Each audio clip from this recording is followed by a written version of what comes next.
branch because yesterday in their room, uh, I was trying to directly reply. My name was brought up. Someone spoke on a point that I made and brought my name up and used me as an example. And you guys know in Clubhouse, if someone directly addresses you, typically you're allowed to respond. I went to respond, and another black woman decided to come off mic and try to overtalk me. And they muted me and silenced me in that room. I didn't talk shit in the chat. I didn't come off mic and argue with the mods. I just quietly just left. I said, hey, you know what? This is your space. I don't like that I'm being treated unfairly. But you can run your shit how you want, and I came to my space and started my own room. So what I want to do, Tori, is I want to extend an olive branch because I did disrespect your room yesterday that you were modded in, you guys were running. I'm going to ask you not to disrespect my room, and if you can show the same level of respect I showed you, I want to invite you back on stage.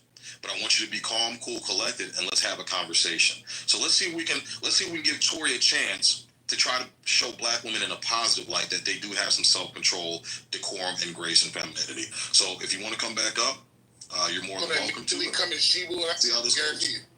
We'll see how this goes. I just sent her an invite up. She's more than welcome to come up and try. How many minutes do you give it? How many minutes? It's so sad because she doesn't realize she's proving the point, but their egos are so stuck up. This is comedy for me. A lot of y'all.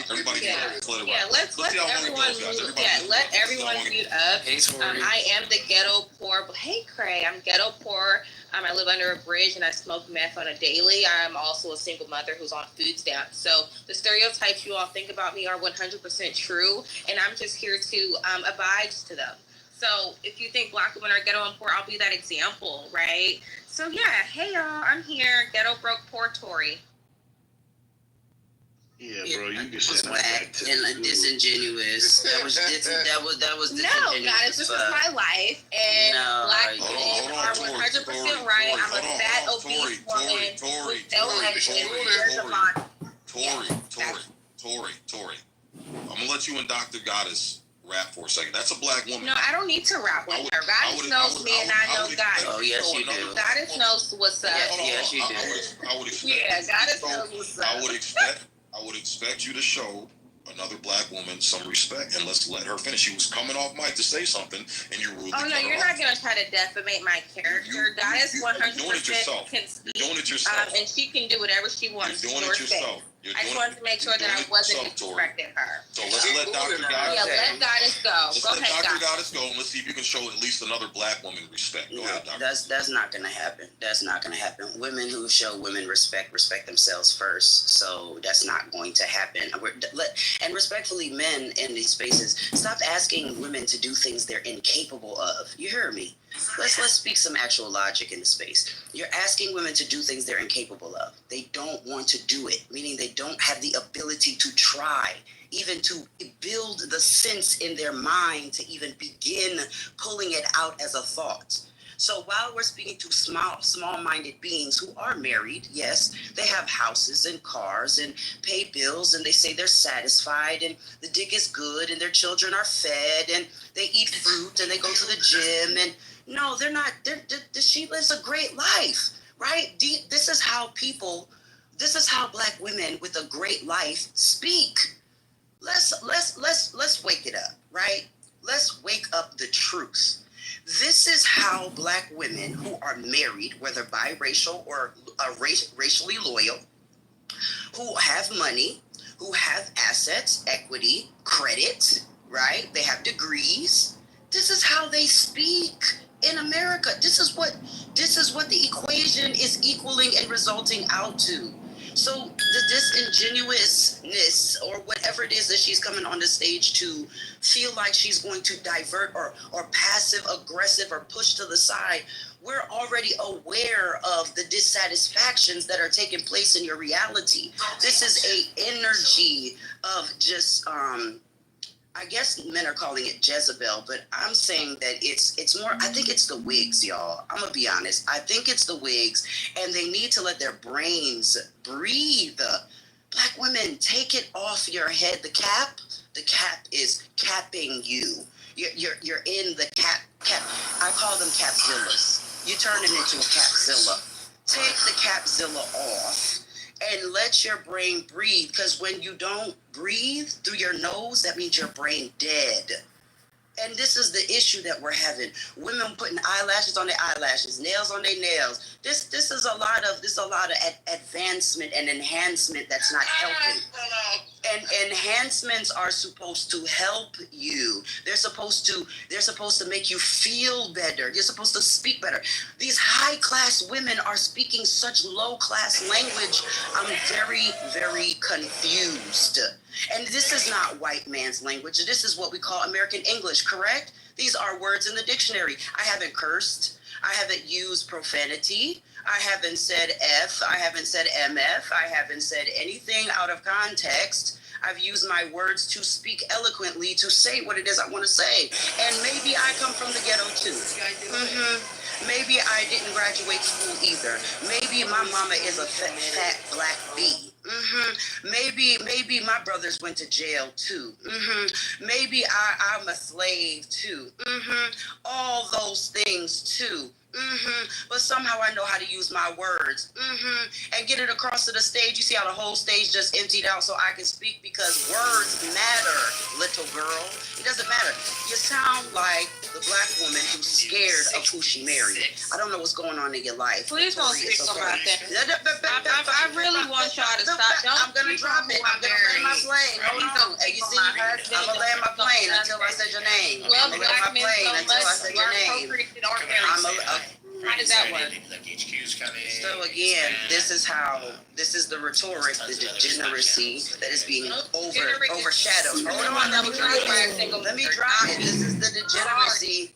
10 seconds. This is the degeneracy that's being overshadowed by marriage, money, and things, and wigs and weaves. This is what's being overshadowed, this type of behavior. So we really have to focus on the degenerate bastards, right, that are raised in these single mother households who perpetuate these talking points, right? Some of you bitches actually need a wig. I hate to be 40 with a starter lock. And so I don't like how we like to place all black women in as if we're a monolith. Black women definitely are not who you all, and especially me, right? Like, I come on this motherfucker to troll, talk shit, content, get off the app, go about my life. Like, none of this shit really matters to me. This is fun, right? I know that goddess, you get triggered very easily. And so this is fun for me, right? I always like when you're in rooms because it gets the people riled up, right? You're good content. So again, I live a great life. I know. I live a great life, right? And please don't be fooled. Tori will pack a motherfucker up in a heartbeat, and my husband knows it. No. Thank you. Your husband's a cuckold. He let you be online. Wait.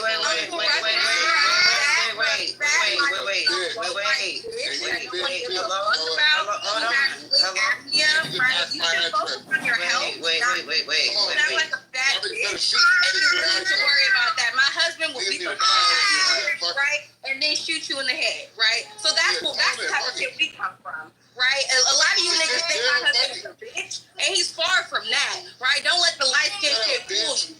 Yeah, don't let the light skin shit fool you. You got in real life, right? You're a Latino man who cosplaying as being black, bitch. Shut up. Faggot, bitch. Right. The only faggot is you, bitch, and your mama and your daddy if you knew him, ho. There you go. I think it's weird that you know your father. This is an example of fatherhood. I claim a lot of black women for right. Tori, calm down. This is an example. This is actually one example that I do blame black women for. I do blame black women for raising punk ass bitches, right? Black women definitely need to stop frustrating. Black women definitely need to stop hiding these fucking kids, because this is an example of black degenerate, right? This is an example of a black degenerate that black women definitely need to take accountability for. We cannot have these types of... You swore 9 times in front of your child. You swore 9 times in front of your child. You swore 9 times in front of your child. You swore 9 times in front of your child. You swore 9 times in front of your child. You swore 9 times in front of your child. You swore 9 times in front of your child. You swore 9 times in front of your child. You swore 9 times in front of your child. You swore 9 times in front of your child. You swore 9 times. 10, 11, 12, 13, 14, 15, 16, You're 25, unmarried, you're 30. single, and you admitted to being a goer in a house. Bitch, an old bitch like you talking like this in front of your baby? Bitch, Oh you're losing my in real life, God. and I'll continue to let bad for your child. Your You should child. feel bad for The yourself, baby. right? I feel Is bad anybody for your caring about the boo. baby? Please The don't let me baby. listen to this Tori, the thing. baby. And The so back baby to though, Uncle Tori. Ruckus. But the Back baby to though, Uncle Tori. Ruckus. Don't worry The about my baby baby. My though. husband is here. My husband But is the here. baby though, Tori. My husband is here. The He's baby. okay. He's okay. But what you motherfuckers not about to do is sit here and try to talk shit and think that when Tori responds, she not supposed to respond, bitch. I'm gonna respond to any motherfucking thing, any blim, any subliminal, because you bitches be punks on this motherfucker. But the Bitch, you ain't baby, never though. gonna respect me or my family. But My Tori, husband's the here. baby. He's well taken care of. He's in the other. But Don't worry about Tori, what the fuck I got baby going on, though. But bitch. what Get you a about baby. you and the Get baby you a husband, though? bitch. Don't worry. But Tori, the baby. You I don't don't care know why about the y'all baby. think this is Tori, the baby. The baby. It's not a dating app. It's not a dating app. So yes, Tori, I'm the on baby. Clubhouse, right? So You that's don't care about the baby? The back to Uncle Ruckus. Don't speak You on don't care about You're the black baby? for a reason, bitch. You don't care about the talk- child. Thank You you. don't care. She don't care I about the don't give baby, a fuck y'all. if I'm black. Wait a minute. Hold on, Uncle Ruckus. Fuck outta here. Shut up, faggot, These bitch. motherfuckers act Shut like up, faggot. on the internet. Shut up, faggot. Shut up, I'm in real faggot. life. Shut up. I'm doing this shit in real life. You don't want to talk about real life. Yes, stop. You don't want to talk about real life. God is move out the way. No, Stop thinking I'm for gonna punch you in men. your face. I You need to be understand you look punched in like your one. mouth. That's what you need. I don't You need need you to to be get it away. punched in I'm your talking throat, Uncle girl. Ruckus, bitch, not your You need manly to be ass. punched in your throat. Right in your throat. Shut up. Your ass was, right? She does not sound. Your daddy in your life. You didn't have a father. You was raised by your crack I drug put ass a mother. 10-minute Bitch, that's not timer my problem. Go on. seek therapy, And ho. this is, it Go took 10 seek minutes, therapy y'all. for your 10 mommy minutes. issues. Black. You got mommy All these issues, but you stupid need to ass. go seek I therapy. have no Thank idea you. You need to be Go punched in your suck a throat. dick, Call bitch. your Go husband so I fuck. can tell him to You punch so you in your throat so uptight. you shut the fuck You up. uptight, bitch. You don't sound like you say you fucking. You don't sound like you say you fucking. Right? So thank you for the content and thank you for the. I think this is strange what you call this fun. This is the baby though. The baby. Did anybody peep that the baby was in the background laughing and giggling, and she is saying F's and B's and O's and I's and U's, and I'm like, what? A faggot? F? Like what? Like, bro, That's how a is very that? dangerous woman to marry, though. Yo, brethren, but Uncle Ruckus, I'm sorry, I gotta get on you too though. Hold on, sir. Hello. I don't take that. No. You need to back off. No. You're no good either. You're no good either. You've been talking back to the No, you're no good either. You're no good either. Because you did that, and that wasn't good for the woman. So if you're married, you're not good either. So you don't care, and that's the problem. No, that's not good either, bro. You need to be backed into a corner too, my nigga. Like, you need to stop that shit too. We're sick of here. That shit is not cool. You did that, and you're cursing for the baby. That's weirdo shit. Why? Just get out the way. Let them do their thing. God, this is funny. Hey, listen, Okay, guys, don't come off mute. Don't come off mute. I was on a phone call. I'm sorry. I heard all the yelling and screaming and shit's crazy. So let's get back under control, guys. Let's please get back under control. Who was speaking last? I wanted to bring up something. Okay, go ahead. You got the mic, Adrian. Go ahead, bro. And this is in line with the title of the room. And I know this is going to be a big story on Clubhouse once a lot of people get wind of it, but I don't think a lot of people are getting wind of it just yet. But the black woman who was stabbed to death at McDonald's by her employee, right? By another black woman. Stabbed her up. A mother of 6 got killed. She was the manager at McDonald's and was stabbed because she sent one of her workers home early. And the girl crashed out and stabbed her, killed her. Has anybody heard that story yet? no, I haven't. No, we haven't heard It's it. about to be a national story. Trust me, it's about to blow up on Clubhouse in a few days. So I just want to put that in the ether and put that on y'all radar so y'all can see it coming. And it talks about accountability. This girl here did not appreciate being spoken to. Let her tell it. She made a video and everything. The girl who killed the manager, she made a video talking about how her manager was being disrespectful, talking to them like they're children, being a bully at work, right? Fucking up her money, sending her home for no good reason, right? And the girl just had enough of it. Enough of her shit to the point where she crashed out and she stabbed her and killed her. And Sig, this is by you. It's up there in East Point, Michigan. Oh shit. Okay, yeah, I'll have to check. Yeah, I'm looking at it right now. He's not lying. I just chat GPT. Yeah, it's up there by It happened yesterday. East Point, Michigan. It literally happened yesterday. Yeah, throw a link, man. I'll put it up top. Yeah. What's up, Sig? What's up, JP? Oh shit. What up, baby? KP, what's the word? Guys. What up, brother? What Long up? time no hear from. Yo, is that KK? Hey, Yes. yo. What's up, KK? Hey, bro, What's up, in the bro? house. What's going on? How you doing, man? Oh, Doing shit. good, Come on brother. up, KK. I ain't seen KK in a fucking hot ass minute. How you doing, sweetheart? I ain't seen her in a long ass time. Oh, sick. Just a slightly derail. I'm gonna bring it back, but you know, Sig, I just bought a new Smith & Wesson 5.7. I know you will be proud of it. It's such a beautiful piece. It's so beautiful. I wanted to get the FM, but it was a little pricey, so I just got the Smith & Wesson. But it still takes the same round. So yeah, shout out to that. But I just want to let you know. 5'7". You said it went with the Ruger. You could save some more money. Well, god damn it. But yeah, man. But it's smooth though. I don't know. I test fired it and shit. It's smooth. I liked it, but I don't know. I should have looked at the Ruger though. So I heard, I was on the phone, man. My apologies, guys, but I heard Tori crashing out. Did you guys kick her or did she take off? I didn't touch her, but I don't know. I think she might have left. I didn't touch it. Okay, she probably took off then. But yeah, y'all see what I'm talking about? And here's the thing too, man. It's like you got another black woman, you know, and I get it. You got shit, you know, you got shit against black men. You know, I get it, no problem. But you got Dr. Goddess who's been completely respectful and showing utmost respect and decorum. And it's like, at least got some sense to not disrespect another black woman. You know, but they don't give a fuck, man. And then they'll sit up here and say black men disrespect black women so much. Black women are the most disrespected, most unappreciated.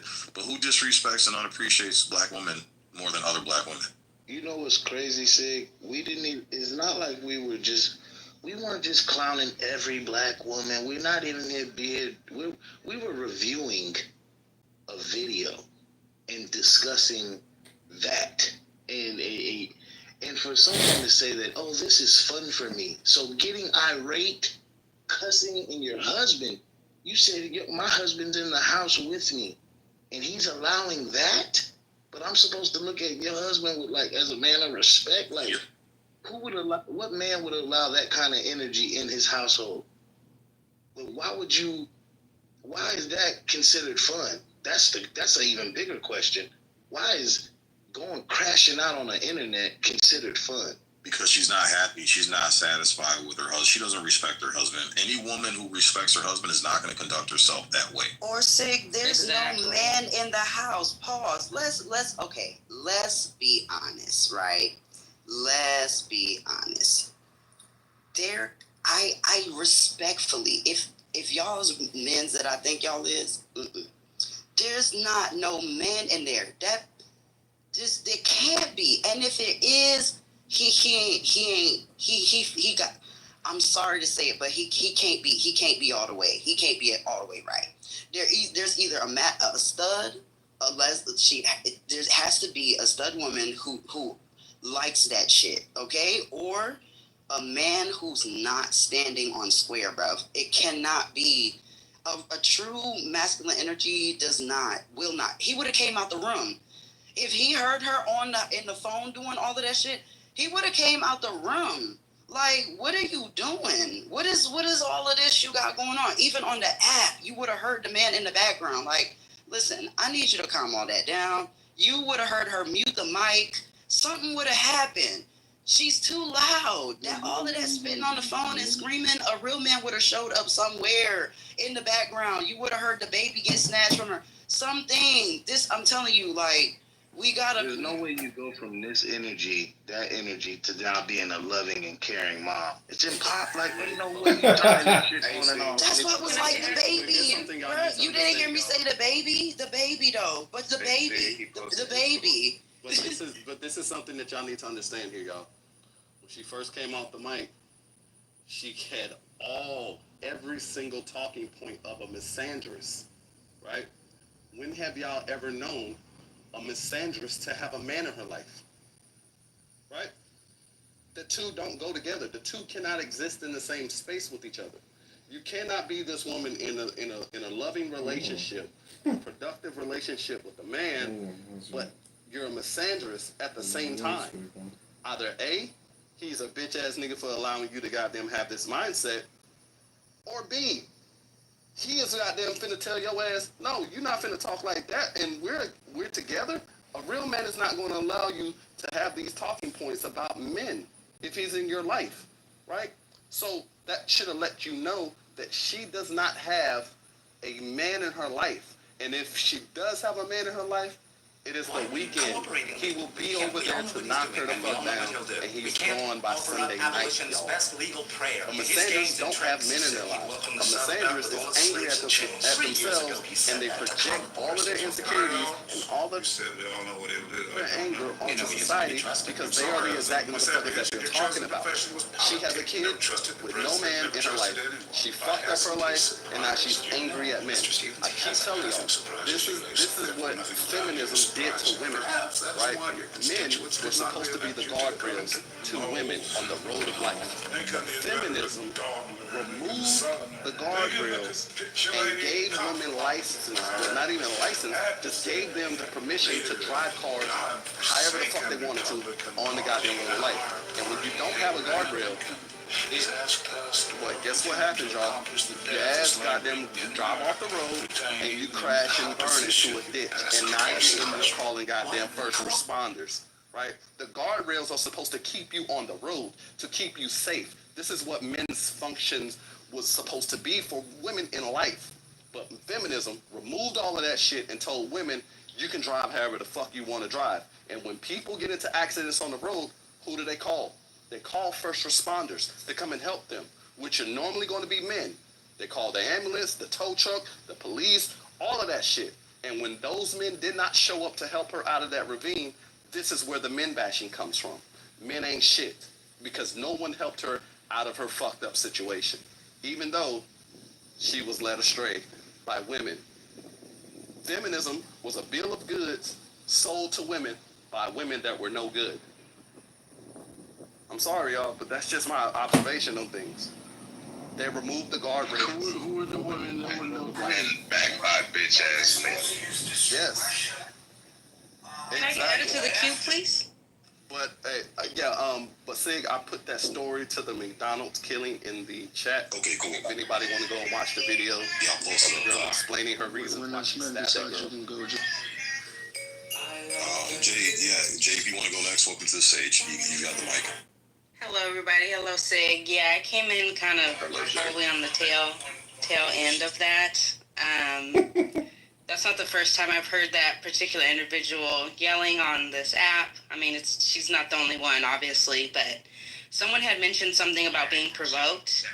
That's a cop-out, and that's bullshit, right? We're all adults. We should be able to control ourselves and conduct ourselves in a manner that is respectful.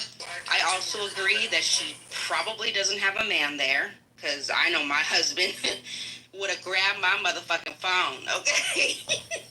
So there's absolutely no man there that I could definitely, I don't know if he's at work or like you saying he just comes on the weekend, but yeah. And I also agree with Adrian about feminism. I'm not a feminist. I think feminism really did ruin a lot of women. It made women believe that they're the same as men, and we're absolutely not. Men are their own type of species. They're great. Women are great when you got a great woman. And so I think it's caused a lot of delusion for women to think that they're men.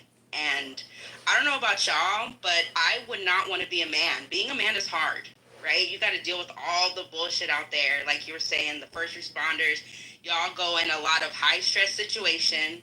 I'd much rather be a woman and, stay at home and cook and, make sure everybody's happy and do my thing. So shout out to y'all. That's all I got to say. Beautiful. Thank you so much, man. See, this is what I say. Not all. There are some wonderful black women like Dr. Goddess, like Jay. There's several of them that we interact with. So it's not all folks. What it is there's just the loudest, squeakiest wheels are the ones that get all the attention. And they make black women look bad, man. And unfortunately, there's a lot of them. Like I said, not the majority aren't on the wild extreme end of the spectrum, but the majority do have the attitudes of Tory. The majority of them fucking do, and it's a fucking problem. And this is what's causing the black community in America to break down. Again, this is why our families are broken, our homes are broken. We don't have any fathers. We don't have any, and it's time for black women to start taking accountability. To say, hey, you know what? Maybe it is a problem that I'm laying down and procreating with men who haven't committed to me, who haven't proven to me that they want to be my husband and they want to be a great father to my children. Maybe I do have some responsibility to, at least not procreate with them. Not saying you got to abstain from getting dick. It's 2025. Women are getting dick now. It is what it is. But at least be smart enough and wise enough to not attach yourself to that man for the next 18 to 20 years of your life. That's all we're asking for. Just a little bit of accountability. And maybe if the attitudes and the combativeness drop down to an acceptable level, you might see that marriage rate spike and get to 50% to where the Indian women, the Mexican women, the Asian women, the Native American women, they might be the white women. They might be able to hit that 50% threshold where all the other groups of women are. Right? So.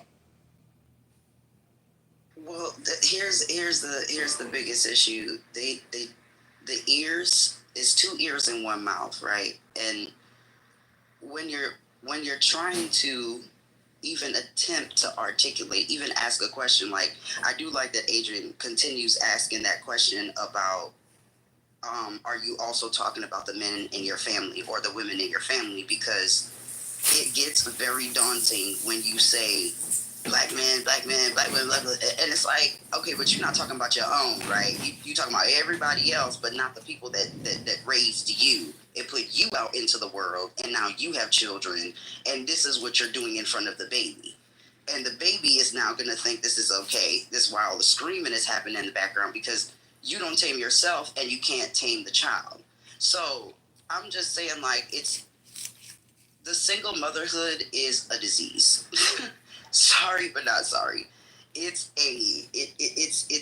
this. I think that's the next wave of the feminism, the single motherhood syndrome, the pretty privilege syndrome. They do want, and respectfully, I do think that black women want to be married. I do think that they want men in the home. I do think that they want y'all help. Here's the problem. They're caught up in this Independent Act. Okay? The Independent Act is a play game, again, to overshadow these daddy issues, but then it's getting bigger than the daddy issues now because, again, I expressed that yesterday. A black woman expressed that the accountability will only take place when black men and the world take account for the things that they've done to black women.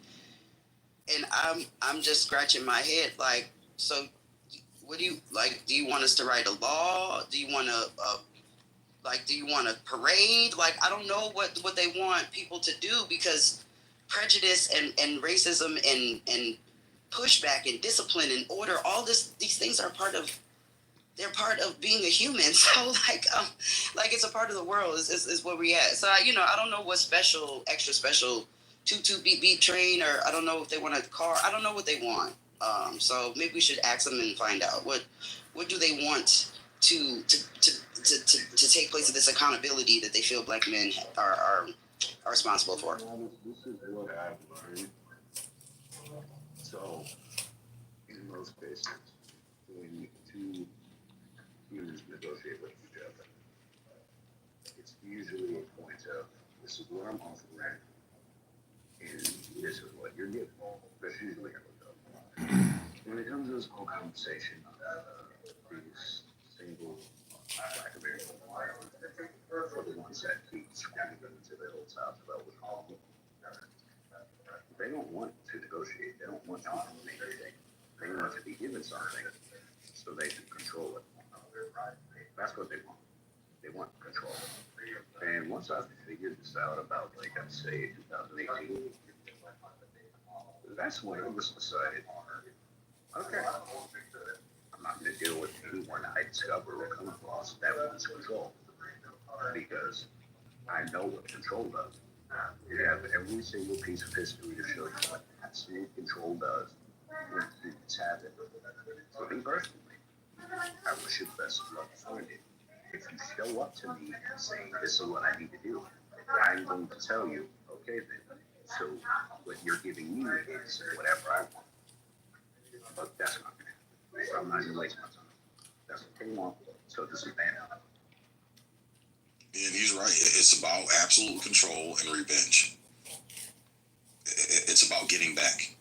It's. I feel slighted, and I'm not gonna feel.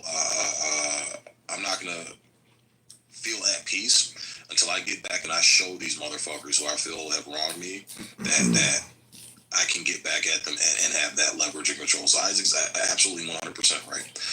These women don't realize they're stabbing themselves in the foot from the very fucking beginning, man. The attitudes they have, like even on the dating websites, man, like you'll notice a difference in attitude between the black women and the non-black women when you're looking at these profiles. Immediately, the black women start off with contempt. It's my degree, my education, my job, my businesses. That's consistently what you would see listed on these profiles. And then you go to the other races of women, it's, oh, you know, I love my pets, I love to cook, I love spending time with my family. Even the pictures on the profiles, I've noticed consistently. Black women are in bathrooms taking selfies. Ass is always poked out. There's rarely any pictures of these women with men doing activities, family activities. You look at the white girls, you look at the Hispanic girls, they got pictures with their brothers, 4th of July cookouts, barbecues, on the lake, on the beach, smiling, holding a fish in their hand because they're out on the boat, having a great time. I think mentally, these women are so fucking hardened and have this heavy suit of fucking armor on because in their mind, they have to fight the world. And I think a lot of these women, especially at the 70% single mother rate, they're literally operating like a man. They're out here working, protecting, and providing and taking care of an entire fucking household. So these women have become hardened, and they don't realize that that's a persona that they give off, and it instantly comes across as unattractive to the type of men that they're going for. And then this builds more anger and builds more fucking resentment. They just get worse and worse and worse as they go on to where these women sound like Danielle and they sound like Tori. Hey, Sid. What's up, Dr. Long? Is there also a weight problem going on? Oh, yeah. We talked about that. Yeah, we were talking about that about 30 minutes ago, bro. Yeah, they're the most obese. And her thing was, well, black men are the most obese out of the fucking men, but freaking... JB read a stat. Yeah, JB. No, it wasn't JB. It was who was it? Uncle Ruckus. Uncle Ruckus said that if you actually look at the stats, yeah, black men are higher, but it's so negligible. But if you look at the difference between black women and their counterparts and their peers, they are skyrocketed through the roof. They are several points above. As far as being the most obese. And again, everything that could be fixed in our community as far as black women taking accountability. Because as a black man, if you've been in these rooms and been in these discussions, black men will tell you, yeah, there's some ain't shit niggas, there's some fuck niggas out here, and there is some cleaning up that we need to do amongst black men. We'll take the accountability and we'll look at each other and say, yeah, we can do better. We can do some better. But whenever you try to point out some constructive criticism to black women, and again, not all, you almost always get pushback, and it's everybody else's fault.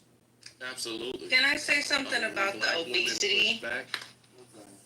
Yeah. Go ahead, Jay. Just real quick. Oh, go ahead, man. Yeah, I wanted to say something about the obesity with black women. I think also that has to do with an aspect of feminism, because I think with feminism, as we know, what the whole agenda was, right, it was to get the man out the home. Well, to replace that man, they decided to give out food stamps, right? And now these fast food restaurants will allow you to use your motherfucking food stamps there. So it seems a lot easier, if they don't want to cook, right? They don't want to be traditional women. of course they're just going to go to a drive-through and just grab up McDonald's or whatever the heck, and that's contributing to the obesity. And another thing with the fast food as well, that has a lot of chemicals and hormones that mess with all of us, but women especially too. And that's another reason why I think a lot of black women and just women in general who go and eat that, they have these attitudes and they have these moods. It's the food they're putting in their body as well. So I just wanted to speak on that too. You're talking about the you buy we fry places. They charge like $1. They will fry your food for $1 and use your EBT card. Yep. Also, here's another thing to look at. Sig, I noticed you when you was talking about family photos and stuff. Other women would be with other members of their families in their family photos. I mean, y'all, we gotta admit, how many times have we seen on social media black women, black mothers having family photos with no father in them? Right? It's always her and her kids all day long, right? Oh, every time they go and do a family photo, the father is nowhere in the picture. And if he is, that's a rarity, and that motherfuckers get praised. But a lot of times, it's just be the mother and her 3, 4, 5 kids, however many kids that she got, right? Like, that needs to stop, because it shows the level of prioritization in our lives, is that it shows that women rather have baby showers than bridal showers. They rather carry before marry, right? They put a lot of emphasis on being baby mamas and not wives, right? And a lot of the women come in these rooms on this app. How many times have you heard a woman brag about how many times she's been engaged, but never crossed the finish line though, right? I got men proposing to me all the time. Yeah, but how many have you said yes to? How many times have you crossed the finish line? She can't answer that question. But she can tell you how many times she's been in a race but not crossed the finish line. That is crazy to me. That's not the flex that you think it is. When you brag about how many times you've been engaged but never crosses the finish line, all right, and it shows a lack of self-awareness in our community, especially with our women. Also, with the obesity thing, Sig, another thing that you mentioned, the education, right? Black women, we know, yes, y'all are the most educated. And y'all also will use those degrees and stuff like that as a cudgel to beat men over the head with, right? Y'all will try to use these degrees to look down on men and try to silence men. Well, I went to school, right? I got a degree, blah, blah, blah. All right, so answer this question. If you're the most educated, then how come you're the most manipulated? Then you got all of this education, but you can't tell when a motherfucker's manipulating you, though. Right. You have a good point. You got all of this education, right? You went to school to be a dietitian. How come you can't address your weight problem? No, it's true, bro. It's fucking true, and that's why they did tout that black women are most educated, this and that. But once that got debunked and cracked wide open, we come to find out, you're not graduating, motherfucker. Again, it's a finish line thing, Adrian. We found out what? You ain't graduating. You're the most enrolled. But they took that to, again, use it as leverage over black men, to beat black men over the head. Say, we're the most educated. We're the most educated. To again, put them at a higher status. It's about control, and it's about get-backs. It's about trying to be better. And so the degrees are in social science. Early childhood education. Criminal justice. Adrian, they collect the rings. They collect the rings like Lord of the Rings. They just collect it. Right. What's that? What's the ass wiping nurse? And a lot of them don't even become RNs. CNA. CNA. Yep. A lot of them. Yep. They stop at CNA. So they're professional ass wipers getting paid $13 an hour. And why are they getting criminal justice degrees, like to get their relative out of jail? What? I have not heard this before. I have not heard this stat. I mean, CJ degrees. I mean, if you're going to go into CJ, if you're going to be like, if you're going to go into parole, stuff like that, cool. But most of them don't even go into that because they're going to get their ass whooped, so they stay away from it.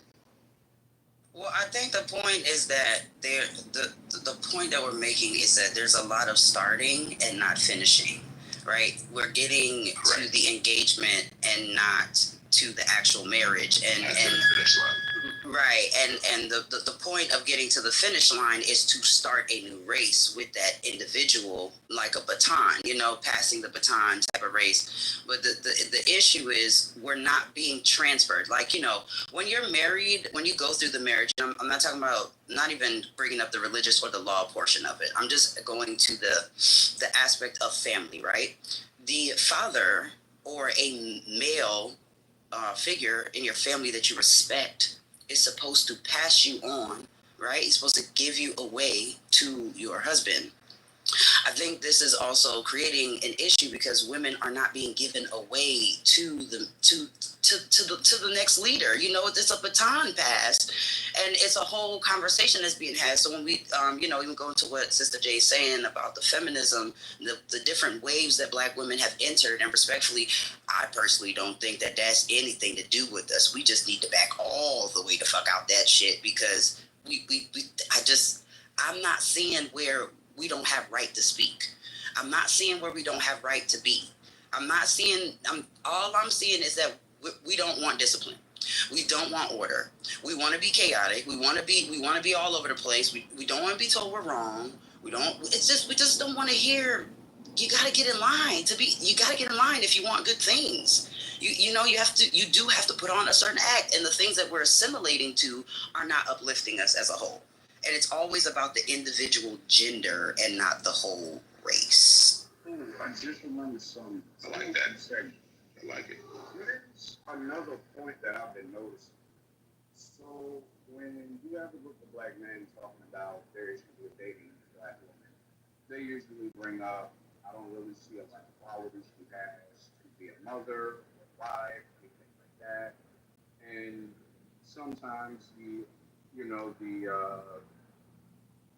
sometimes what they say is valid, other times it's kind of like, it sounds like a you problem, I do. Then when you hear the woman talking about their issues, notice one thing. It's never about what particular problem that the man brings up. It almost seems like they're looking for men that are more female or feminine to date. And that's what their issue is. So they don't really have an issue with who they are as a person. They just have an issue with, he wasn't nice or had a softer tone or something like that. And it's like, but he's a scammer. Or, my mom didn't like the way that, he planned out his life, or certain ways he acts I just don't like. I'm like, but there's nothing wrong with the way he acts. He just might be a bit aggressive.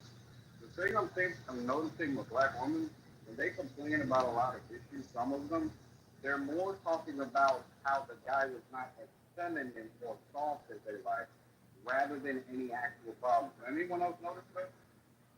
Yeah, they did that to me all day yesterday in Rich's room. I literally I need to get out the bathroom.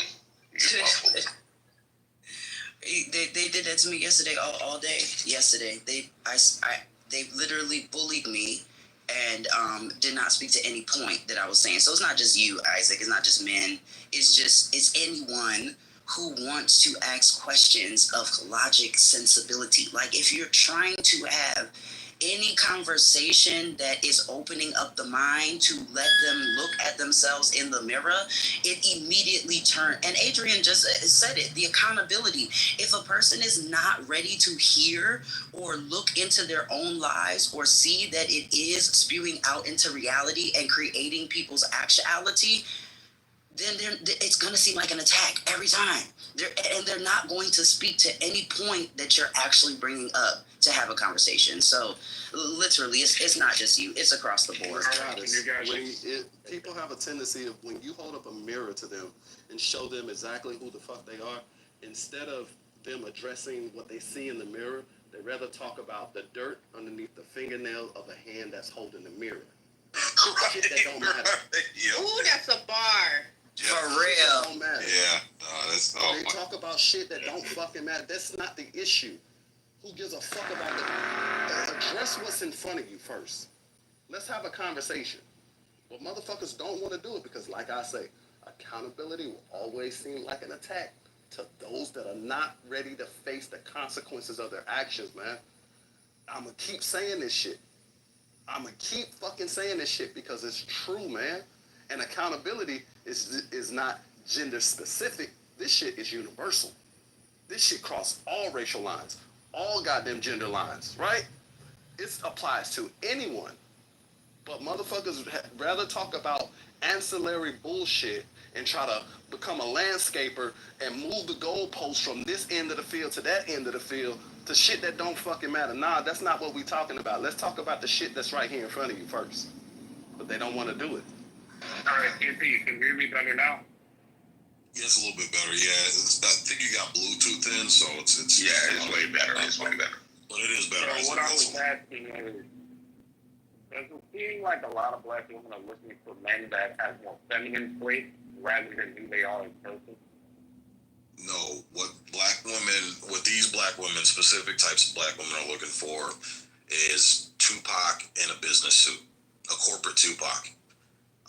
They want the thug aspect, the masculine aspect, but then they want him to come with the freebie lifestyle where they can just literally just sit back on their ass, not have to do shit, and shop and go to boutiques, and they don't want to have to put in the fucking work. But then they also want another aspect of this man to bow down and acquiesce to everything that they want. So they want him to be masculine when it's convenient for them, but they still want to be able to control and call the shots with these men, and these men do all the work and take care of all the shitty parts in life while they get to enjoy the benefits of what his work is. That's typically what I'm seeing on these dating websites. When you listen to these dating shows, think about the clip we just played earlier. That woman was an escort, an active escort with 11 kids.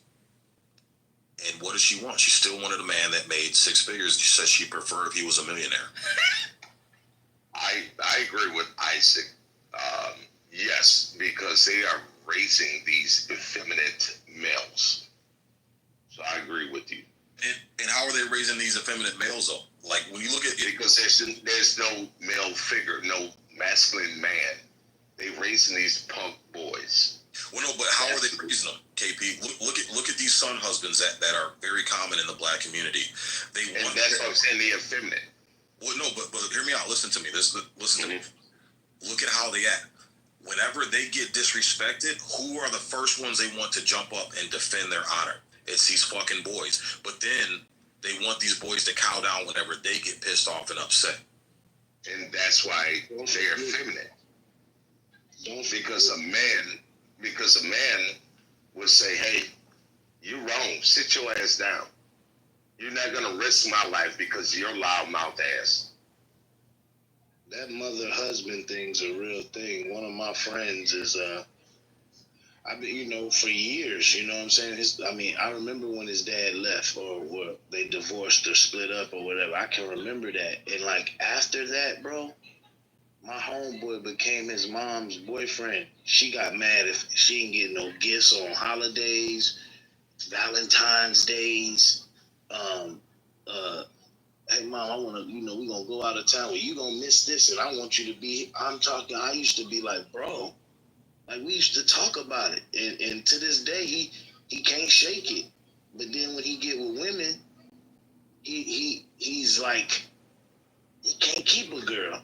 And this nigga, he can't keep him from cheating on him or nothing. And he's a good dude. I'm talking about good heart, red straight, credit, everything you would think a motherfucker would want.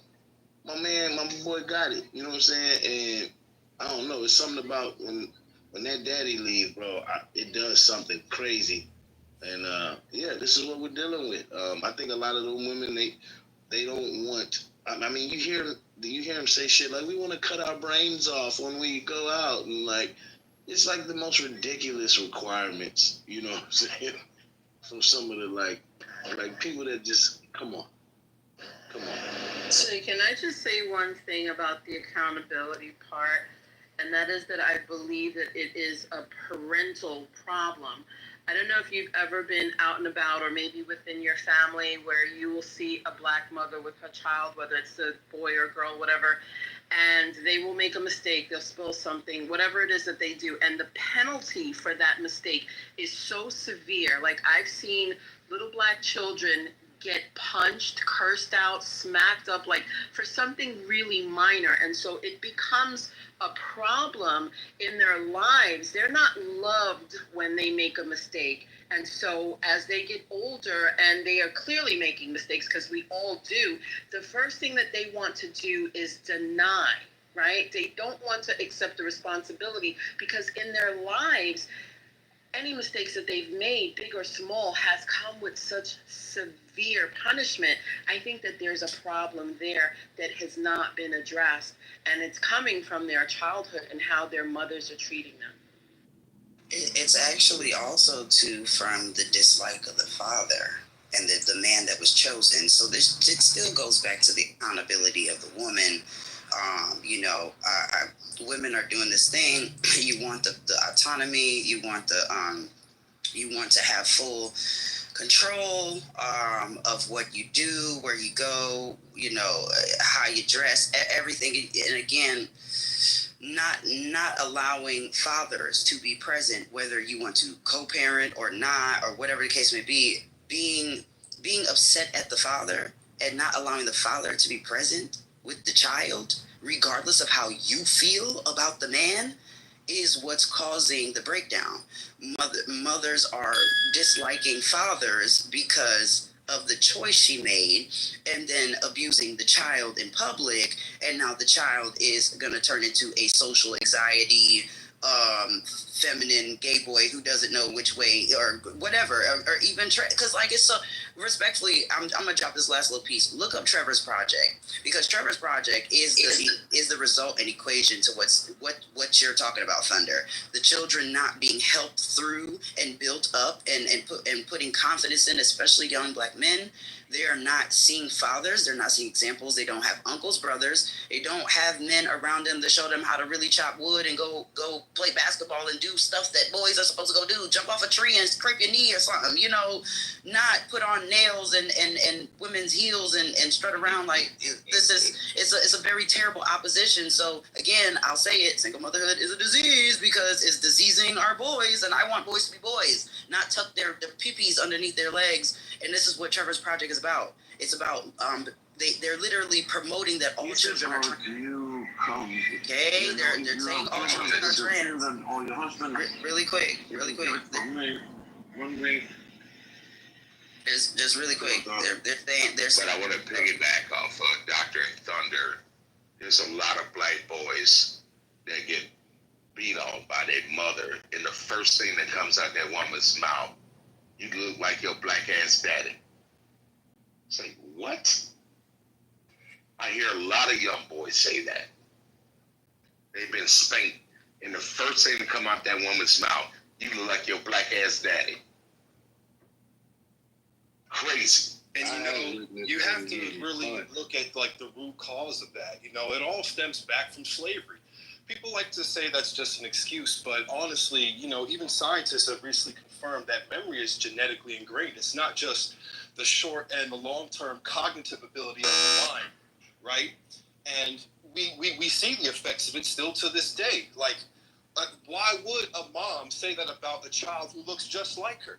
It all stems from that institution where the black woman who worked hand in hand with white supremacy, enacted the law. They were in charge of a lot of the, positions when it came to the field hands, because as is said in the Willie Lynch doctrine, you would control the man through the woman.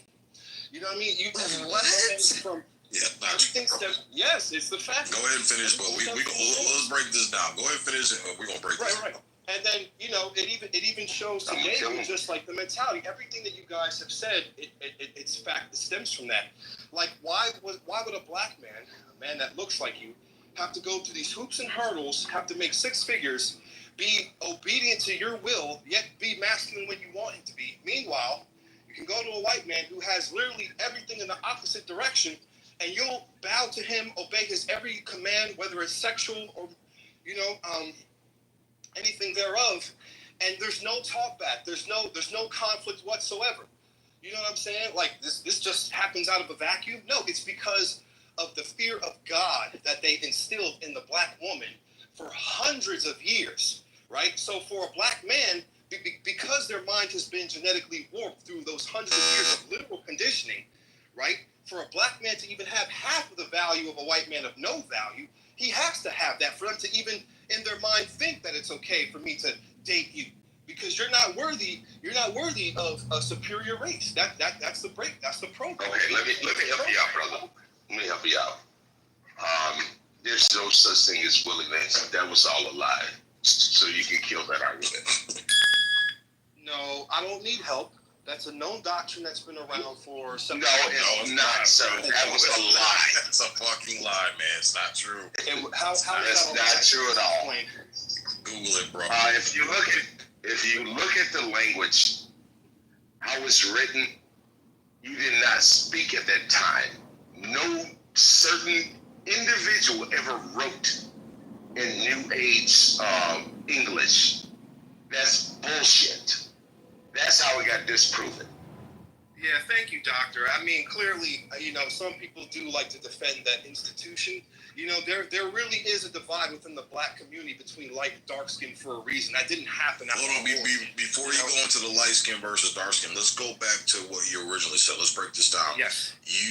Your statement and your stance was the abusive language coming from black single mothers being perpetrated onto their children comes from slavery. I would like to correct you on that. That is not true. We have a shit ton of video footage, photos. Black women weren't acting like that. Our great-grandmothers did not act like that. Our great-grandmothers, the black grandmothers, were some of the most feminine women you can come across, bro. Ask any older black person that's 50, 60, 70 years old. Go through their photo albums of your grandmothers and great-grandmothers. These women were feminine as shit. If you look at how black women were portrayed, even if you look at Good Times, even if you look at whatchamacallit, 227, even if you look at what's the one with Wheezy, the Jeffersons, What's Happening? Yeah, the Cosby Show. No, our black women weren't acting like this, bro. It's once they started taking on the stress of trying to act like men by taking care of protecting and providing an entire household, that's when they started getting stressed out and started discipline, because they had to become the disciplinarians now. Our grandfathers and great uncles, those were the niggas that were those were the niggas that would make us go get a switch off the bush and whoop our ass with it. Our grandmothers and great grandmothers and our aunties weren't doing that shit, bro. So, and yeah, were black women a little more sassy and outspoken than the white women or the Hispanic? Yeah, but they weren't to the degree of what they are today, bro. So it doesn't come from slavery. It comes from the fact that they're donning this masculine persona that they're not evolutionarily fucking built for. They don't have that they don't have that evolutionary experience to take on that kind of stress of what a man takes on to bear an entire family and a household on his shoulders. So now what you have is you have a bunch of stressed out, erratic, emotionally exhausted women who are disciplining now out of frustration and anger instead of disciplining out of love. That's where that comes from. And see, if that's what you and feel, when you talk about stuff like that, Adrian, let's give him a chance to respond real quick, and then Adrian can go after. But go ahead, you get a fair chance to respond. No, I'm just saying if that's how you perceive that aspect of it, that's your viewpoint. I do agree with that, but I do feel that my stance is much stronger because what you said has actually only been. You can say that was appropriate for, let's say, Reconstruction period up till the 20s, but then after that, once we as a people have started to be able to provide for ourselves and acquire material possessions, I believe that because the black woman is very materialistic driven. Once this era starts to come into play, where we can start to interact with whites and shop at their so-called high-end goods, this is when the divide has happened. Because even then, during those times, and I'm talking about real-life examples, not really, let's say, portrayals of real life television shows, because those are fictitious accounts, right?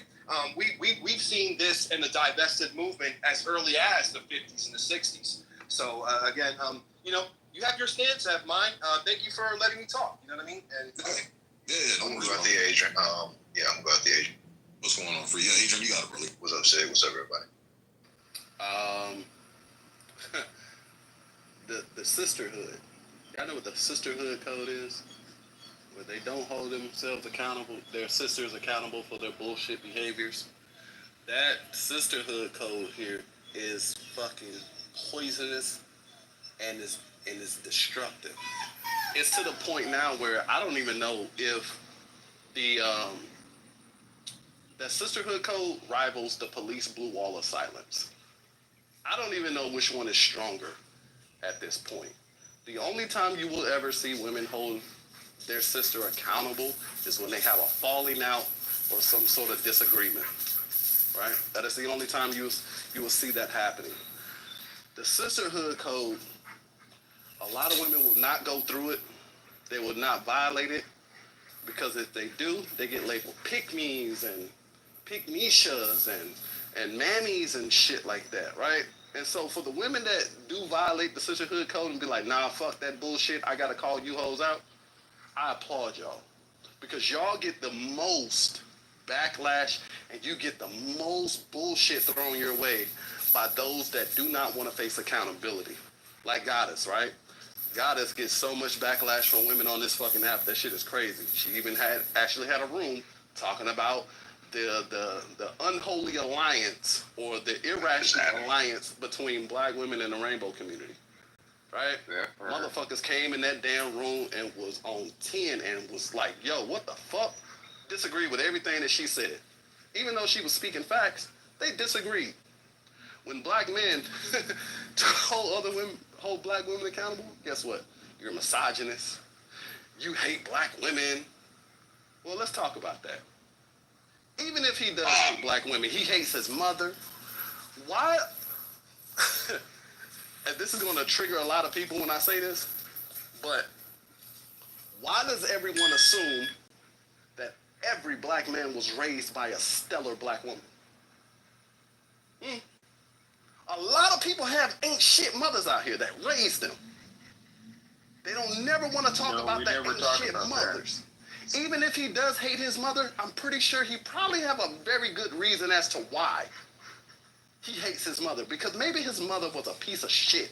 You ever thought about that? Maybe his mother allowed her best friend to fuck him at 14 years old.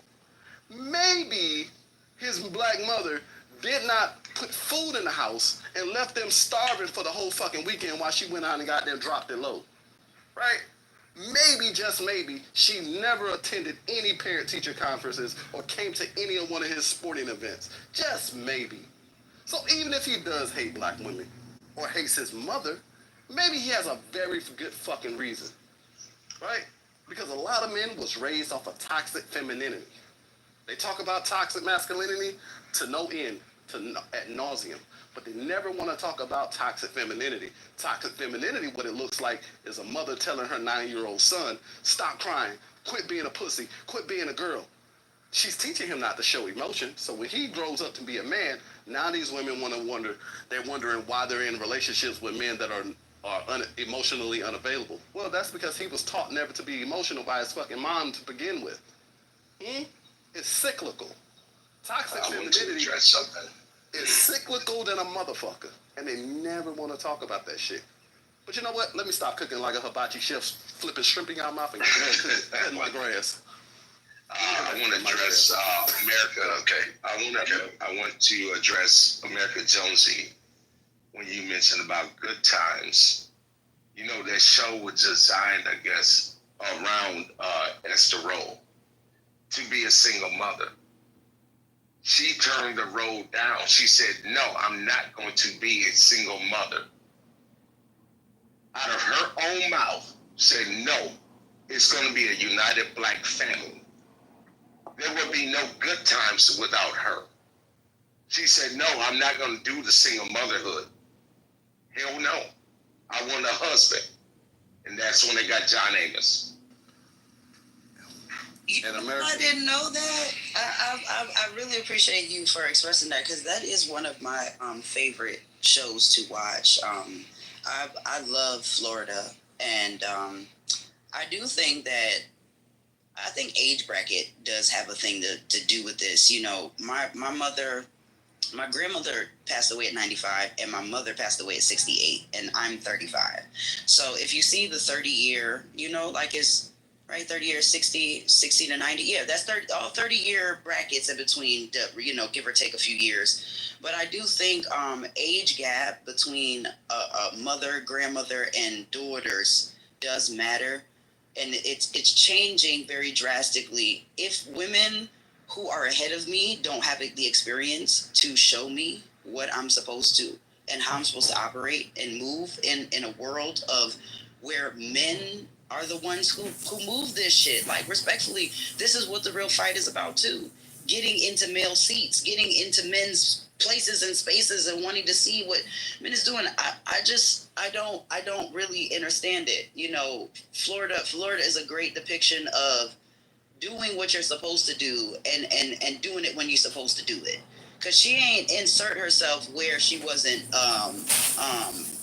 I guess asked to be present. You know what I'm saying? Like if Amos said, I got this, he said she backed down. Like I think the what do they call it? Conflict resolution aspect that was shown in that show was very dynamic. But women they not sitting at home watching Good Times. They watching Sexy Red on YouTube. They watching Shay Shay House. They watching Megan Thee Stallion. They watching Love and Hip Hop, and now I need to go see what this Love Island thing is because I don't have a TV, and it's not because I can't afford one. I don't need to see what the fuck they doing because I'm not them. That's not my reality.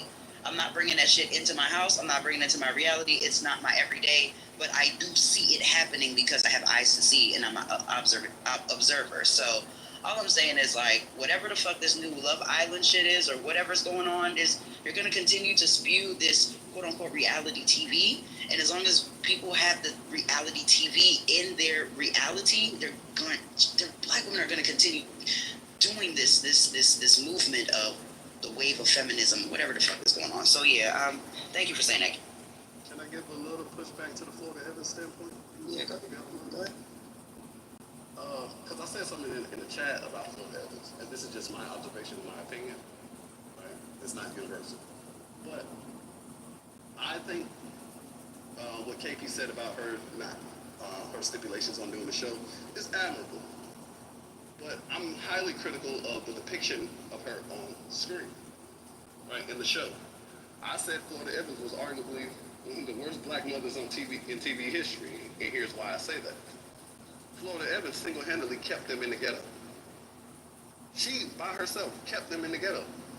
Every time that the family had an opportunity to get the hell up out the ghetto, she always had some type of pushback, and that resulted in them staying in the ghetto, in a 2-bedroom apartment with both of her grown-ass sons on the itchy-ass sofa, right?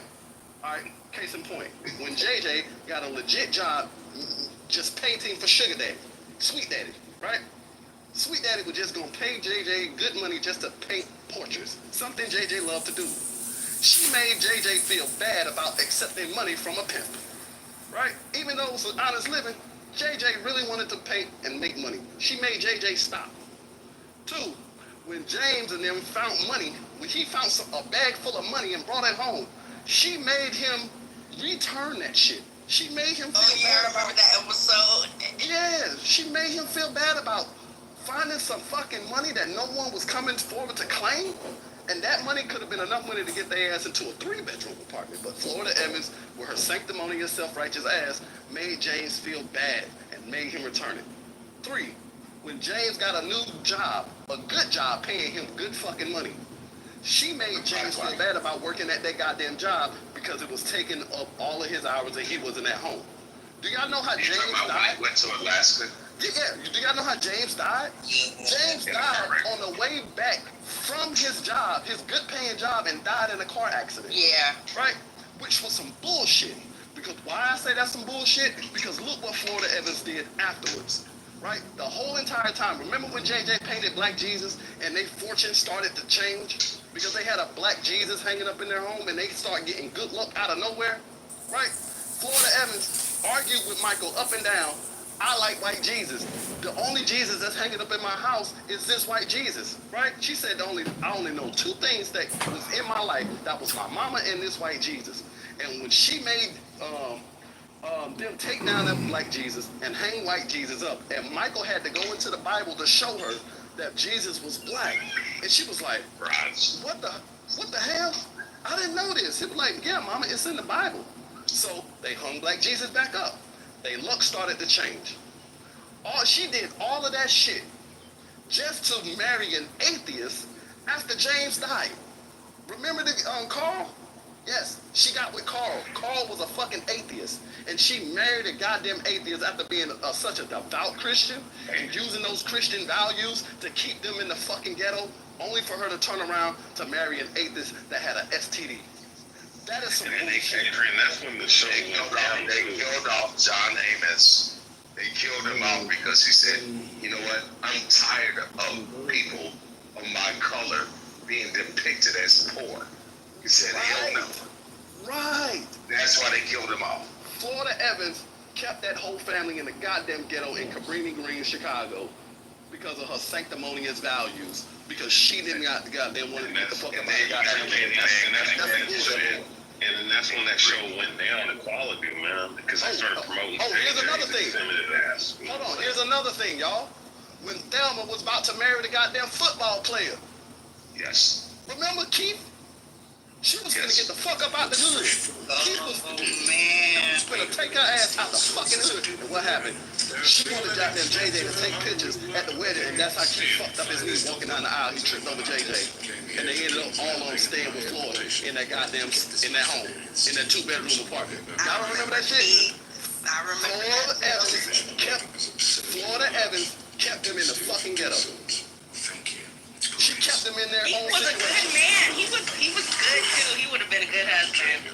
Keith was finna get the daughter out the fucking hood with his football career. But Florida Evans did still the move in fucking so that's just my opinion about Florida Evans and the depiction of her on TV. That's why I said in the chat she was arguably one of the worst black mothers on fucking TV.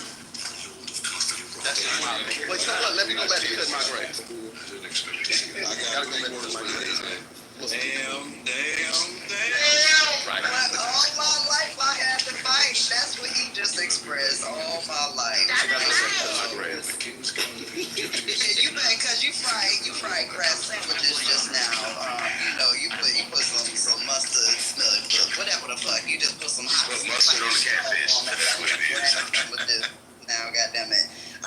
Again, this is why, black women right now would call me and Jay male-centered. They would call us women haters. They would call us, They call y'all pick me's. And again, pick me. Even that. Let's make the haha right. I twist everything up because I'm a rose. I'm a delicate flower. I am. Yes, they will call me, oh, you sound masculine, you sound aggressive, you sound all these things. No. Real women do real things, okay? And a real seasoned woman gonna sound like it. It's all.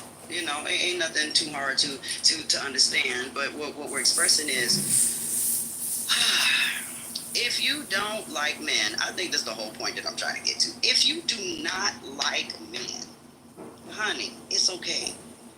Somebody told a statistic the other day, there's like 2.5 million, whatever the fuck, or 1,000 women that would be left over if there was 1-to-1 pair, one man to one woman. So if you don't like men, just leave the space open for women who want to be wives. Like, I appreciate logical, critical thought speaking where we can actually have conversation and hear each other fucking talk, because I'm telling you, trying to be in a space with only black women is like brain cell death at its highest fucking supreme level. I cannot. That's a don't. I'm like, is this what we went to school for? Because I went to elementary, I went to middle, I went to high school, I graduated those 3 stages.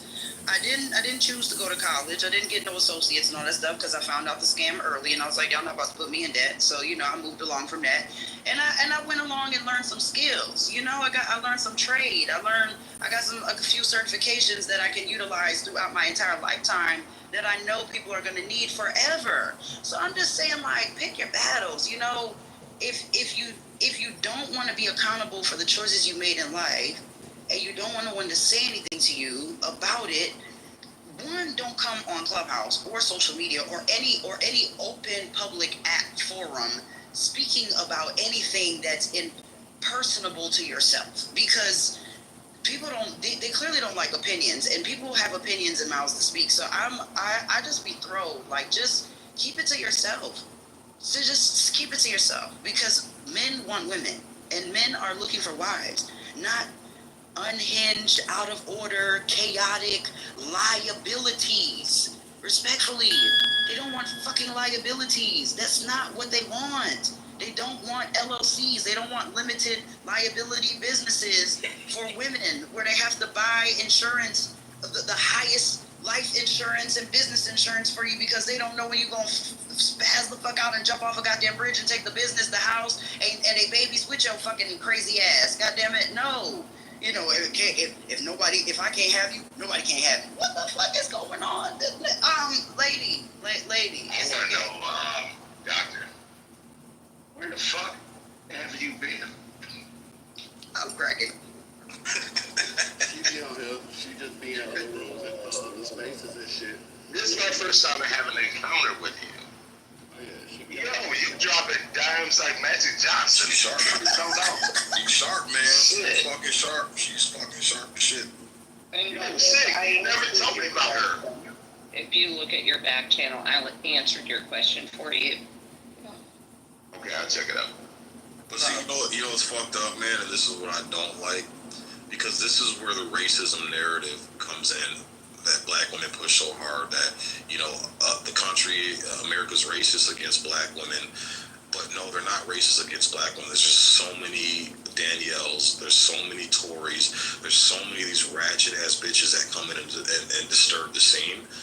So then they get this bad fucking rep. So the women like Doctor and the women like Jay get fucking slighted, man, because there's so many women on the scene that are so loud and so rambunctious and just put a sour taste in everybody's mouth.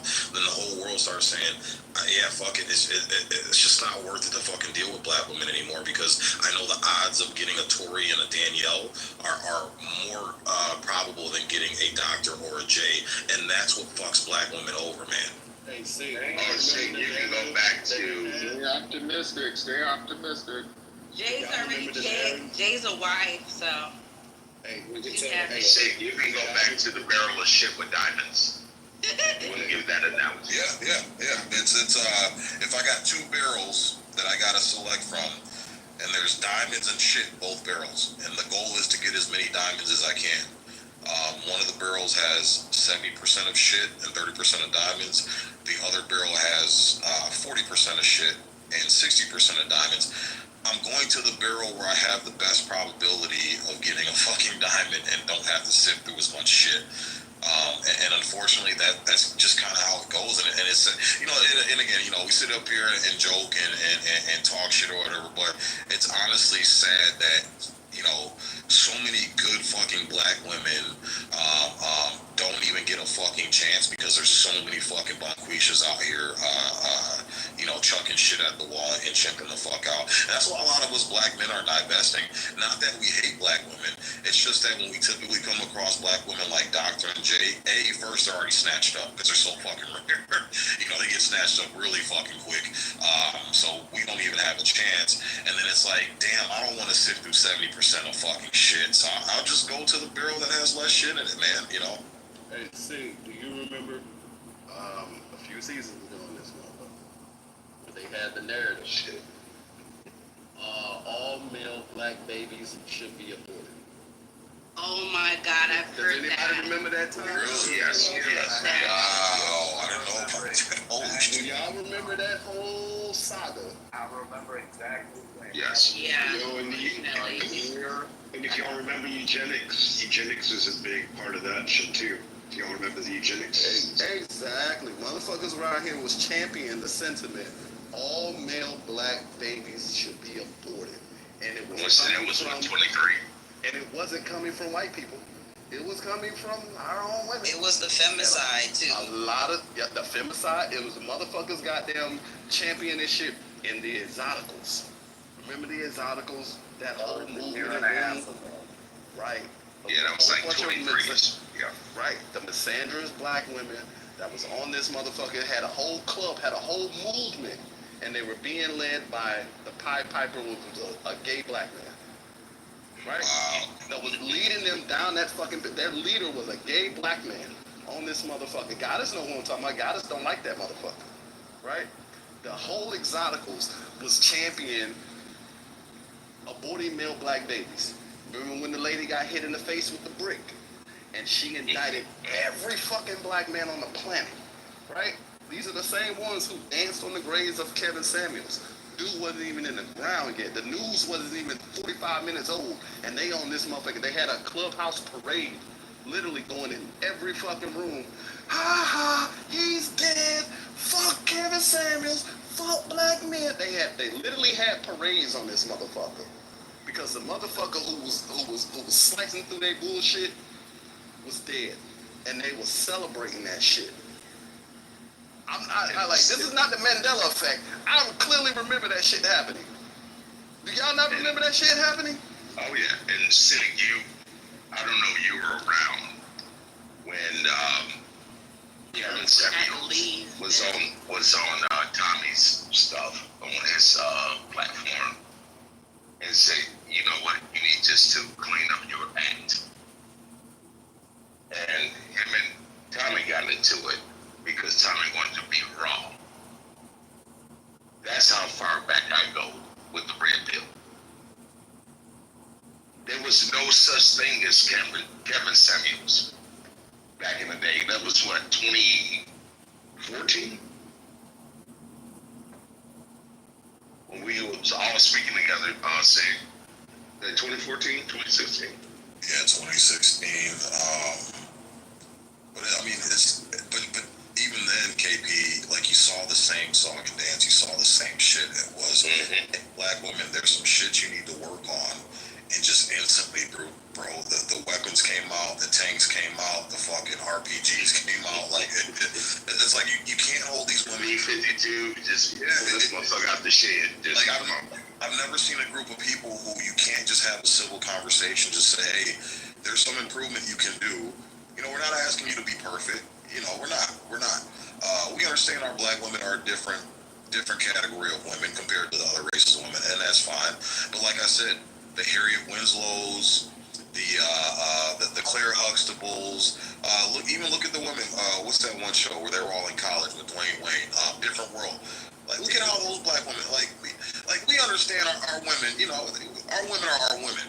But even back then, they were still feminine. They still understood Claire Huxtable. Like, if you think about the dynamic between Claire Huxtable, right, and Bill Cosby and the Cosby Show, she was the one that was in charge of that family, technically. Harriet Winslow as well, if you look at family members.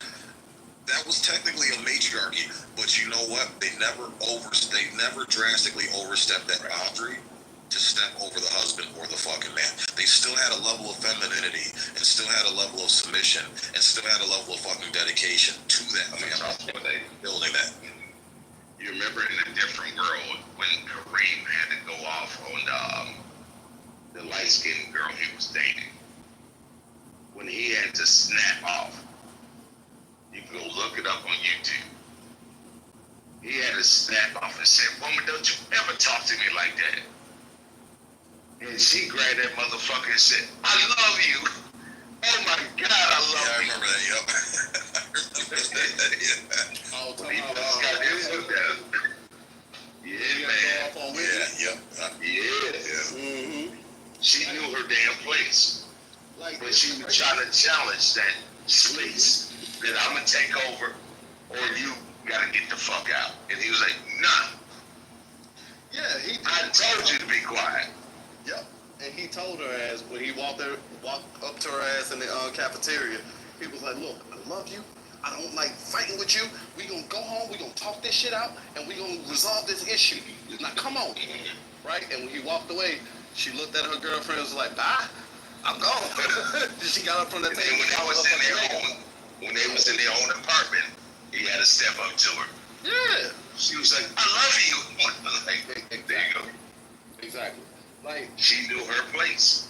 When that whole bullshit about them hating black men and black men should be aborted. The brick lady and all of that shit, and every black man got indicted.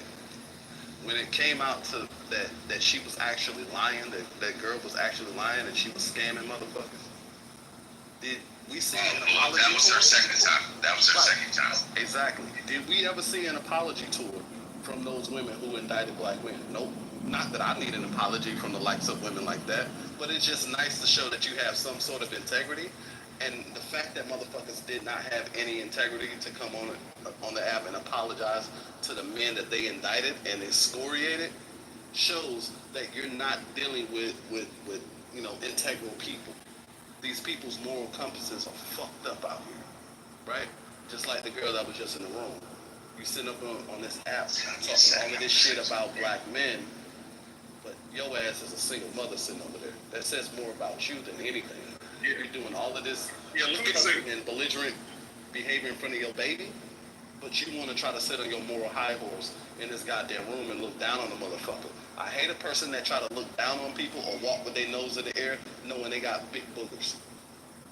Yeah, look, hey, real quick, man. You know, that room was irritating. Apparently, I didn't know that Sig was in the room, because that was the room I guess he was representing. Because it was a couple of us. It was Loose, me, Lion, Concrete, and a few other people that was in the room. Going back and forth with these brides, these black brides that were up in the room talking shit about black men. And, they're demanding all these fucking things like 6 figures, college education, all this other weirdo shit. And I'm trying to understand, like, well, what do you bring to the table? And then my thing is, the whole time, especially with that bride, Danielle, she kept over talking crazy for like 20 fucking minutes. The mods was letting her do this shit, moving everyone else down. And I'm trying to, and I asked the question, where's the accountability on your part, on your end?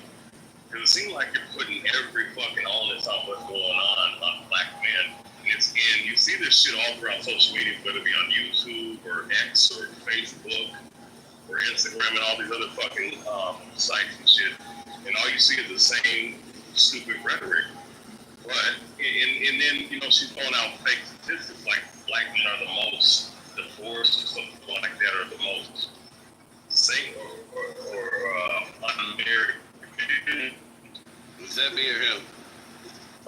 That's Sam. A lot of these statistics that you're bringing out are arbitrary.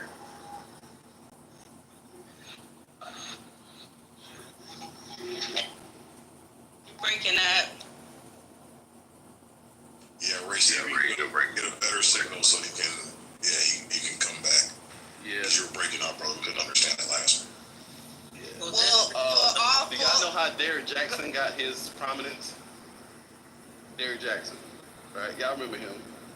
The guy that Derrick Jackson. Oh yeah. Oh. Yeah, Derrick Jackson was a motherfucker who was, the woman whisperer at one point in time, right?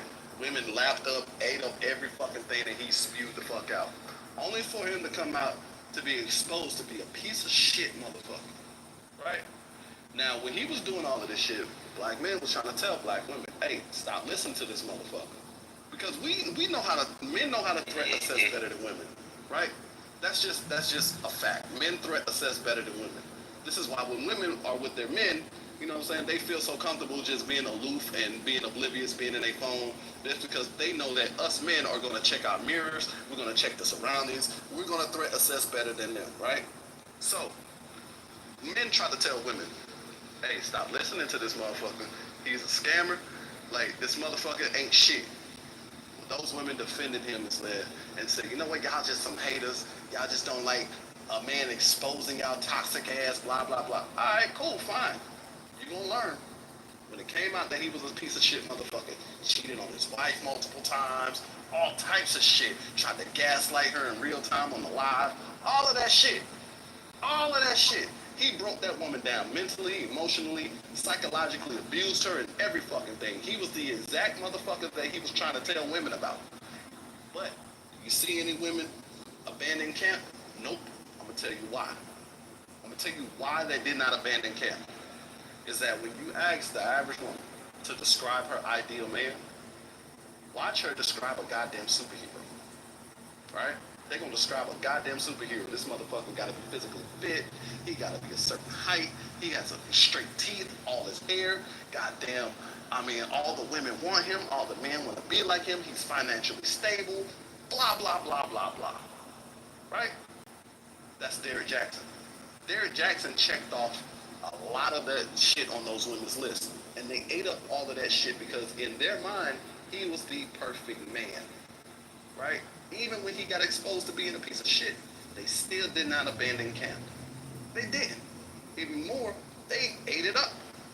He was going on speaking engagements, and all of those women was in the front row trying to get their book signed, trying to get pictures, all of that shit. They was in love with that motherfucker. We tried to tell them, don't follow that snake. That's a snake-ass motherfucker. He ain't shit. Y'all men just hating. Y'all don't like women. Y'all don't like women. No, he was a fucking yes man for you women. And a lot of women suffer from confirmation bias, right? They don't really want to hear men like us, our opinions. They just want their opinions repeated back to them, but in a deeper voice. That's all they want. And that's what Derrick Jackson was doing.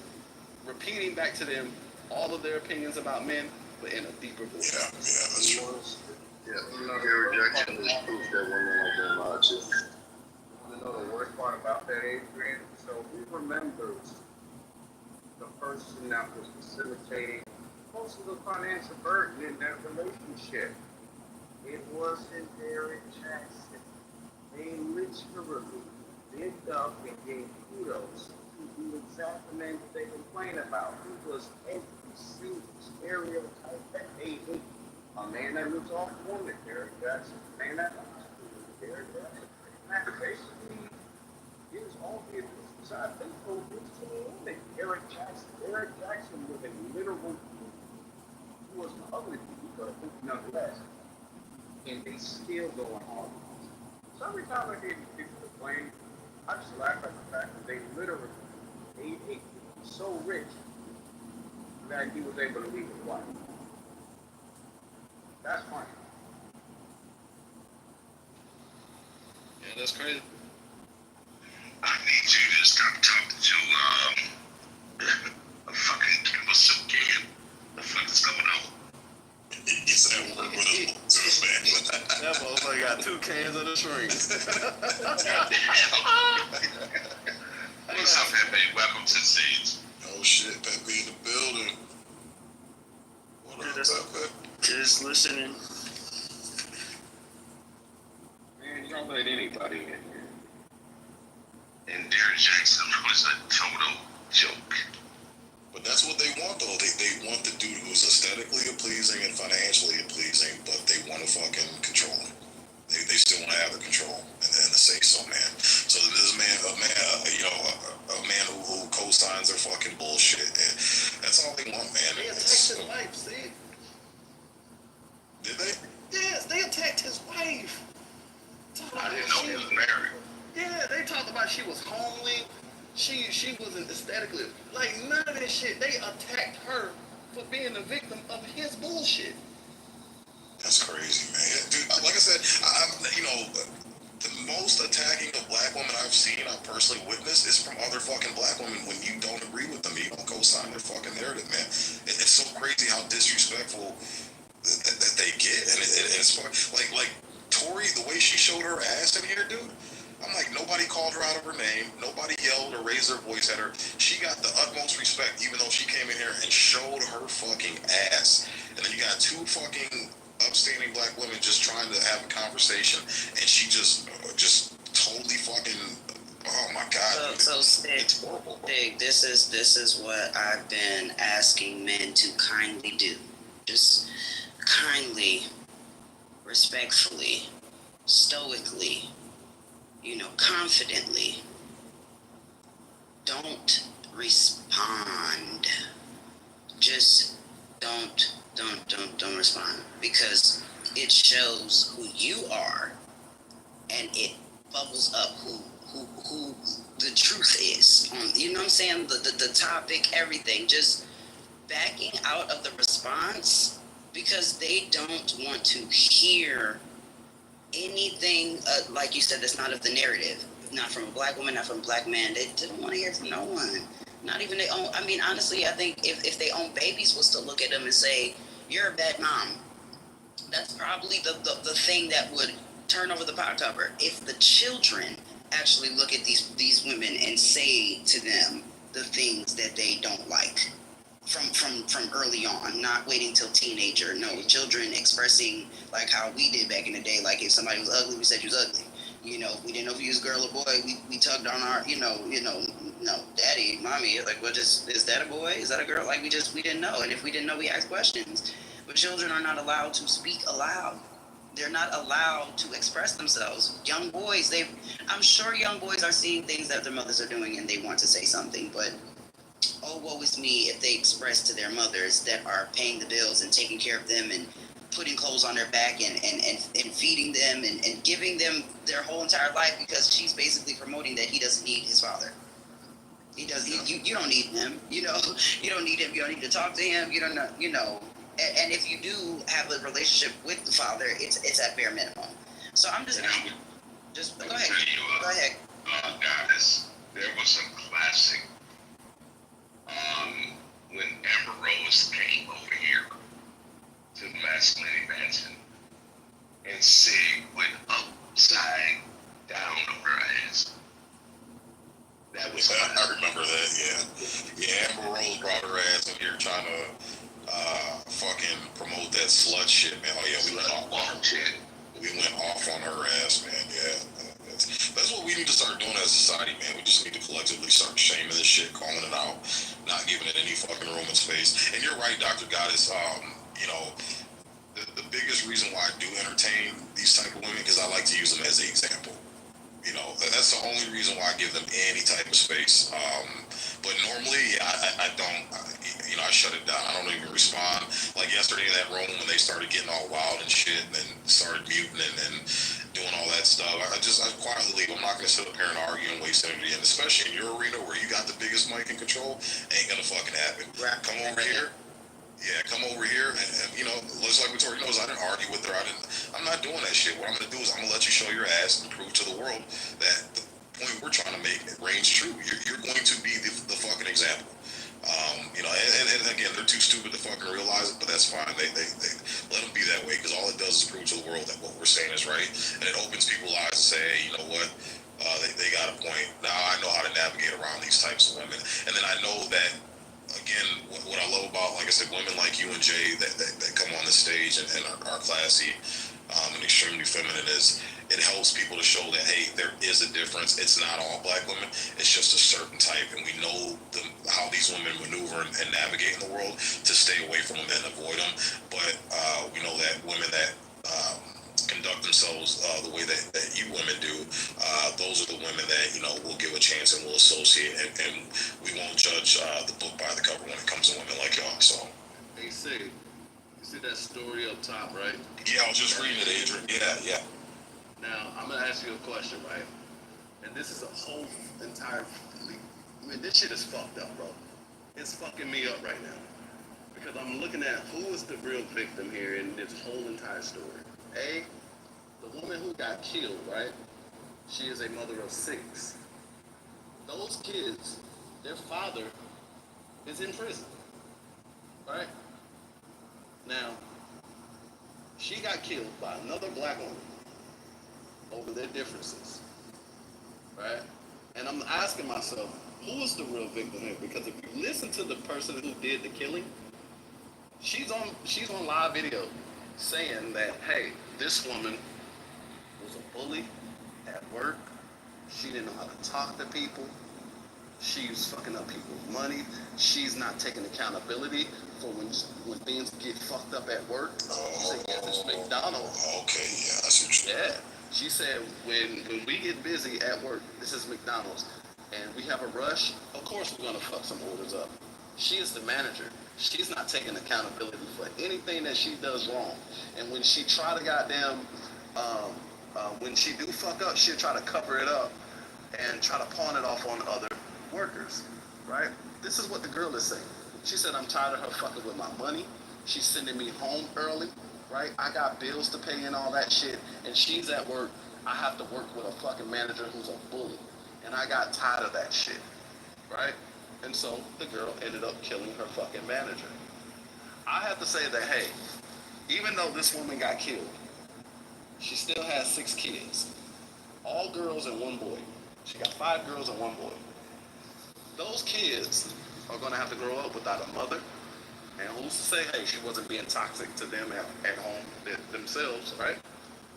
But they also have to grow up without a mother who's dead and a father who is in prison.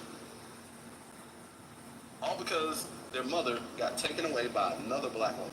No, boy, so Adrian, on that point, I didn't realize that was the full backstory. You understand this is exactly the same situation as Carmelo and Austin.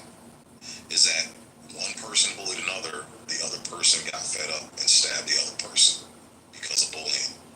So I wonder how many of these, dude, we should do a room on this shit. So here go to Go ahead, Doctor. Yeah, go ahead. Here go to crapola, right?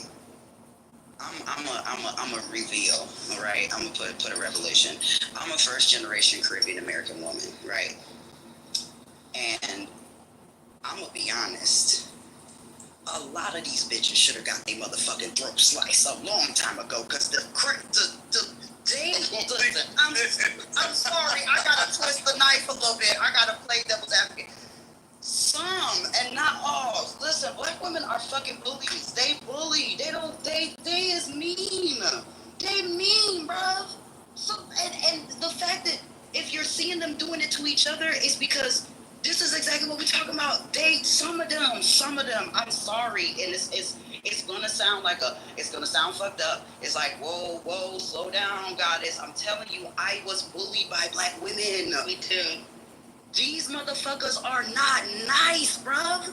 They don't have niceness in them. When me tell us that them people are mean, they will talk about your mother's mother. Yo, you know what I find the most rudest thing to hear is when a black woman says that a black man should have been sucked back up into his father's dick or his mother's father.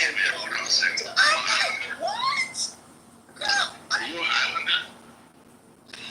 Yeah, she said first generation, yeah, she said first generation. I was listening to a story in my other earrings. Okay. Sorry, yeah, I kind of the coast, bitch. My bad. Sorry. Dr. Goddess. Yes. That shit sound like my grandmother. But I don't fully support the narrative that some black women have about how they believe that black men should always be protecting them, and I'll tell you why. Because not only these stories that you are sharing and that Adrian shared, but there was also a case with a black woman, I believe it was in Michigan, who went to a wig store and didn't like the customer service or something like that. And so she returned the next day with her 2 adult daughters, all to beat up that salesperson, and the Asian owner of the store had a gun and she ended up shooting and killing the 2 daughters. So this woman went to jump to bully someone else because of something irrelevant. She didn't like the service or the wig, whatever it was. And she got her children, her 2 daughters, killed over some nonsense that she started. That's why you cannot defend them all the time, because they will get you caught up in some mess. And Thunder, that's That's what I'm that saying. emotional regulation I was talking about. I've been friends with them. I've been in their friend groups. Like, I'm telling you, and people be like, oh, you're not black American. I'm like, listen, it does not matter. I've been friends. I sat at tables with this woman. I watched them plan to jump other girls because you don't like what she. Hold up, pause. But wait, what are we doing? We ganging up to go jump shorty because you don't like that she got her own hair and she thinks she better than. This is the type of fucking shit that they was bullying other girls about. And I'm sitting here like, bruv, is this what we wasting time about? And literally, like, eventually I had to get up from the table with them because Black women would sit at the table, they would drink, like we would smoke the weed, you know, like we was young, we was in high school, whatever, you know, we had our money, work our little jobs. But so, I ain't gonna lie, and sorry but not sorry, some black women was lazy. They already had babies out of high school. Guess what the fuck they didn't want to do? Get a fucking job. Guess what the fuck they was going to do? Go to the goddamn child support. I literally had to back out of a girlfriend group because Shorty was like, yeah, I'm about to get this nigga. I'm sorry, Black American women. The man just came from Jamaica. I knew the brethren. He just came from Jamaica, and she saw him at the club, fell in love with him, and literally found out that he just got a good job, just got his house, just got all the things. He came here, did all the right things. He didn't come here illegally. He did the proper things. He was set in stone, had his work ready, and this girl planned and plotted on this man and said, yeah, I'm gonna his name was Jeffrey. That was his name. His name was Jeff. I'll never forget Jeffrey. She sat there and plotted on this man and sat at the table while we're smoking and drinking and having conversation as young ladies. And she's like, yeah, you know, I really like Jeffrey, but I want to have his baby. Like, I think he's a good man. And the whole thing trickled out into her. She tore him down. The job, he lost the job, he lost the car, he lost the place. As soon as she found out she was pregnant, she went right down to the government. And I'm not lying to you. I promise you, on my dead mama, I'd never say that shit. I promise you. She went down to the fucking courthouse as soon as she found out she was pregnant. As soon as she took the test, she called all of us on the phone and was like, yo, I'm pregnant, y'all. Woo-woo. And I'm about to go down to the courthouse and file for food stamps and the voucher. Because at the time, if you're pregnant, I was born in Massachusetts, so at that time the vouchers was up. So once you found out you're pregnant, they was doing the housing voucher where you could get the 2 to 3 bedroom house or 2 to 3 bedroom apartment already furnished. They gave you like $3,000 voucher. You get the furniture, you get the house, you get the apartment, you get the bedrooms, you get every motherfucking thing. And child, please, that was the goddamn game. And that's what I saw them doing to Caribbean, African, and even their own men. It didn't matter where you come from. The plot and plan was to take down. So what I'm saying is, like, this shit is not, we not just talking about social media, we saying that this is a motherfucking disease. This, as Tiffany Haddish said, it's a mental illness. It is. This is are they having gender dysphoria? The WHO said gender dysphoria is no longer real. Bullshit. Black women want to be men. Why? Why do you want to have a big back? Why are you pumping? Why are you powerlifting in the motherfucking shit? Powerlifting 150, 200 pounds on your back. Are you going to carry the man and the children? And are you carrying the horse and the cow and the sink in the kitchen too? Like, why the fuck is you pumping so much goddamn weight? And you still not carrying the whole family right. You still letting children down. You still not feeding them good food. You don't want to cook nothing that's not coming out of a box. That's not coming out of a motherfucking drive-thru. I'm confused. Yeah. That's great.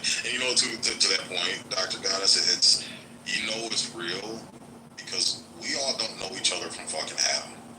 Most of us have never met each other in person. Most of us live in different sectors of the country, if not the world. And when we sit here and have conversations, compare notes, we all got the same fucking stories. Same stories. She was from New York. She literally told of my high school experience to be in New York City with going to school with black women or black girls. And I'm in California, so yeah. I hear y'all. Yeah, my ex-wife was mixed. Her dad was white, her mom was black. And she went to Finney High School in Detroit, over on the east side. And the stories I used to hear from her, going to school with these dark-skinned black girls, they would terrorize her. They literally rip the hair out of her scalp. They would beat her up, call her a white whore, a white bitch. I mean, these dark-skinned black women were fucking ruthless to her growing up, man. Even her own sister, they got different dads. Her sister's dark-skinned black, and her sister's on this pro, black girl magic, pro black women are gods, and all this fucking just dumb shit. But she was even telling me when she used to get in fights with her sister would physically pummel her, and call her white whores and white bitches and white sluts, and I'm like, I felt bad. I said, holy fucking shit. And she was like, "This is what I went through." Yeah, like being a light skinned mixed breed black girl growing up with these black women, these black girls. She's like, they were fucking terrorists, man. They were terrorists. Sig, they would bring scissors to the school, and they would literally cut your hair off if you had the nerve to have long, healthy hair. Yeah, yep. I've heard that. I've heard that from several black women over the years, Thunder. Yes, I've heard that. They would really, I mean, respectfully, again, other black women, and the majority of the ones that we're talking about, they will come and say, oh my God, again, women haters, blah, blah, blah, blah, blah, blah. But I sincerely am concerned. And I think everyone else who are speaking, they don't hear the concern. We're concerned about your mental health. We're concerned why you think that being single and by yourself and holding up an entire household, money, finances, discipline, bearing the children, feeding, nutrition, like you're doing that, and then you get mad when a nigga don't want to come over your house to cut your grass. He don't want to just come over here to cut your grass. Like, you're gonna pay him. Go call, you know, Mexican Poppy to come goddamn cut your motherfucking grass. Like, you not just gonna have no man coming the fuck over here. But there you go. Call him too. That's all I'm saying. You know, like, I'm just thrilled. Like, why the whole independent, you know, my body, my choice, right? And then I'm sitting here like, okay, yes, you had a choice before someone took over your body. It's perfectly fine. Like, everything they say, I'm like, there's a twist and turn to this shit. My choice, my body. Yes, your choice before your body was taken over. Now that your body is taken over by another human body, you don't have no choice. My girl, like, your choices are dead. Your choice is now that child. Got it. I read a stat where it said 56% of women have sex. That number. Oh, shit. Yeah, you're in the matrix. So, oh, shit. What about now? Yeah, you're clear now. Yeah, you're good. All right. I said I read a stat that said 56% of women are on antidepressants. You want to know what's scary about that number? The other 44. The other 44 that's not on medication, right? The other motherfuckers that are not on that goddamn medication. Just thinking about all of these motherfuckers that are going around undiagnosed with mental illnesses and not being on the proper medications, right? I guarantee you, that chick who was in this room earlier, a lot of these motherfuckers got one thing in common, that they all on the same fucking medications in their goddamn medicine cabinet. I guarantee that's what's fucking them up. A lot of motherfuckers are on birth control that is fucking up their mood swings, that is fucking up their endocrine system, that is fucking up their emotional regulation skills. Alright? Like, these motherfuckers are active psychopaths out here, y'all. Yo, just real quick. One thing you have to look at, Adrian, say our age group. Look at how many single parents, the single women with children, is hooked on that shit. It's probably 70%. Guarantee you, of women as single parents, especially white women, they are fucking hooked on that shit. Like, not latest, they just pop that shit. Yo, real quick, I just want to bring attention to the chat. This is what I'm talking about. A little skinny, dreadhead ass nigga. Mr. Steer Girl, come up here, man. I'm gonna send you an invite with your dumb ass logic. This is what I'm talking about. You can tell this nigga was raised by a dumbass fucking single mother. His response to all of this is, but ain't you niggas black though? That's his response. What does that mean? Right, that's what I'm saying. Ain't you? So because we're black, we're not supposed to criticize and talk about how we can improve and do better. And your response is, you dark with nappy hair, so aren't women in your family dark? Just because I have black women in my family doesn't absolve me from being able to criticize shitty behavior. Then he says, Dr. Goddess, you dark skinned, so they talking about you. No, we're not talking about Dr. Goddess. No. We're not talking about. He won't even come to the stage. Yeah, come to the stage. This is what I'm saying. These slow ass, dreadhead ass niggas. There's consistency in where this bullshit is coming from, bro. It's stupid. It's fucking fucking retarded. That's the most retarded response you can fucking give to everything. Are you listening to everything that we've been saying? So because I work for Ford, I can't criticize Ford cars if they have some fucking ailments and they're pumping out lemons and there's some flaws in the engineering and the design. I can't criticize Fords because I work for them. That's your logic? Yes, it's dark-skinned women. Again, not all, you retard. Do you understand what generalizations are? You can generalize, but it doesn't mean you're implying all. We just noticed a consistent pattern with a certain group of people. Criticize the internal water pump. God damn it! See, I hate that shit. It's an issue, and I gotta call you out with this here. You speaking over 2 syllables.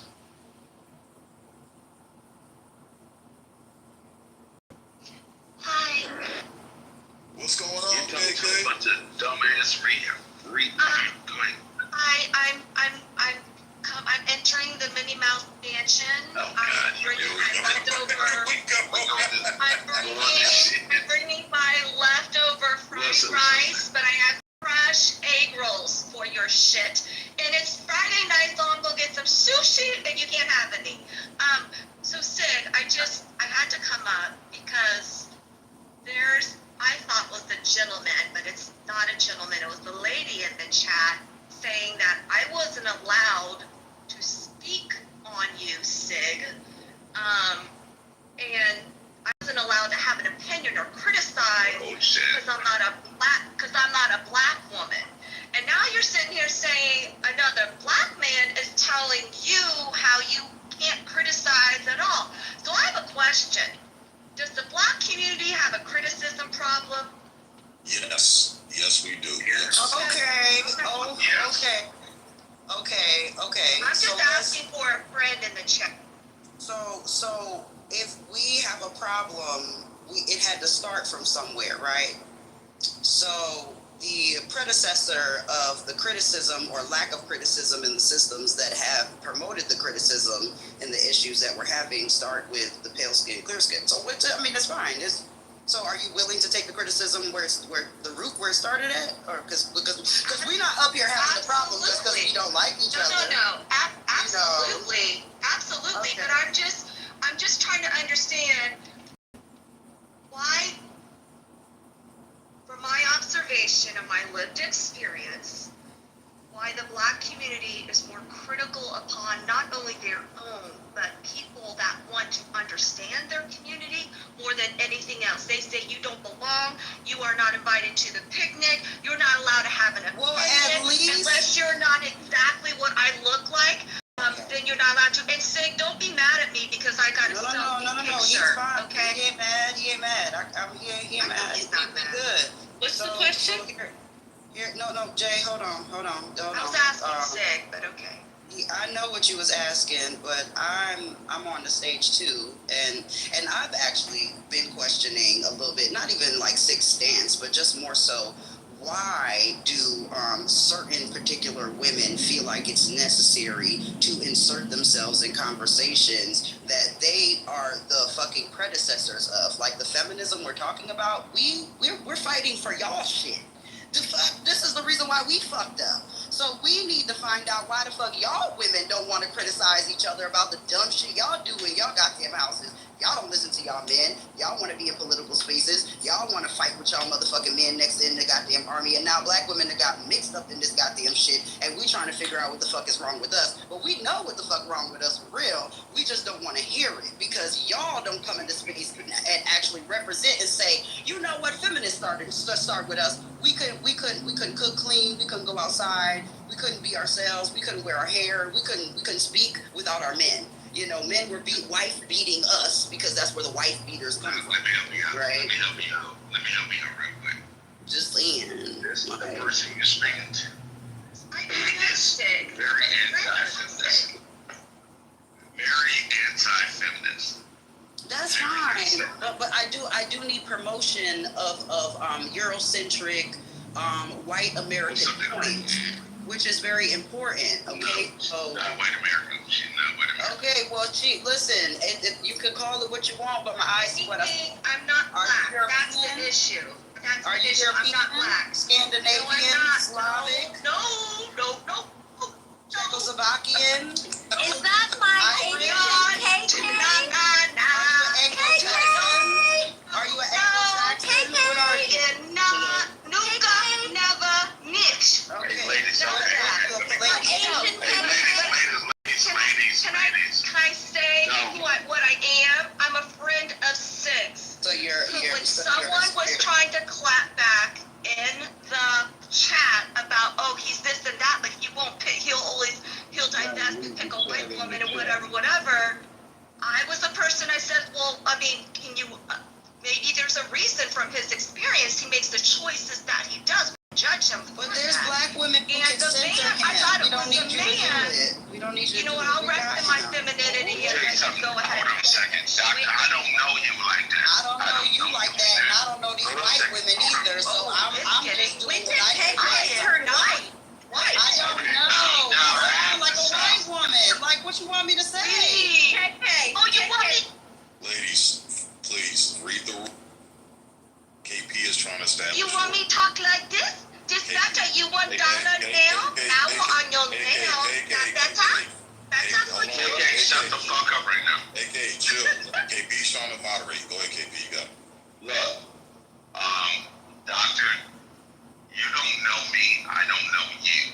I know KK. Yeah, she can be an asshole at times, but she's very, very close for years. So you have to know who you're speaking to speak to them. You understand what I'm saying?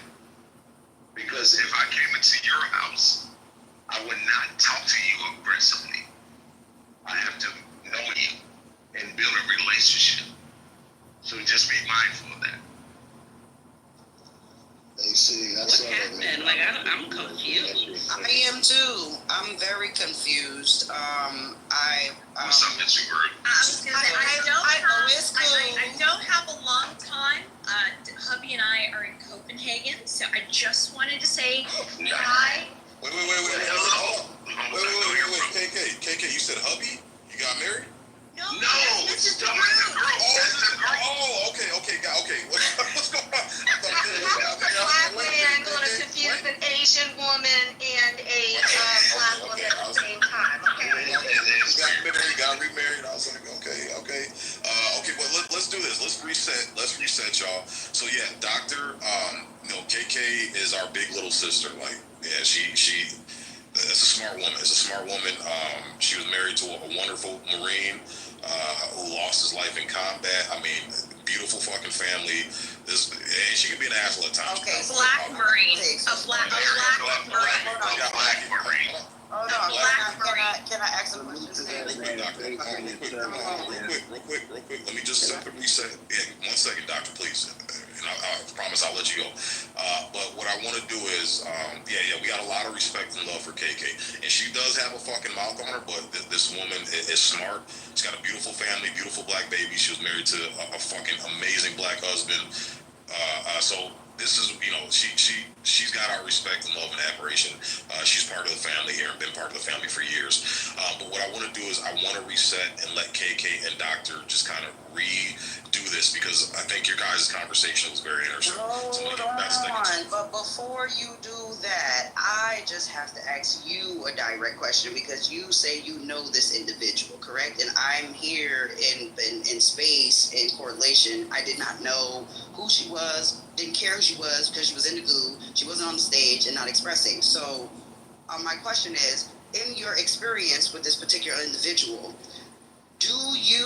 have you seen her in action teaching others about the bridging the gap and how racial rage takes place and white fragility and like has she done Jane Elliott stuff? Have you seen her cape and stand on the pedestal and actually teach pale skins, clear skins, and those across those boards that do look like her? Does she stand on that like a Jane Elliott? I just need to know because if you're censoring her, does she need to be important? And if not, then I need her to get the fuck up out of here.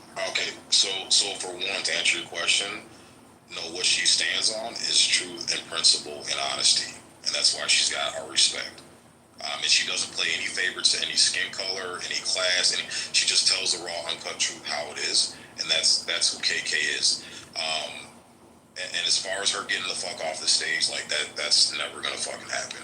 So we can go ahead and nip that in the bud right now. But what I want to do is I want to bring it down a couple levels.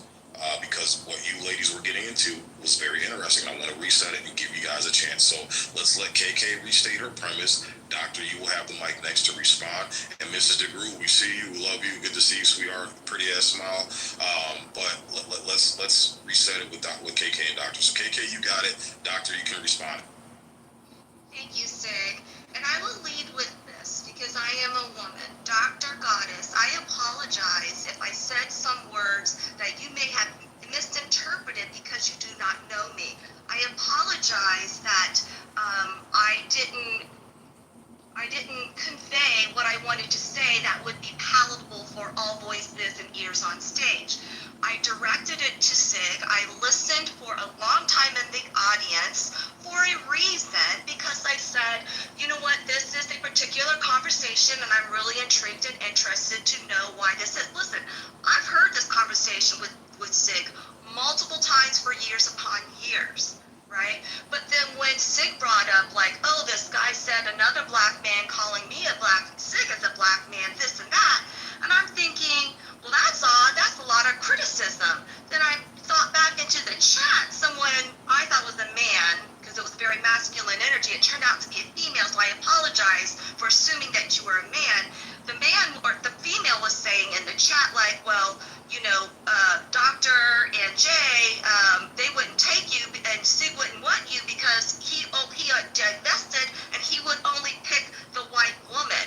And I'm thinking, well, there's a reason for that. Are we going to judge him for his experience in life of why he chose that choice? And I am not white. I'm sorry that I do not live up to stereotypes. I did enter the room though with, you know, the number one rule as a female entering the Minnie Mouse Mansion is you got to bring something to eat. And I brought up fried rice and sushi later. Okay? So like, I apologize, it was misinterpreted. I am here to listen and learn. And I'm flabbergasted that you were so offended by that, but I'm going to take that and I'm going to work on that. I'm going to listen to that and try to understand the reason is, but the question still is there a problem within the black community of having criticism? And it's not me saying this as an Asian woman. It's not me saying as a mother who has half black children. I'm saying this as someone that wants to understand why is there so much more criticism in one cultural community compared to other cultural communities? What instincts or what factor is missing so I can be aware of it, so when my children, when they're young adults, I can understand like why there is and kind of correct the behavior to make sure they're not as critical to the point that it's a detriment not to their own community, but also their lives and people within them for them to excel in life. So I will close with this.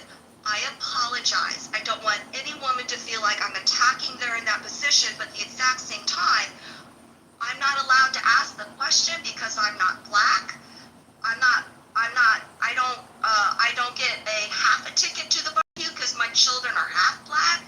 And like, oh, well, now she does have half black children, so maybe we will listen to her talk. Like, I don't know. I don't know how it goes, so I'm just asking. So my apologies for assuming that the Masculinity Mansion was a safe place for me to ask a question like I have for years with Sig. So I digress. And Doctor, you got the mic now to respond.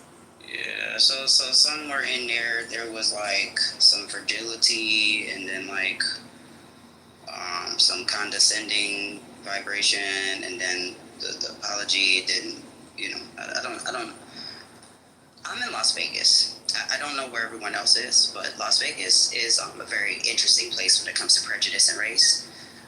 And I'm here with Asian Pacific Islanders. I'm here with Filipino and Filipina Americans. I'm also here with Koreans. I'm here with Vietnamese. I'm here with Mexicans. And I'm here with a very minimal amount of dark-skinned black people. Just black people in general, just black folks. you know, whether Black American, African, Afro-Caribbean, it doesn't really matter. Very, very minimal amount.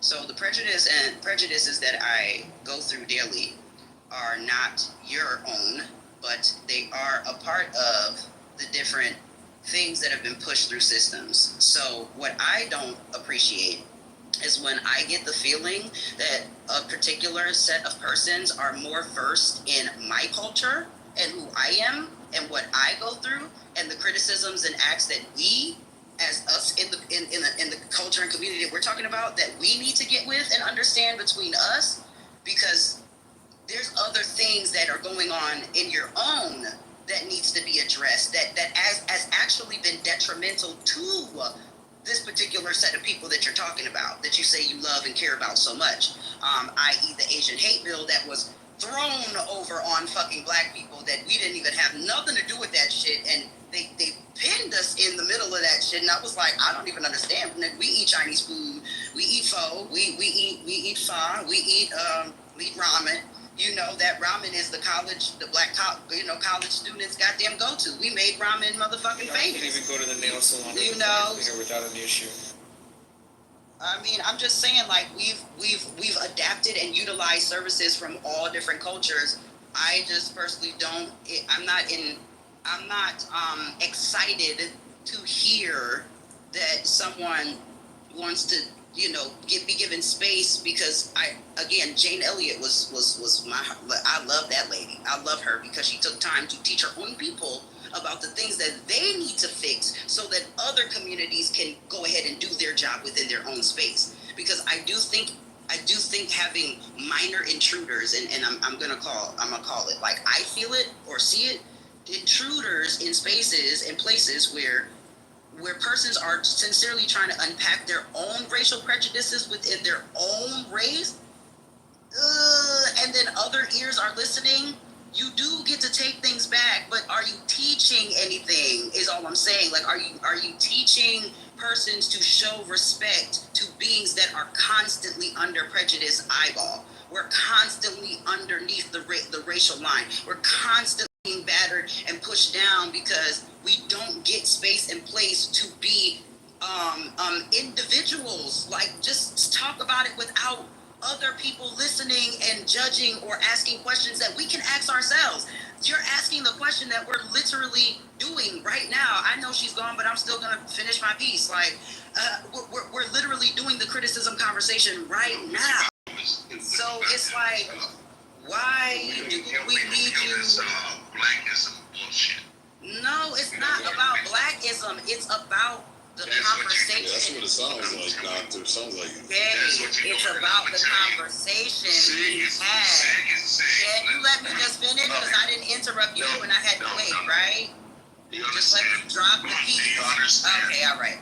Y'all got it. I appreciate the space. Peace and love. Y'all go ahead, whatever y'all want. Wow, go ahead, KP. Go ahead, man. No, what? See, you knew that nigga shit gonna pop out in that black woman. Yeah, you knew it. It came out. KK got her. KK got her. I'm like really confused. I've been sitting here listening, and I don't know what happened. Same here, JD. Same here. You ain't the only one. I just want it to be known that I opened up with my I'm sorry. I closed with I'm sorry. My nail salon was calling me, so I just had to take that call. I saw that. And I don't know if she accepted my apology or not, but I came back and she got mad and then she left. But maybe perhaps she doesn't know me, so she thinks I'm being condescending, that I'm not being authentic, but I really want to know, like, why the criticism. Like, it's harder within the Black community, and I think it's terrible. I think it's terrible. It's a problem compared to other communities of people of racial backgrounds, ethnic, whatever. They're the most critical one towards each other, and then also receiving. That's just my experience. And I'm just asking you, Sig, because we've had this conversation, these types of conversations multiple times. Am I seeing this right, or am I not right? Because to the chat and what the guy was saying in the chat that didn't come up. No, you're absolutely right. And here's the thing. You know, whatever team, like think about sports, whatever team's doing the worst or whatever player's doing the worst, they're going to get criticized the most. Why? Because there's a big light shining on them because they're not performing up to expectation. So yeah, we are the most criticized because we hold the trophy in all the worst categories in American society. And then too, as black men, it's our job to lead. Guess what? When you lead, it's your job to coach and mold and criticize and help those in your group to become better. So that's why the criticism is so heavy in our community. I personally love black people. I personally love the black community. I've seen black excellence firsthand.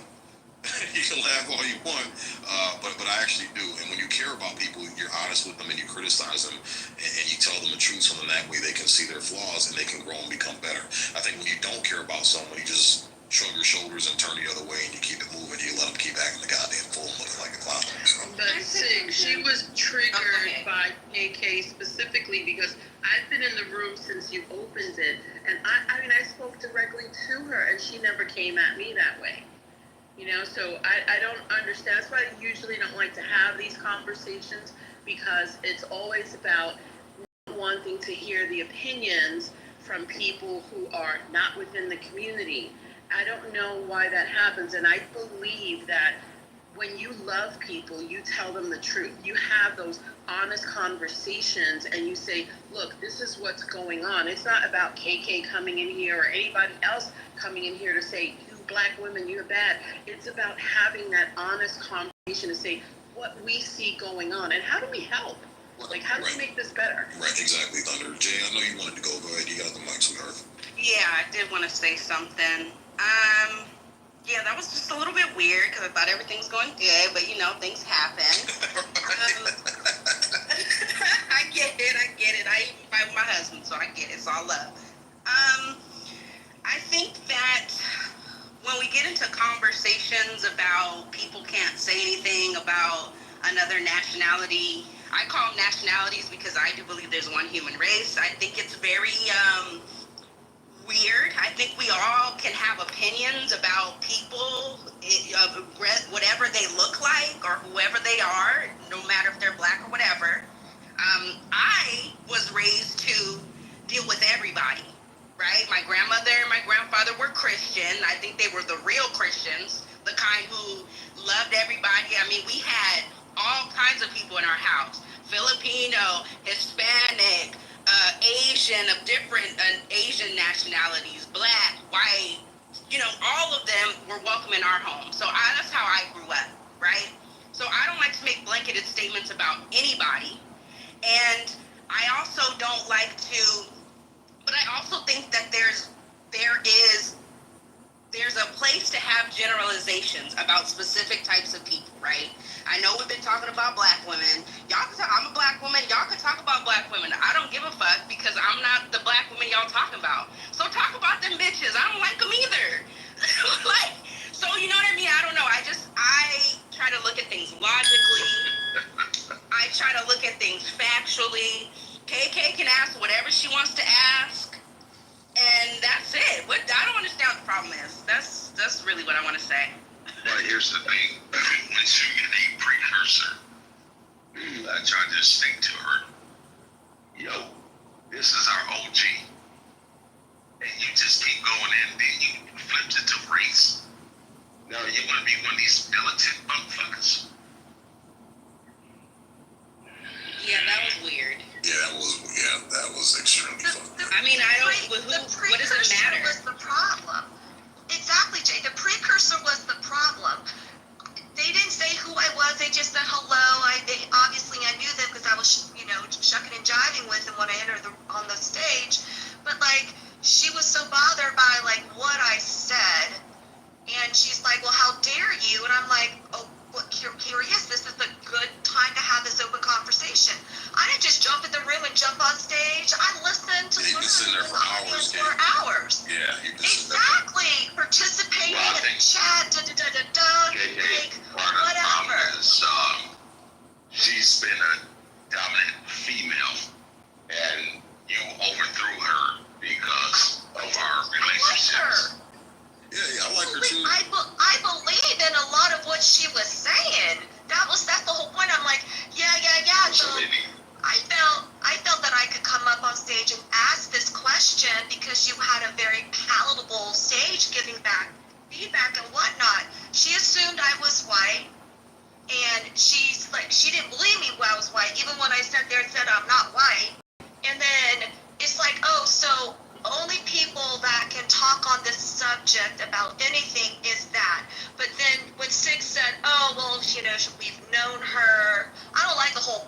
the ass part. You That's are not paying me. somebody. You are. Shut up. Shut up, Stickless. Go eat your damn carrots. You know you can be an Go eat your asshole. carrots and remove your man's face, okay? But like, I didn't understand why that was, and it wasn't until Six said, "Oh, she's." Go sit your ass in the kitchen.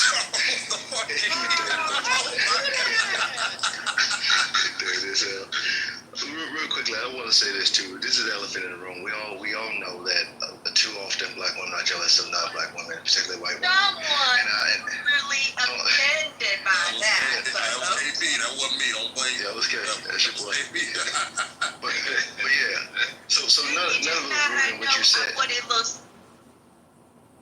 Yeah, okay, none of it was rude in what you said. It's just rude in the fact that you were speaking and she didn't want you to feel like you should be able to speak because you're basically non-black. So it was just a bullshit way to take a shot at you. That's all. And I was sitting right there off in the shower, but KP, go fuck yourself. Nobody's going to stay in the kitchen. You little wackadoodle. I am. Nobody go. Nobody up in there. Wackadoodle. Take your ass to the kitchen. Oh, nah. Go sit your ass in the kitchen.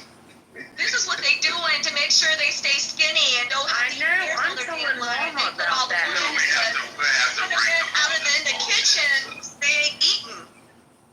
You know what's really funny? Sorry. Go back to the kitchen. Shut the fuck up. Go ahead, G. I'm going to tell You're still Mama. bald though. You still bald.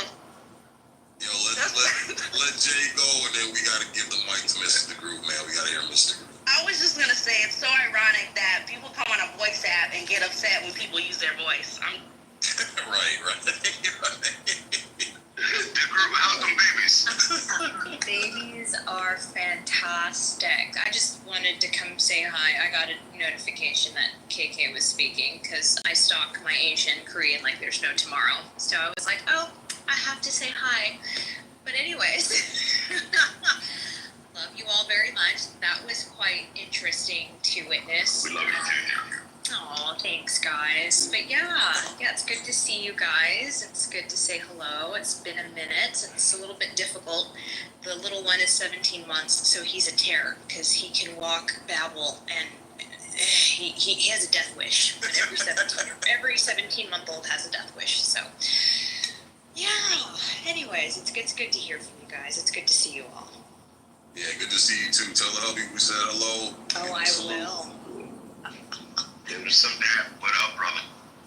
But and just for the record, look, we ain't got nothing against Doctor. You know, she had a little spaz out moment. Everybody's entitled to the little quirky shit, you know. But overall, I still got respect for her. She's more than welcome here, and I do respect the fact that she just gracefully bowed out. She's gonna start with that arguing shit, but I think she caught herself. So I got to give her respect for that, man. So you know, shout out. We're all human. Nobody's perfect, y'all. Nobody's perfect. You know one thing I am proud to have seen. So, Man, would you be out that goddamn bathroom?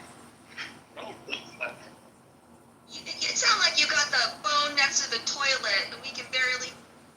I had a fan next to me. It's about 90 degrees, so I gotta keep it to it. Okay, yeah, much better. Yeah, go ahead, bro. The one thing I am glad I am seeing, not just Clubhouse, but the internet in general, black people starting to be black activism. I am actually proud of seeing that because I used to be in it when I was a teenager, and then I learned it's just full of scammers and racists.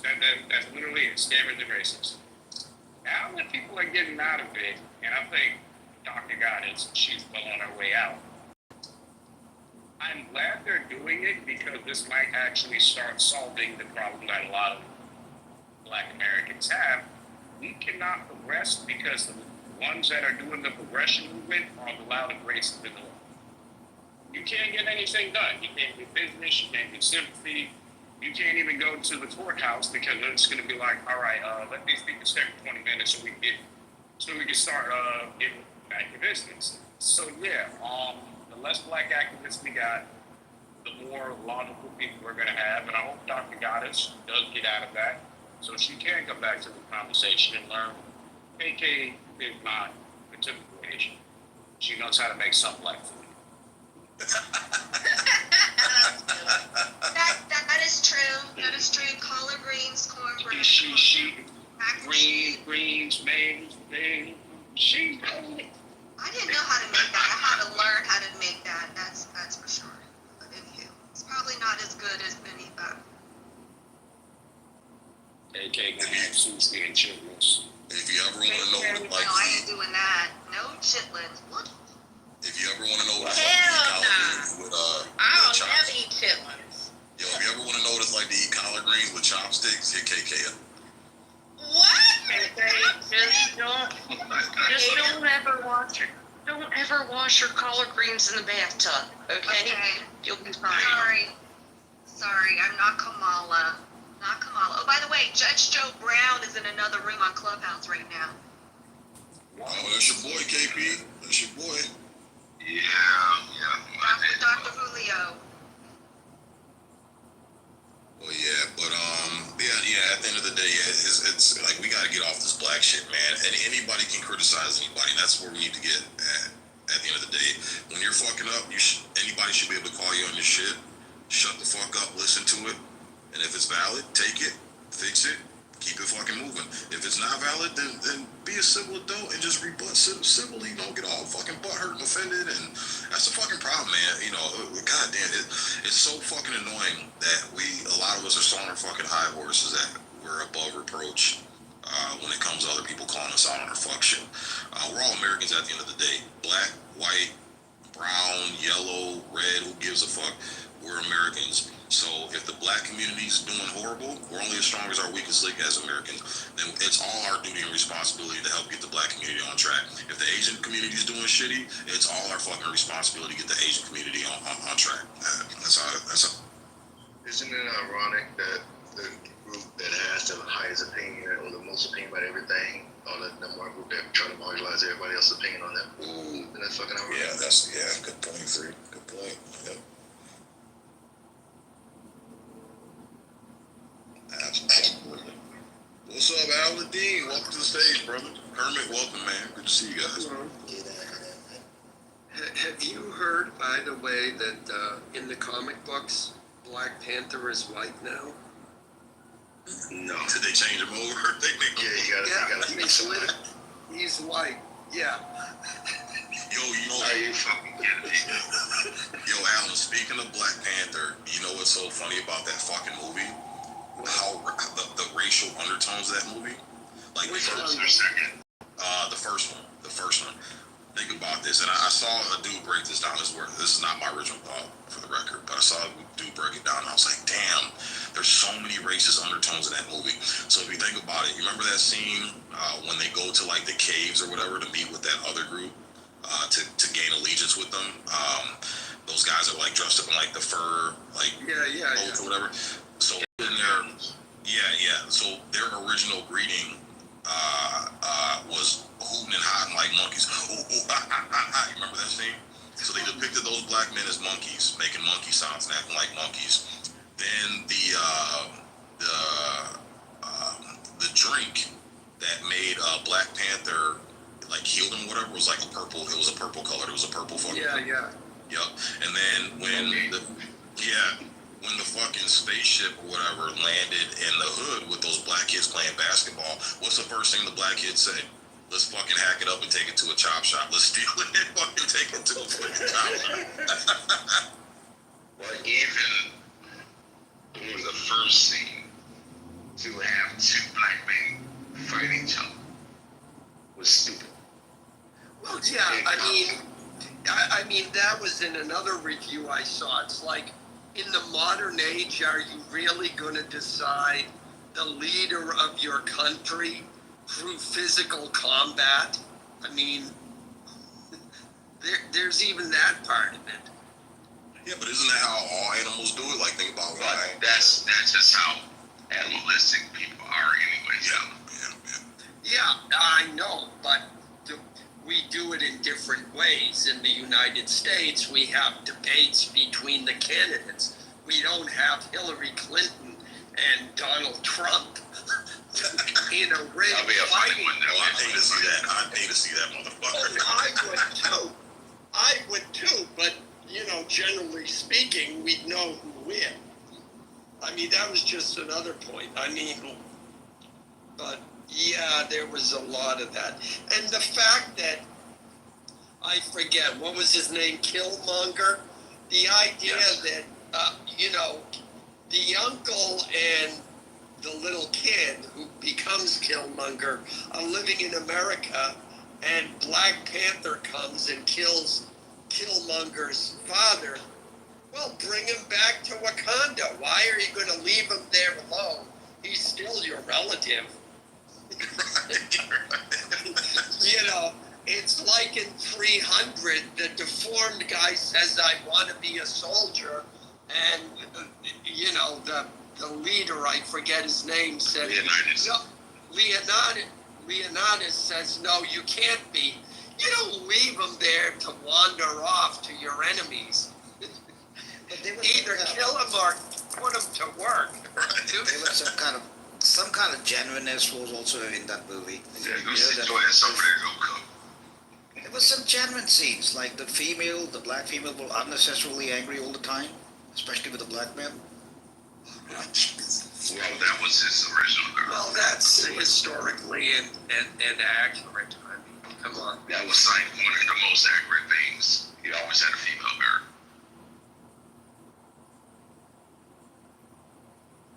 A guy pointed out that it was fucked up how he came back to Chilla and inherited the title. He actually lost fair and square, so he should have never regained it. So it's like they basically betrayed the official king to go with the loser to get him back the throne. So there was a what's the fucking word, coup, for him to get back in place because, a coup, because he lost fair and square, so there's no reason for him to get back on the throne. Well, he never lost, because he didn't die. Oh, he had to die? Oh, okay. Well, they should have had to run it back then. I guess it was no low.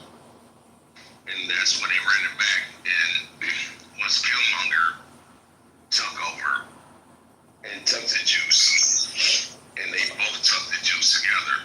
No. Hold on. I just thought about it. He would have died, gave him some of the shit back, right? Because wasn't he dying? Like the other people found him and they saved him? So they broke the rules then. Because if he was left stranded, he would have died. And he didn't take anything until later, after Killmonger took the juice. Yeah, but was it so the that rule? Was going to be another equal. Yeah, but didn't you just have to defeat the other person? Was it a rule they had to die? Yeah, I don't remember. Yes, I gotta see that. You have to die. Say that again. That's why he got tossed over the river. And they thought he'd die. No, okay, here's why. That can't be valid. To kill the person to become the king. No, listen, remember at the end of part 2, old boy is challenging the throne. So he's, because, hold on, is there somebody on the throne in the end of part 2? Was there anybody? Because if he lost, that means you have to die. So, I don't think you have to kill the person. I gotta look at it again. But yeah, I think you just gotta win the battle and have him yield. Oh, no, that's what happened. Yeah, the first fight. No, the first fight, old boy yielded. He tossed his ass over. Yeah, but remember the big dude, the people that was hosting this shit, the one that he gave up, right? Yeah, he gave up, didn't he? For T'Challa to actually take it at the beginning. Okay, so he had to yield. All right. Yes, yield or die. That's the way it was.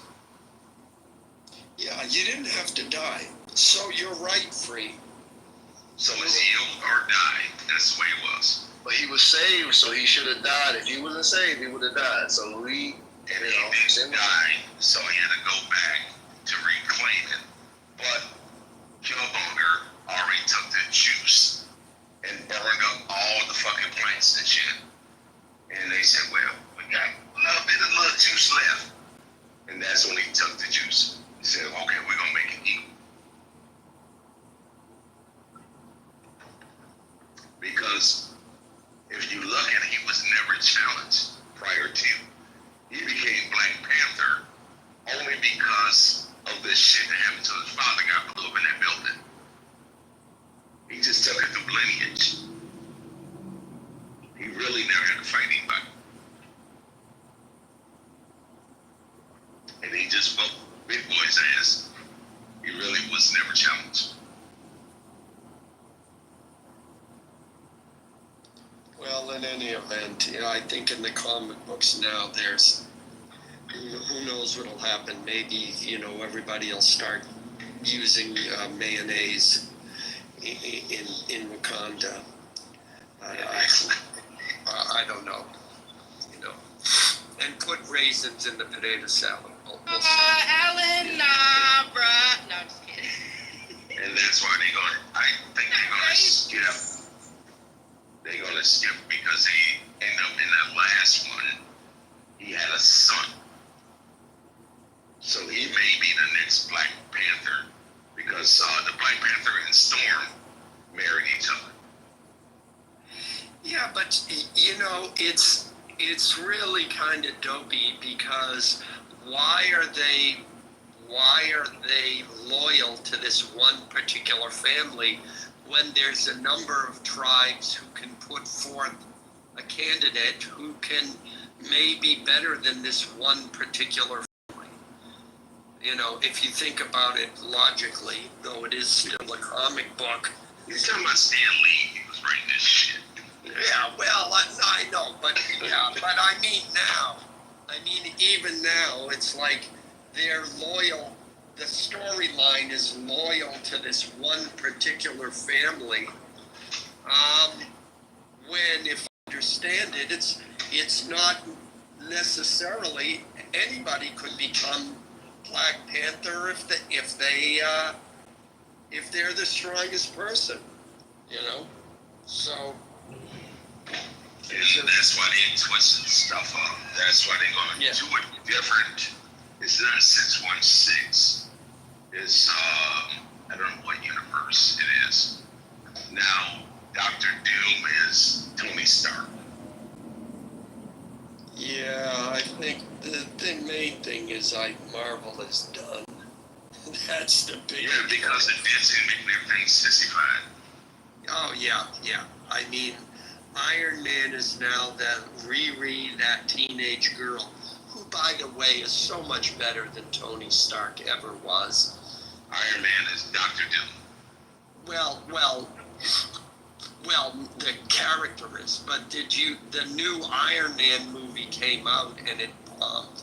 Like all their movies are bombing now. Yeah, Fantastic Four bombed. They're just, as you said it, they pussified the entire universe, and nobody's going anymore. Yeah, they had a good run from Ghost Rider with what's this motherfucker? The original Ghost Rider. Oh, Cage. Yeah, Nicolas Cage. That started a whole run. Everything was good until they brought Lee. What the fuck is her name? Lee Reason or some shit. It's Captain Marvel. That's when everything went to shit. Yeah. Well, Bob Iger fired Perlmutter, I forget his name, who was overseeing it. Yeah, by the end, by Endgame, you had a story arc that went over several years. It ended, and then they got woke. Yes. They changed all the everything. Yeah, and Disney didn't know what to do with it. They just because between the late boomers and Gen X, we went through those comics and they just went to shit. Say, no, I'm good. Now they trying to redo it with Deadpool. That's why they brought back Hugh Jackman, because he said he was done. He did not want to play this shit no more. yeah, but then his bank account started getting low.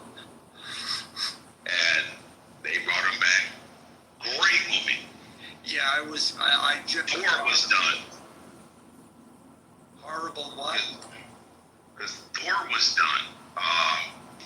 Oh, yeah. Chris was done. He said, nope, I don't want to play this role no more. So I'm going to get typecast. And he said, you know what?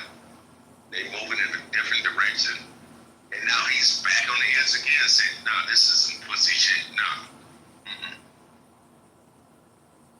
Yeah, I didn't see the last Thor movie, but I mean, the reviews I saw, he just gets totally emasculated.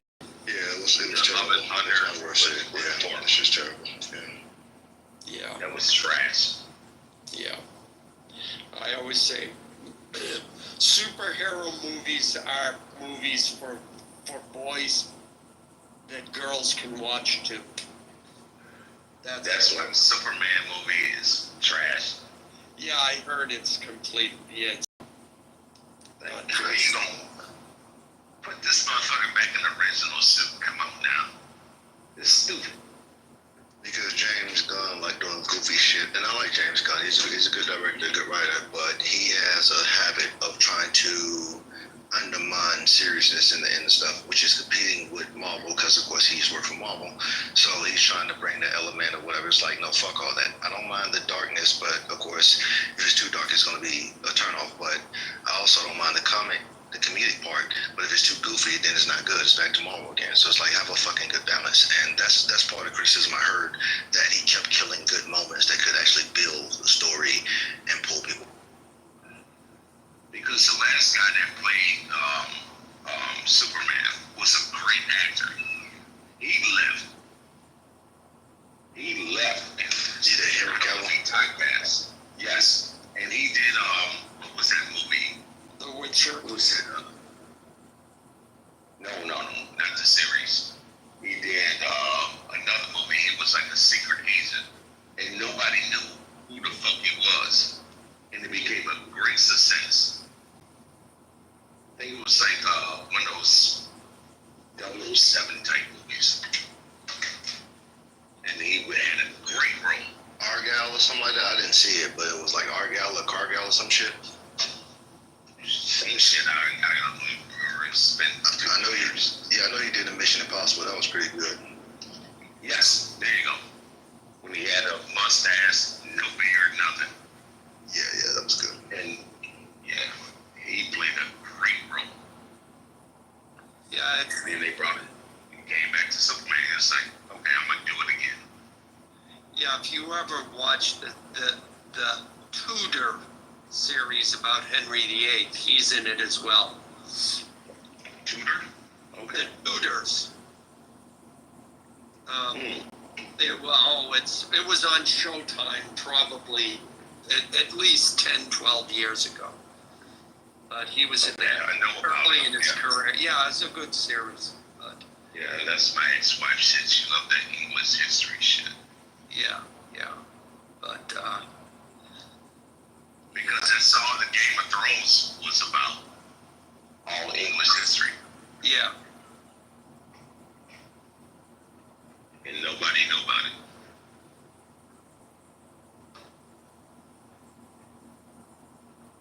And I can't find a good series to watch. Yeah, I never watched Game of Thrones because there's no spaceships in it. It's got to have. It was a great series.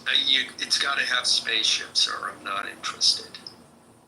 Sorry, ladies. Boys are being boys right now.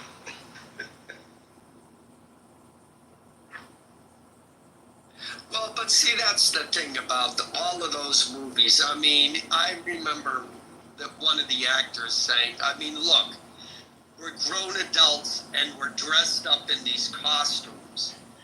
You know, it's a fantasy universe, but it still needs to make sense, you know. And it's like, you know, a little boy sees Superman flying through the air and he thinks, oh man, I wish I could fly through the air. Dare I say that little boys are going to fantasize about doing that and beating up all their bullies and having super strength more than little girls are. And so what Disney intentionally like to do is say, oh, well, we're not going to market to boys anymore. We're going to market to girls. And so in order to do that, the girls have to be strong and the boys have to be weak. Which is actually a misinterpretation because there were always strong female characters, but they were realistic realistically strong in the fantasy world that was created. So, and it came at the expense of everything, so that you literally, the girl is a girl can never be seen as being weak ever.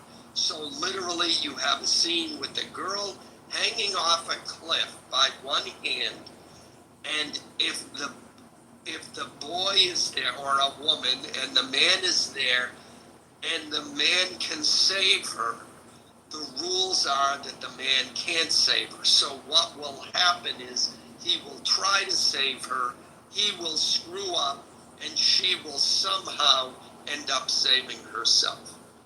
That's just one of the rules that they created, and it just becomes annoying because it's unrealistic, number one, and number two, it turned off the entire, your core audience. Because men are going to go to movies to see that. We're going to bring our children, wives, and everything. Women are not going to the box office like that. No.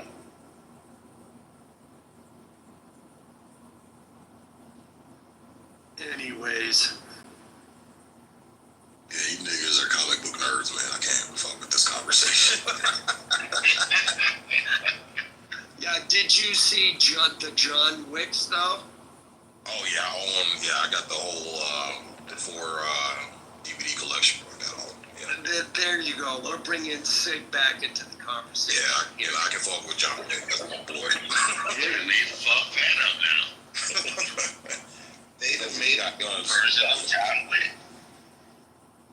Yeah, we used to know a friend of a friend of a friend who designed the handles for some of the guns he used in the movies. But you talking about Taron? From Taron Tech? For the one of the John Wick movies, and that's all the information I know about it. Okay, gotcha. Because you're out in Cali, right, Emma? Yeah. Is it the guy out in Cali? Yeah. It's probably Taron. Yeah, it's probably Taron then. Probably Taron Tactical. Yeah. It's probably it. Yo, that dude's guns, some of the guns he fucking modifies and designs, bro, fucking amazing. I've shot, one of the gun shops has one of his guns, and these guns, man, he'll take a $600 gun and modify it, and then charge $10,000 for it, and people pay for that shit. One of the gun ranges my buddy owns in Michigan, he's got one. Yo, that fucker shoots like a dream, bro. That's probably one of the best shooting guns I've ever shot. Fucking amazing. It's like a Ferrari. It's like a Ferrari. He'll take a Honda and modify it and turn it into a Ferrari, man.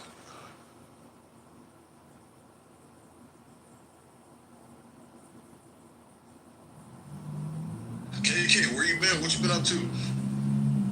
I haven't seen you in so long. Oh God. I've just had a lot going on. I was living in London for a while. Yeah. So no, I remodeled my house.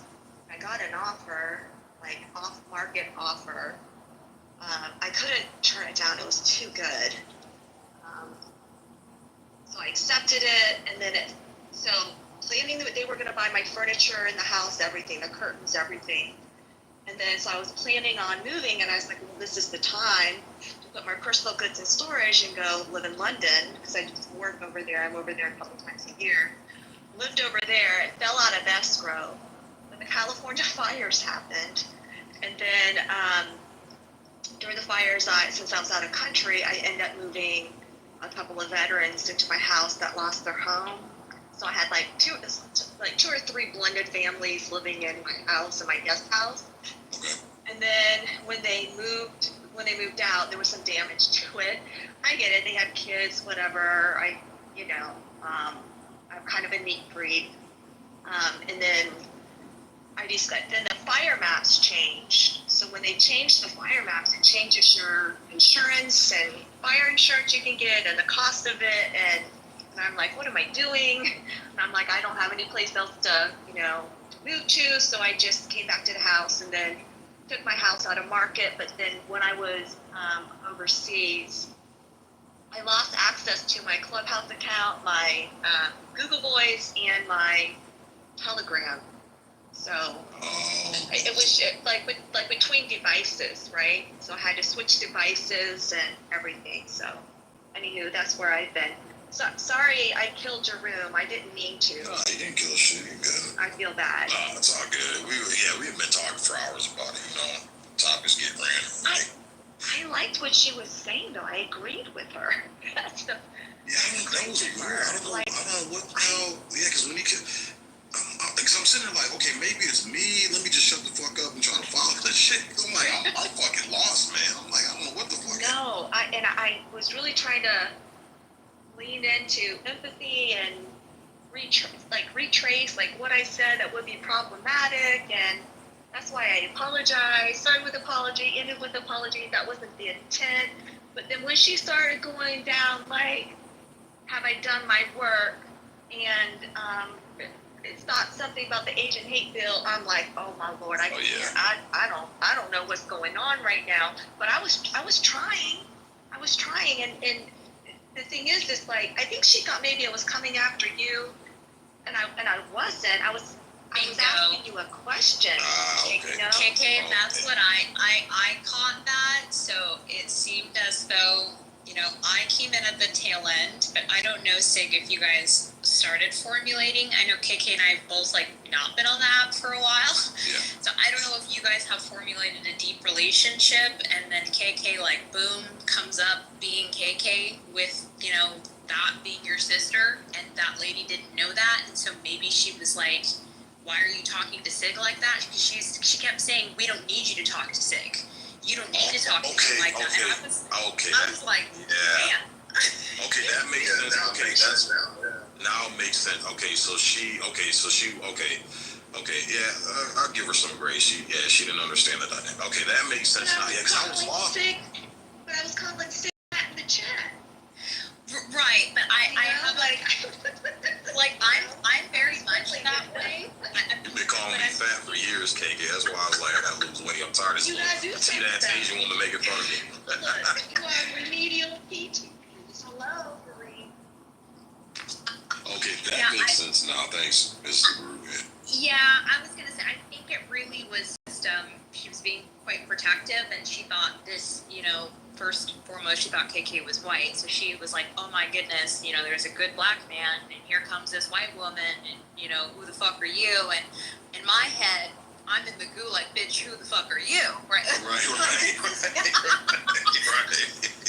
Yeah, okay, that makes sense. All right, I'm gonna back channel her, and then okay, so she was moving with good intention. She just didn't understand the paradigm. And here's the thing, because I do the same thing for you or Brad or KK, right? If someone were to come at you guys, given the fact that we've been entwined since 2021, you know, I'd feel a certain way, right? Right. Oh, yeah, the same thing here. Yeah, same thing here. I thought she was like, well, I'm gonna need her to get the fuck off set. I'm like, nah, bitch, that ain't never happened. So you can't rock with that motherfucker. I would agree with that, but this is the thing. When I asked my question, Sig automatically said, like, quickly before I can even end my sentence, he said, yes.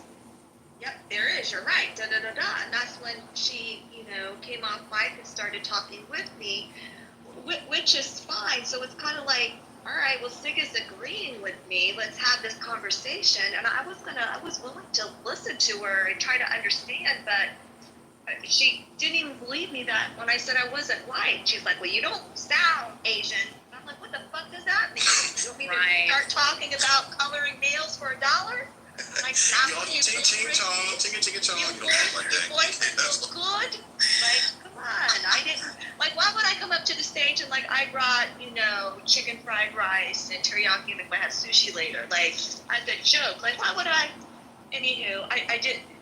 I don't think like she was saying, KK. I feel like she didn't know that you know, you had an established literal 5-year relationship with Sig. You know, she got caught, you know, being, you know, crazy, and then turned around and it was about Vegas, and being black and there's how Asians in Vegas. It was weird. Like the whole. It's like a white woman saying, "But I have black friends." Like that's what she was saying about Asian. But I live in Las Vegas, and there's Filipinos here, and I'm like, there's Asians everywhere in the world. You can't get away from us. We sell wigs, do dry cleaning, and nails great. Like you can't get away from us. We're everywhere.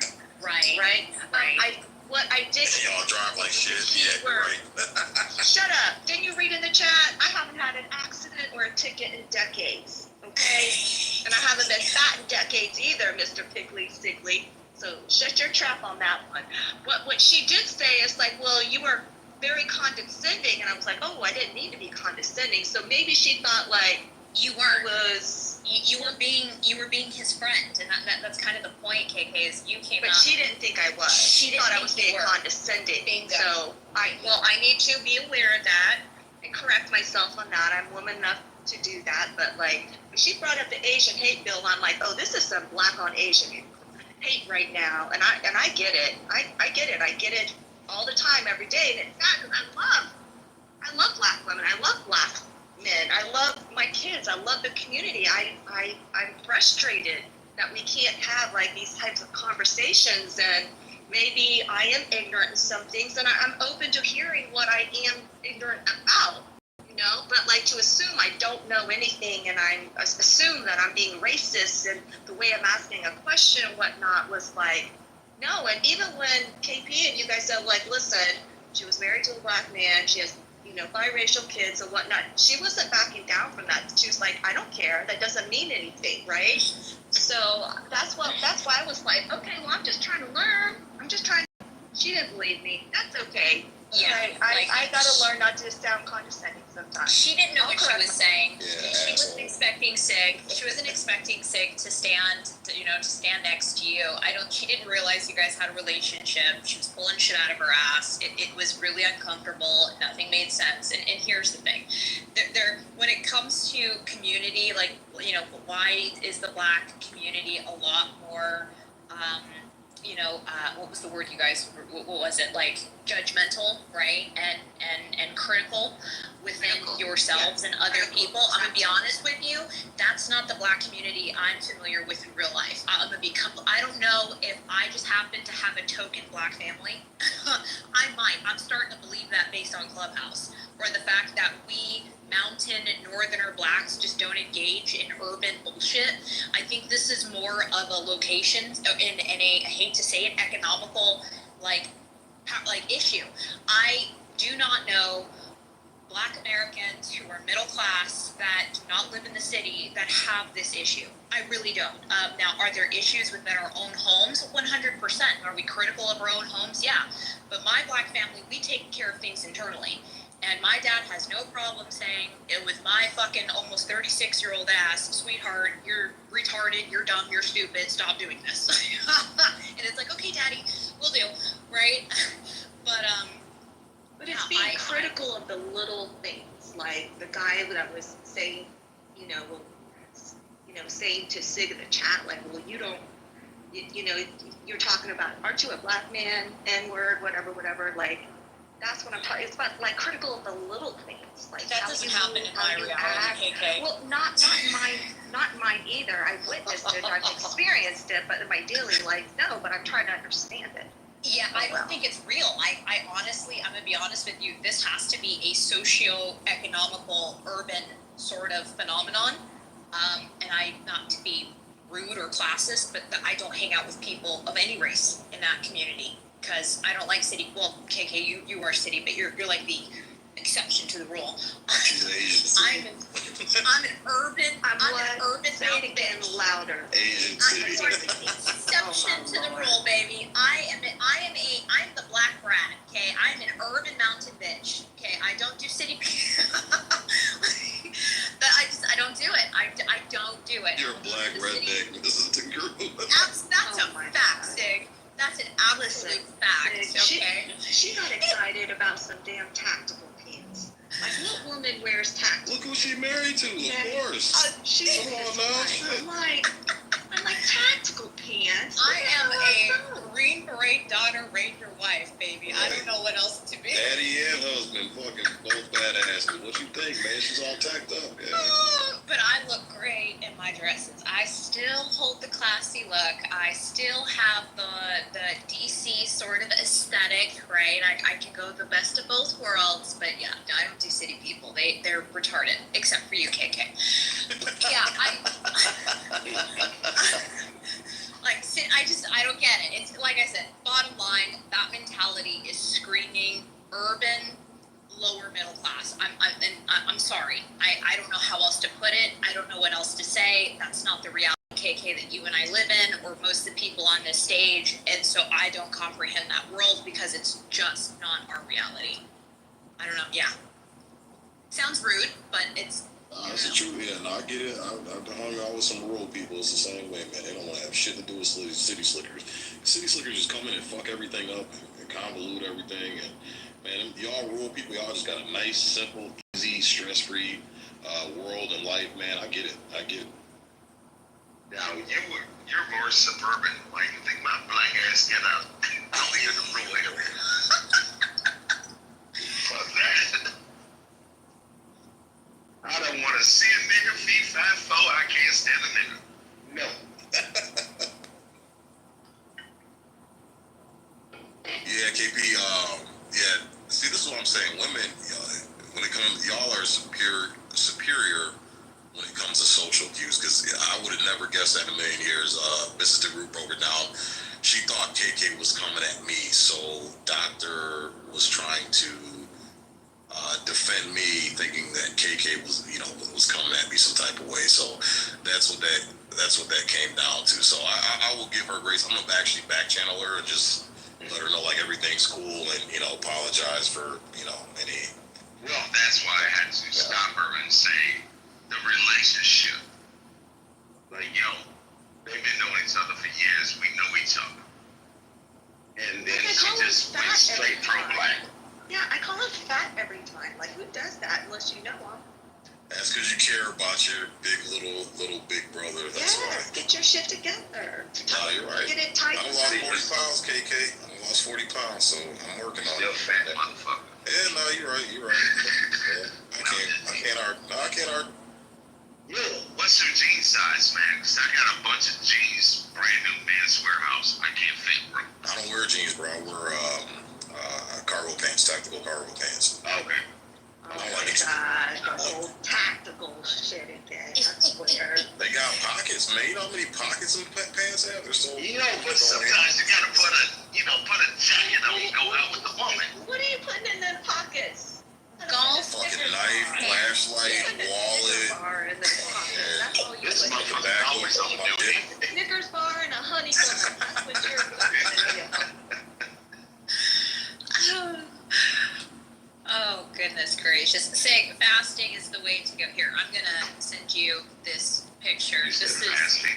Yes, fasting. This is 17 months. It's both me and my hubby, so I'm not being crazy here sending this. Let me see. Okay, cool. Let me hit send. There you go. Take a look. All right. Yo, I just did check it out. I ate on the 4th. I did 8, Take a look. 5, 6, and 7, 8. 17 months, Sig. 17 months. Where and are you that posting is, this, Marty? Oh, I'm gonna send it to you in your back channel. It's or in your Telegram. Hold on. Okay. Yeah. She got rid of that baby fat. So, Sig. I mean, You already married to motherfucking Dolph Lundgren. I mean, come on. Shit. Go ahead, KK. Take a look. Oh yeah, no, for 17, yeah, that's what. 17 months. Yeah, Sig, 17 months. Yo, your husband's fucking jacked for his age, man. That motherfucker's jacked, bro. I'm looking at. Where the fuck is it? Oh, here, I'll send it to you too, KP. Yeah, I just don't normally send pictures like this, and No, yeah, congratulations after having a baby, man. That, not too long ago. No, it's good, man. Fuck yeah. So yeah, fasting. I'm telling you, it is heavy lifting combined with body weight training. Okay, like animal flow movements. Okay. That's my warm up. an hour and a half to 2 hours of heavy weightlifting, and I don't eat more than 1,600 calories a day. I eat one meal a day. It is dense food. It's wild rice. It's chicken breast. You can beat the hell out of it so it's tenderized. Endless vegetables. You can eat as much Greek yogurt as your little heart can imagine. A handful of nuts and fruit. You're full. Now the first week feels like hell, okay, because you think you're starving, and then out of nowhere you're like, oh my god, I feel amazing. Like I don't need to. We eat way too much food. We do not need to be eating 3 meals a day. Whoever told us that was a fucking liar. Yeah, no, you're right about that. Okay, cool. Yeah, I'm a keto diet. Yeah, same here. Yeah, and once you go through that first week or two, you're gonna smell like shit. You're gonna have your brains out, Right. I mean, here's the thing. I did it. If you can do a 48-hour fast and still be able to poop twice a day, you definitely have been eating too much food. That's the sign, because you're literally you're flushing your body out and you're still able to poop twice a day. You have way too much food in your system. So I just recommend saying you got to cut back on the food slowly. I don't want you to like faint, but you've got to be doing weight training for at least 1 to 2 hours, heavy, intense training, and start eating within cardio doesn't really work. I think cardio is overrated, right? Well, cardio for men is different. Oh, is it? Okay. Yes. Okay. Cardio doesn't do shit for me. But I don't know if that's because I hike a lot, right? That could be the case. I'm very active to begin with, but Sig, gotta hit the heavy weight training and you gotta cut back on your food intake. And I promise you it's gonna melt away. 80% of your body is based on your food intake. Okay, gotcha. Yeah, and that makes sense. I did the keto thing, so that's what I started dropping weight quick with the keto. I do. Yeah, but the Japanese purple potatoes, the sweet yams, those are good for you. Wild rice, those are complex carbs, right? And so that sort of fiber flushes out your system, and that really aids in weight loss. Okay, so I get my fiber from. So I do a lot of hummus. I've been eating a lot of hummus, and then I get the keto bread, so it's got a lot of, it's high in fiber and it cancels out the carbs. Good. Okay. And then I've been It's about the type of carbs that you have. Look at your carbs and the glycemic index of each food type. For example, people will think corn is not a carb, it's a vegetable. It's a carb because it has so much sugar in it. It has natural It's pure sugar. Right, yeah. Yes, exactly. So when you're looking at carbs, readjust the type of carbs that you are consuming, and it'll help you drastically. Because what the fasting diet does is it puts your body, it starts to put your body into like what it's called ketosis, and that's where your blood sugar tries to neutralize itself, and it burns off all the leftover sugars first before it gets to actual burning the fat. So you need to burn, so if you don't have a lot of excess sugar left, then it'll go immediately into fat burning. So you're training the burn. That's why they call breakfast, you break your fast. So if you can do one, wake up and just drink black coffee and water, do a fasted cardio, right? And limit your food intake hours to like 3 or 4 hours, you're gonna be good to go. When I want to cut down, I'll go into, I don't eat breakfast anymore.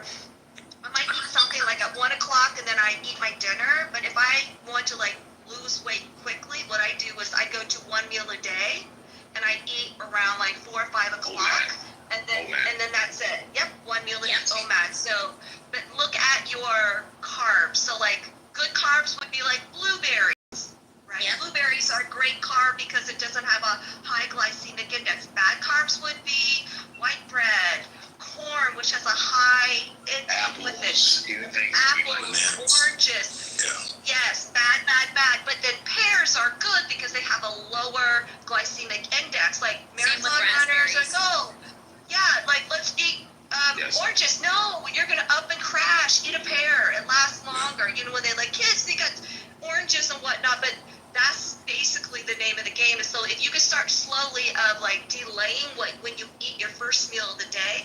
When you wake up and you're first hungry, have your coffee, no cream, no sugar. I cut that out. Like just yeah, black cut out coffee. No cream, none of that sugar. I got rid of all that Yeah. shit. I stopped on. And then yeah. well, you can have heavy cream. Yes, heavy cream will not elevate your blood sugar. Because it's fat. Only use it. Yes, just use a little bit of it. But if you can start pushing back the hour that you have your first meal, it will greatly help you and train you to do that. Now, I've tested a fast. I did a 90 hours fast one time. I just really wanted to see what I could do, and yeah, I lost a lot of weight, but then I gained it right back because a lot of it is water. So you have to make sure you have a high water intake during that whole process. But I just want to say, Mrs. DeGroot, you still have that fat ass though in that picture. Girl, listen, I sure do. And I would tell you, say, going through that process, when you cutting weight like that, you have to train yourself mentally as well, not physically. Train yourself mentally because you know, wait, man, I want this Jolly Rancher or whatever. You say no. Throw that shit in the trash can. I have to say, Sig, what Turn that goddamn dad bod into a father figure. There you go. make sure you're going to bed hungry, and this is what I mean by that. So I have a hard time getting to bed before midnight. It's just my kids, husband, work, right? Just natural thing. My last food consumption is at 6:50 on the dot, so that 4 hours have passed. It generally takes about 4 hours for your body to digest food, right?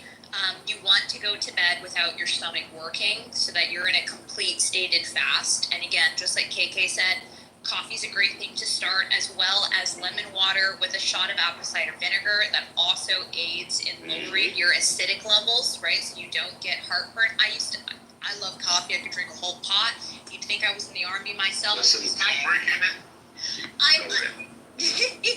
My coffee, you could stick anything in it and it stands straight up, right? So I had a lot of acid reflux, but the apple cider vinegar was absolutely fantastic.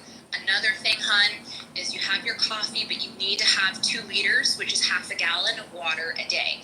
That really aids as well in breaking down your fat. Well, so I bought these water bottles by this company called Zulu. If you guys check them out. So on the sides, they have the measurements, how many ounces. Then on the other side, it has 8 a.m., 9 a.m., 10 a.m., 11. So it has lines of where you should be at by that time of day. So I've been consistently, it's a 64 ounce, so I drink 2 of those a day religiously. So I'm getting 120 some ounces of water every day for my intake with those bottles. Do you have salts in that? Because if you're at 64 ounces, you're about half a liter, which means you're consuming a gallon of water a day. If you're at 100, potassium and calcium. You need to go to a health food section. So I use this thing called Aussie. It's basically like from the salt glaciers, and it's got every mineral you would need. And so you put in 10 drops into 2 liters. You can do 20 maximum a day, but if you're not having salt, you're not absorbing it, and you're actually going into a heightened state of dehydration because you're flushing. Your ass, you would have a heart attack and die. Yeah, if you get heart palpitations, right, salts are really good for keeping your heart rate in a great place. So if you're starting to find yourself like having fast heart rate, right, it's because you're dehydrated. Yeah, so actually I just got on my, I just did my physical Monday and got all my blood work and stuff done. So it's definitely getting a lot better. My resting heart rate's at 69 right now. On my enzyme levels, like they did my heart, whatever the shit they pull from the heart, white blood cell count. Yeah, everything's good. Like because before, because I was like 298 pounds, man. That was at my highest. So I'm down to 254 now. Fuck. Yeah, I was a big guy. Yeah. But I'm not like fat. For a Klondike bar. Well, no, you're right. But here's the thing, like I'm not like sloppy fat, like I'm like he's a solid boy. Yeah, solid, like built guy. So it's a lot of people. Yeah, 300 pounds. Most people thought I was like 200 250 pounds. So I carry my weight well, even though, fat is fat. I'm not making excuses. But yeah, before when I was 300 pounds, like even my doctor, my blood levels for my physicals, she was telling me like my cholesterol was creeping up and shit like that. So everything's back down, normal ranges now. Heart rate's a lot lower. Sleep apnea is fucking gone now. I don't have that shit. I had that shit at 300 pounds. It was fucking horrendous. But yeah, so the keto thing, and you're right about the fruits. So the only fruits I do are berry fruits. So raspberries, strawberries, blueberries, and then as far as the carbs, I do like my lunch meat sandwiches. Like I do like my turkey and Swiss cheese sandwiches, but the bread I get is this keto bread, so it's so high in fiber that it cancels out the carbs, like the net carbs or whatever. So I the most I'll have is I'll do like 3 sandwiches a week. So I have 6 slices of bread a week, and then what my wife does, she weighs out all the protein. Why? Yeah, I got remarried. What? Yeah, I got remarried. What? Oh my God, Sig, I'm so proud of you. Wait, I'm still shocked. I'm not proud. Oh my still God, shocked. you put a ring on. I'm still shocked. I'm not Welcome to.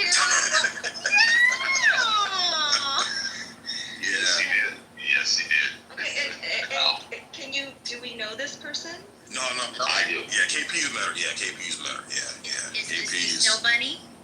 Oh, 100%. Of course. But is it the Snow Bunny? It's the Snow Bunny. She is literally, y'all know Snow White, the cartoon, right? The original. Is she whiter than my husband? She's way whiter. Yo, way Whiter than me? No, wait. Yeah, she's whiter. Okay, in fairness, that picture is with Jeff and his summer color. So she's whiter than.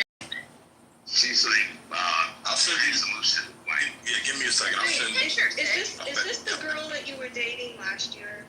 No, this is a different girl. Oh. Yeah, I had to get rid of that chick. Her daughter. Does she have the eyebrows? Yeah, because you were sharing she had some issues with her father and with her daughter. Yeah, I was confused. Too much with her daughter, so I had to let her go, man. I'm not with another man's child. Fuck this shit. So, right. Is right where the eyelashes? No. My wife doesn't wear makeup at all. Fuck this shit. So she meal preps everything. Like she's got these containers that are like portions, so she weighs out all my protein. She does the wild Spanish rice. Like she has a perfect measurement for that. And then like for vegetables like green beans, carrots, stuff like that, high fiber vegetables. So she properly portions everything out and then puts it in a container, so everything's properly portioned out to weigh, calorie intake, all that stuff. Sets everything up in containers for me. So all I got to do, grab the container, throw it in the microwave, boom, I got my meal right there. What's your calorie intake? So given your weight, I assume you're at 2,000 calories a day. Yeah. I'm right around 1,800, 2,000 a day.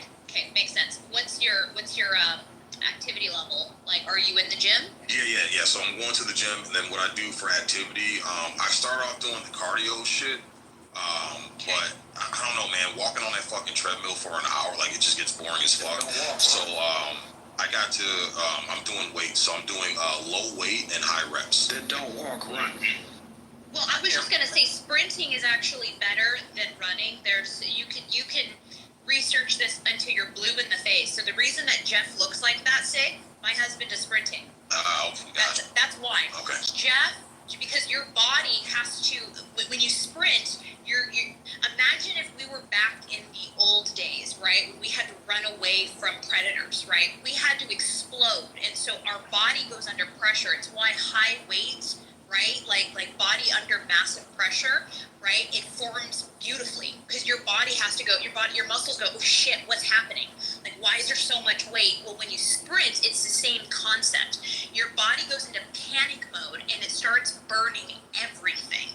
So Jeff looks the way he looks because Jeff sprints. We don't do any long distance running. Okay. It is sprinting. But the other side of the group, when you speak about sprinting the old ways, that's how you chase down your kill. Because you would have certain people in different areas. You would chase them, that feed. You would sprint after they get scared. Because next thing you know, we can do 4 or 5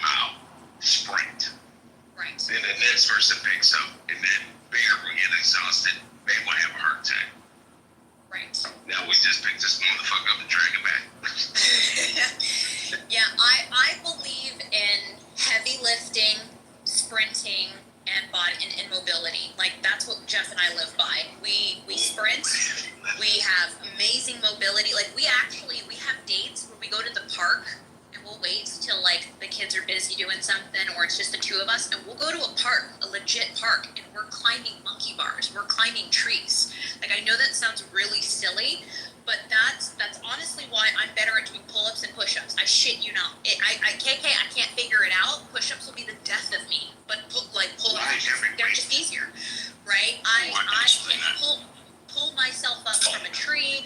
I can swing. I can do a million things, right? And it's so much fun, Sig. It's actually the cutest thing you can do in terms of a date night. Take your girl and go play at the park and do fun mobility in the grass with your shoes off. It's fun.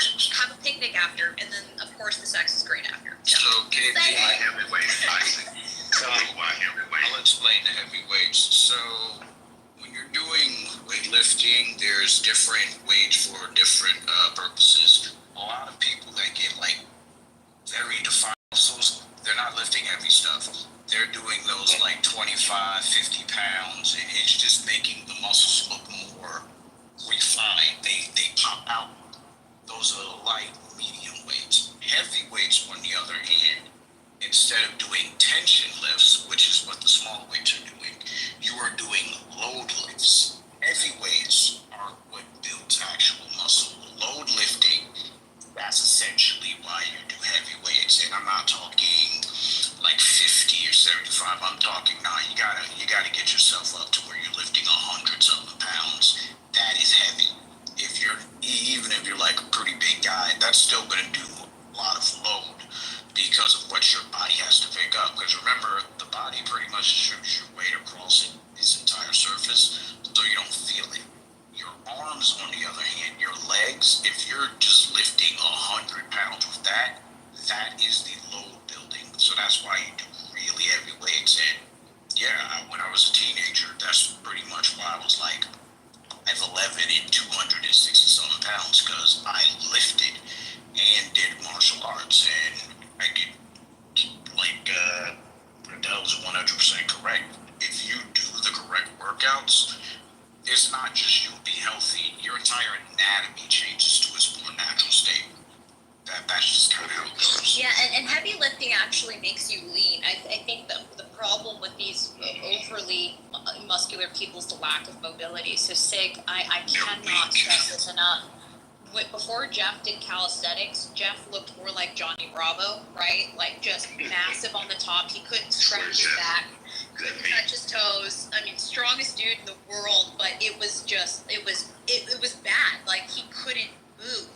And he started following this guy. I'll have to find his name. I'll ask him, where he teaches you literally how to do groundwork, like where you're moving like beast mode and, forward levers. And so he got into calisthenics, which requires a form of gymnastics, body weight, and proper movement, mobility, right?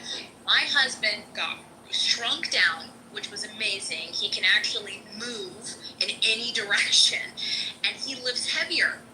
He lifts heavier now than he did when he was freaking jacked and on steroids, right? Mobility, heavy lifting, sprinting, hun, lower your calorie intake as long as you're moving, and I think you're gonna look amazing. Give it 6 months before you really start to see a change. Don't be a chick like me and expect immediate changes. Well, I've been trying. Oh yeah, just real quick. Yeah, so that's the thing too. What I don't want to do is. I've been trying to lose the weight like slowly because I don't want that extra skin problem. Losing it too fucking fast. Yeah, so that muscle. Don't worry about it. Yeah, but that's the thing too with the heavy lifting. So I did a lot of heavy lifting when I was in the service. Like I body built, like I was fucking stacked. My joints are fucked from lifting all that heavy ass weight. Like I really so I have to take it easy now because I started off trying to go heavy again and it was just fucking killing me. So that's why I just switched to the lighter reps. The lighter weight with the higher reps. And then too, like I don't. Part of the reason why like I'm so heavy too, like I got a lot of muscle underneath. Like I'm a pretty muscular guy underneath my fat. I don't want to carry that muscle, that weight around. I kind of want to lean out more like your husband's kind of tone, more that leaner in shape. So that's what I'm trying to work towards now, and just more strength, more of the strength and the like I said, low weight, high rep, more like core, I guess, workout or working out. Yeah, like Okay, a try calisthenics. I would tell you one Get a thing. pair of parallettes. Do you know what a parallette is? Hold on a second. Hold on a second. Sorry, hon, I didn't hear you. What you can do, when you go to the gym, just say you're doing curls, right? Yeah.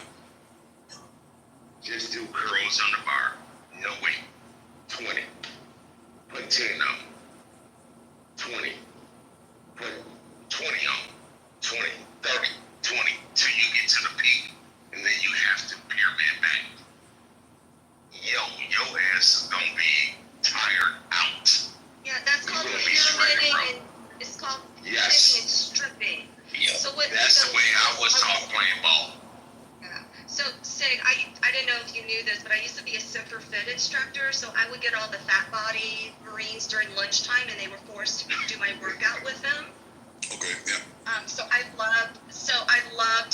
I would do like the whole body assessment, whatever. I was an exercise physiology major in college, so I understand exactly where you're going from. Like, okay, I was in great shape, I've got great muscle mass underneath, and I want to burn this fat, but I don't want to get too bulky and whatnot. So pyramiding stripping is actually the best way, but a lot of people forget the muscle rest aspect with it. So what pyramiding stripping is you start at a light weight, like let's just say dumbbell curls, really lightweight, you do 12. Easy peasy, it should be easy. 5 pounds. You rest, yep, well not for him. Yes, even the bar can't be, it's too light, it feels weird with that lighter. That's 45. No, listen. No, I start off around 30. No, Okay, bars listen, 45. you need, just do I'm just going to give you an example of dumbbell curls. You can implement to any exercise that you do. So you do light weight and you do 12 repetitions. You wait 30 seconds. Then you increase the weight just a little bit. Then you do 10 repetitions. You wait 30 seconds. Then you do 8 repetitions, a little bit more weight. Then you rest 30 seconds. And then you do 6 repetitions, which is your max weight, your heaviest weight. Then you do not rest. After you do that 6 heavy weight, you go back to your first weight and you burn out 15. If you're doing it right, when you go back to that lowest weight and try to do the 15, you're going to be hurting by 5. So what this is doing is you're waking up your muscle fibers, you're increasing it, but then when you do that burn weight, you're causing little micro tears in your muscles, which are telling your muscles, repair, but you're still burning off that weight. While doing so, you're going to increase your muscle mass that will actually help your internal fat burning engine, so that you'll naturally lose the fat. You do that for every exercise. It's called pyramid and strip. Pyramid up, no rest, then strip for 15. You will be hurting. It's the best way. I did 20, and she's correct. Both ways, yeah. So she's correct. But it's the 30 seconds. You only want to do 30 seconds rest in between each of the set. The last set, the heaviest weight, you don't wait. You go straight into the bottom weight that you started with and do 15. And I'm telling you, you'll be like, oh my God, I have this little dinky weight and I can barely get past 3. That's the best way, and what I would suggest for you to get in, like to maximize, do the heavy side, but then also. Okay, cop. And also, I would tell you, when you went to girl get a timer, just get the bar 45s. That's all it is, just 45. That's all it is. And go fast as you can for 1 minute. Then put 5 plates on it. Go fast as you can. Then put 10s on. Man, you're going to kill yourself. Yeah, do dumbbells though. 145. Well, really quick, if I can interject here, do dumbbells. Don't do the straight bar. That's how you tear your shoulder. Jeff had the same issue. Jeff is actually going through physio because just like you, Sig. Say hi, baby. Hi, guys. Hey, what's going on? What's up, mister? What's up, mister? The group? Hello.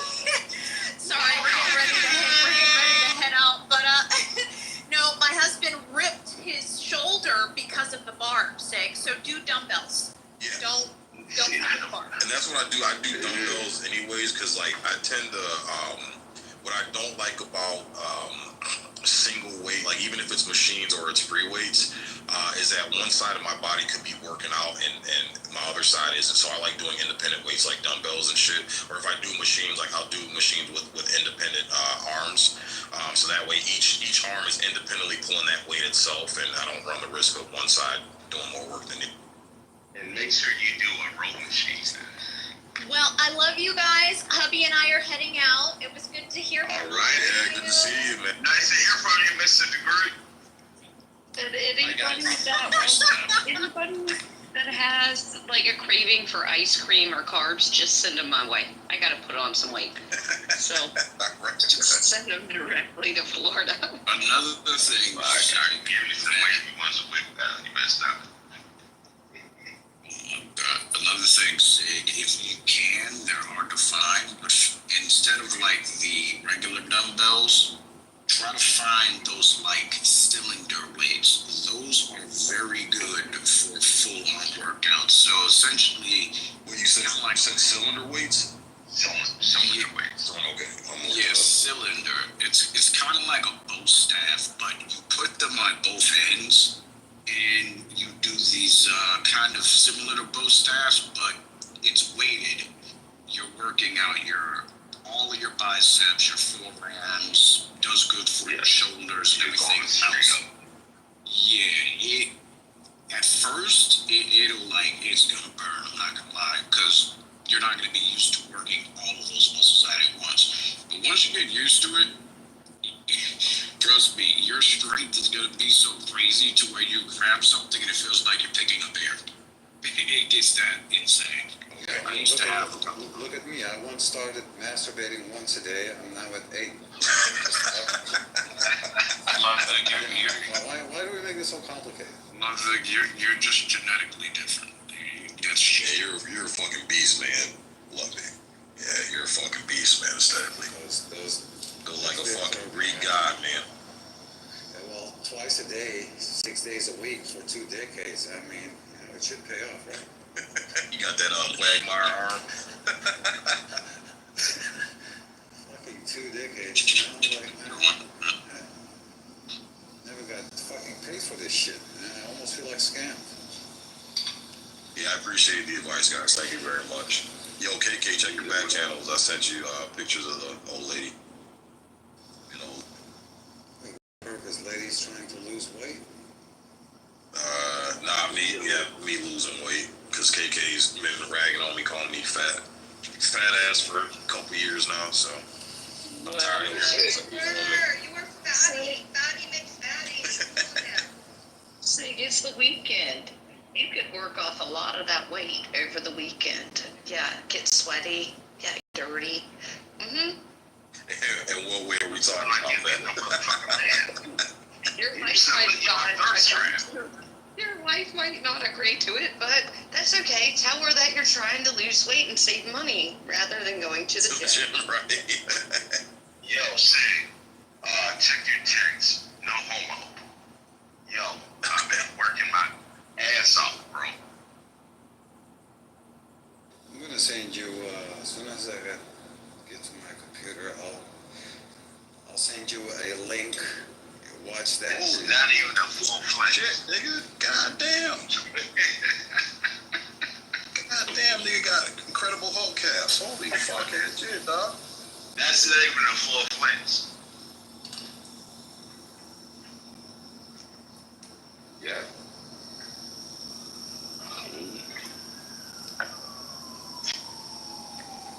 This motherfucker can't even talk. Like, goddamn. Yeah, nah, it's fucking, holy shit, nigga. That's fucking, holy shit, bro. I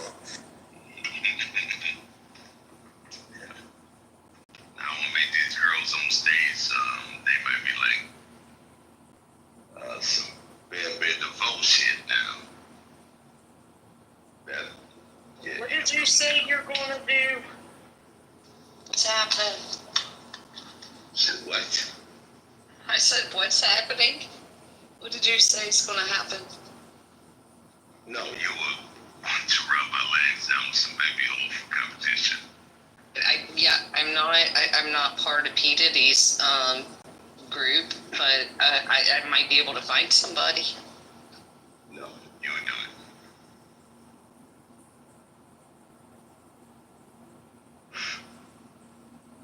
have to say, that was one of the funniest things back in the day. Law enforcement, when my husband was working in Virginia Beach, our ex, all these guys went into this law enforcement, like, weightlifting thing, and they rubbed some type of stuff on them that would make their muscles, like, stick out, but half the guys, like, passed out because it made their body real hot. I don't know if you get, I don't even know what it was, but it was quite fun. And this is why, this is why I wear big clothes. Because I don't like people looking at me like that. He doesn't like to look like a piece of meat that women want to jump on. Correct. Yes, I don't.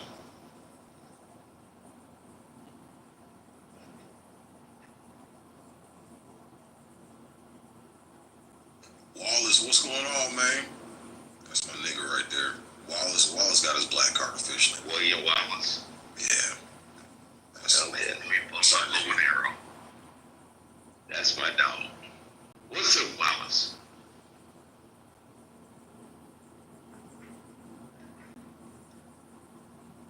Oh yeah, what's happening, dude?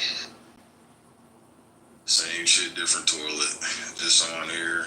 I'm in Dallas right now, working, waiting for a fucking trip. But it's been slow. It's been so fucking slow because nobody's buying cars right now, so the auto manufacturers aren't pumping out as much product, and so we've been slow for like the last 6 weeks. So literally, July is the take somewhere, don't you? No, part of it too, because we actually had a meeting. Our company had a town meeting, and they were saying that they've ramped down production has gone down. So they expect a little bit slower because we're usually not this slow in July. We usually have enough work to where, I can at least do 7-8 trips a month. But I haven't even got one trip so far this month, man. We've literally been flying out, sitting in a hotel for 6-7 days, and they just flying us back home, man, with no trips. So it's never been this fucking slow in July. So, but Pockets, you good? Well, When are you heading to Florida? No, you good. Oh, money? Oh, yeah, no. I get my salary, bro. Yeah, I still get a salary. I get salary. Yeah, my salary's good. My salary covers everything, so I'm good. Just my flight pay, I get my commission on the trips. That's just the extra money. But no, my salary covers. Yeah, I'm good on that, bro. Yeah. Okay. So either way, if I'm sitting here, I'm still making money. I'm still getting paid. So okay, cool. That's how we take care of each other. And I can fucking go work a 3rd, 4th fucking job before I hit anybody up for money, bro. So, you remember, I pulled a prank on my brother. I said, man, I'm going to jail, man. They said it's $1,000. Oh, yeah, he called me like 2 o'clock in the fucking morning. I was that motherfucker said, let me get my keys. Where your credit card? I wasn't that high, nigga. You called me at 2 o'clock. You called me at 2 o'clock in the morning. I'm waking. I'm like, yo, what's up? You're like, hey, nigga, like I'm in jail. I need $1,000 each. Come be on. I'm like, fuck, man. I'm like, what the fuck did you do? I'm like, all right, man, I'll be there. This motherfucker. That's my dog. He's like, fuck, I don't care. Sig, I just saw your pictures. Was the first picture of you standing with the airplane, was that the before you started losing weight? No, that's after. Yeah, that's after. That's after? Yeah. Okay. Yeah. Your wifey, No Lesbo, has some big ass boobies. Yeah, she does. Oh yeah. Oh my God! Like, she has her arms. She's got her arms by her sides, and her breast is halfway across her bicep. Like she's just standing there too. She's not even trying. Yeah. I was like, good Lord. Yeah, she got some. And she got some oddly big breastises. And then black does not crack. Like your second picture of y'all in a bowling alley or something like that, like black does not crack. Your skin is silky smooth. I'm telling you. Good on you. Yeah. But she's 5'1", 130 pounds. Yeah, her tits are fucking huge, man. They are. Oh man, She's 5'1". Yeah, she's 5'1". She's 5'1". I'm 5'3". GPS, good pair of shoes. So she's shorter than I am. Yeah, she's short. She's a little tiny little thing. Yeah, she's 5'1". Short as shit. Yeah, she's tiny. Because when she reached up to me, say, "Oh, you KP," gave me a hug. I'm like, "Okay, this side work." When he turns to the side, and the big old boobies rubbing up against. No, I turned to the side. She's a midget. I'm like, "God, folks like 6." No, she's short compared to me.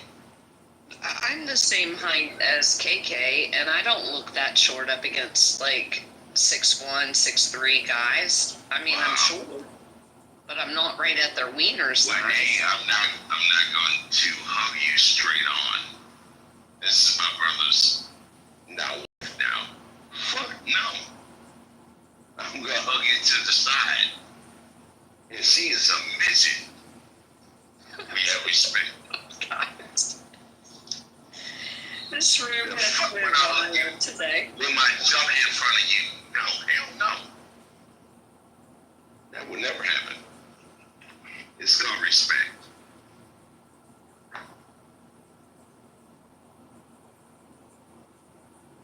No, I will hug you, man. No, straight up. Now, you're gonna feel this song on your motherfucking kneecap. What? Goddamn. We do have to figure out like where to go for lunch or something. Sid, you could come down and check out the auto show. No, ain't no shit, no nothing, no. Yeah, I gotta sit that first meet out, man. I gotta let y'all handle y'all business. Shit. I gotta let y'all get acquainted first, and we'll go out on a second meetup. We'll do the group date on the second meetup, man. Yeah, when she come out,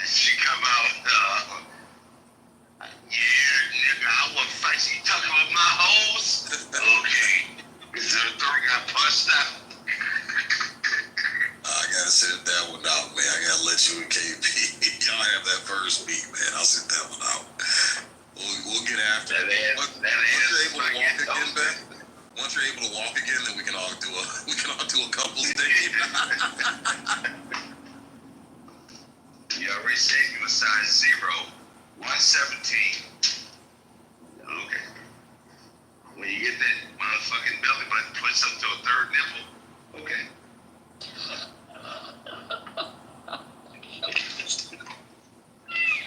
Oh my lord. KK, don't listen to these two wackadoodles, okay? We just have fun laughing. I think it's funny you assume that I listen to them. Asshole, get an asshole. See? Get a fucking asshole. No, ain't gonna be no wackadoodle. It's gonna be some doodling, motherfucker.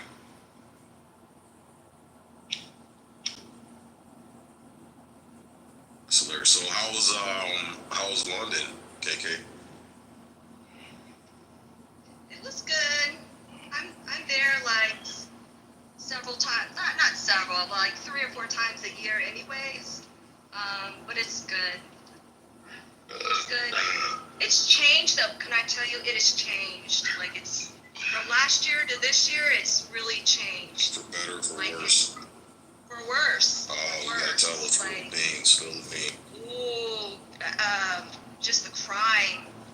Like you can't, like you can't like be on your phone looking down, trying to like look for directions or hold your phone just in your hand, because people will run by you, just swipe it and keep it going, or on the little scooters, motorcycles to do it, and then they tell like, especially the ladies, if I'm traveling alone, they tell me, put your purse on a crossbody on the inside of your jacket, so they can't see what type of purse it is, or that they can easily just flip it off your shoulder. So it's got to be on your cross, or it's got to be attached to your wrist. So I had to get one of those crossbodies just for my phone, So that way if someone, they can see it, like it's almost like a deterrent as well. And even in like the nice parts of London, like in Mayfair and Kensington. Kensington is where the palace is, right? Where Windsor Palace is. And even around there, you have to be so careful.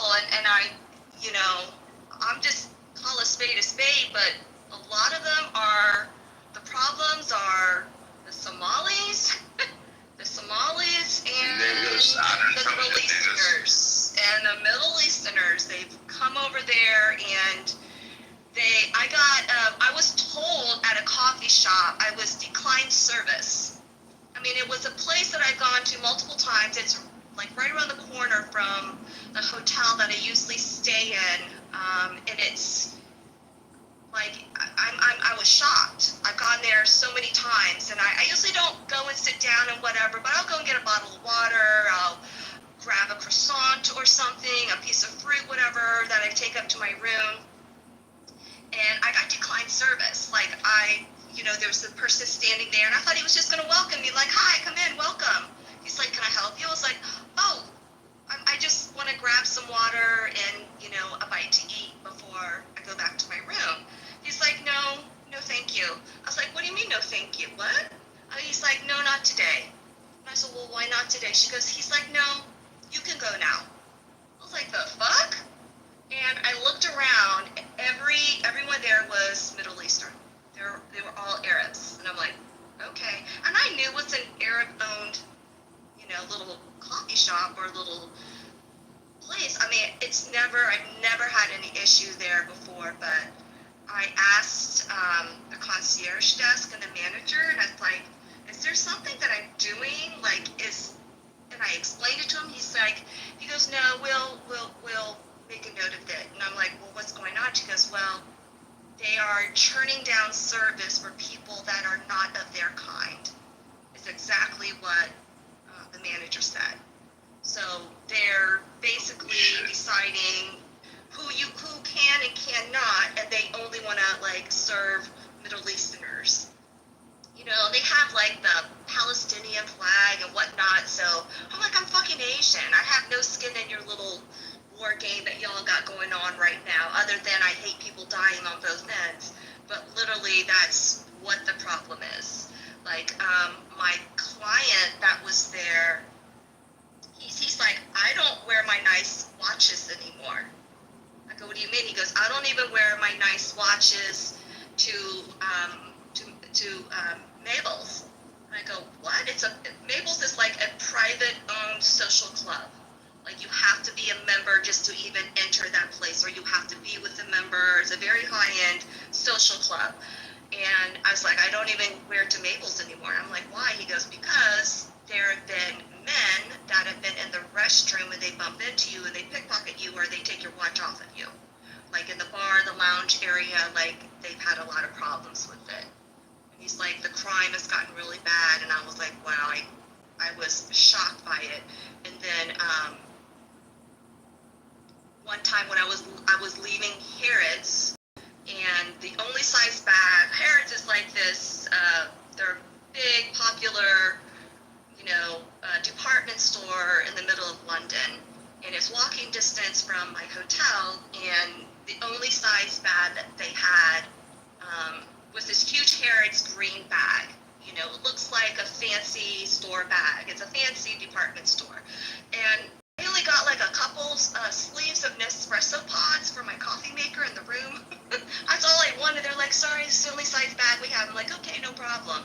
And they're like, they cover it with tissue and they put a sticker on it to close it. They're like, I was like, why is the sticker? It's like, oh, we like to hide it so people can't reach in and easily grab when you're walking through the store. And I'm like, okay, he's like, yeah, it's kind of new. Like, all right. So I'm walking around. I walk back and I noticed these people, they're following me. And I'm like, I was starting to get paranoid. So I kind of walked past my hotel and I walked around the block and I pretend to I was ringing a doorbell of from some random home that was close to my hotel. And I came back again and I walked past the bellman again, by the entrance. And he looked at me and he's like, okay. He knew exactly what I was doing. And then he walked up with me and then just like followed me for a while. And then until they walked away, and then he escorted me back in. So I was being followed back to like my hotel, which was wild. Sorry, KP, was that? Oh shit. Yeah, so he probably was Too much smarties. Too much I'm smarties. saying anytime y'all miles no talk, we're bored already. So I know. Shut the fuck Too up much then. smarties. Don't ask me a Yo, question then. Yo, Sig, I want to toss a question to you. What do you think about the Sig? What's that 550? wait, SIG 55, SIG 550. What's a SIG? I never heard of that. 550? I think it's a for Is it new? No, it's open. It's Swedish. SIG. Let me look it up. Yeah, I never heard of a SIG 550. But let me look. And I'm sorry that lady was upset with me. She sent me private messages this morning asking me what I meant by why black women, what they were doing in criminal justice. Wait, I was like, ma'am? in this room? Yeah, well, I forget her name. She was very nice. But I was like, I don't know. I was just asking. Like, Well, yeah, you did not get a chance to speak a whole lot because I was trying to cut in for you to speak. I don't know what that asshole was doing. Go ahead. Yeah, I don't know. She was nice though, right, Sig? It's just she went wild. Doctor Goddess, a black chick. Yeah, that girl. She's nice. She's nice. She just got on a tangent. Yeah, she misconstrued something, and yeah, I'm giving her some grace because I don't think she understood the dynamic. But no, she she thought KK was coming up to attack, and so she got on the defensive. Didn't realize KK was actually coming, from a genuine place, whatever. And she didn't realize, we got history with KK. So yeah. So I think she was. And I think her intentions were good, but it was, it was kind of fucked. Execution was fucked up. Yeah. So, but I'm gonna send her a DM. Saying for Beth, you don't know the history with Beth, Sig, and I. We used to be up to 3 o'clock in the morning, whatever time frame you had. We had good times. So she didn't know. That's why I said, hey, stop. You don't know the history. And that's when the shit went left. It's okay. I don't think she liked it that you were fighting for a non-black woman. She swore I was white. Because she was about to go attack, our baby girl. Oh shit, what's her name? Sig, what's the baby girl's name? That cute little girl, like shit. I forget all this. Just left out with her husband. She was gonna attack her. She has a pro-black memory. And I was like, yeah, I already know what you're talking about. Goddamn, I'm sitting by. Nice, stunning. Go ahead. She wasn't mean. She just sent me a message and asked me, what are you trying to prove? And I said, I'm really sorry. I don't know what you're asking me for. And then she said, why do you think black women wouldn't get a criminal justice degree? And I just responded, I have a criminal justice degree, but most of my black friends that got that are,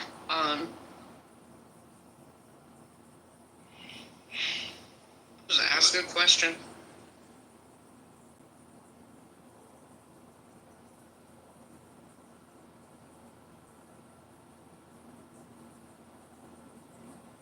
Hello.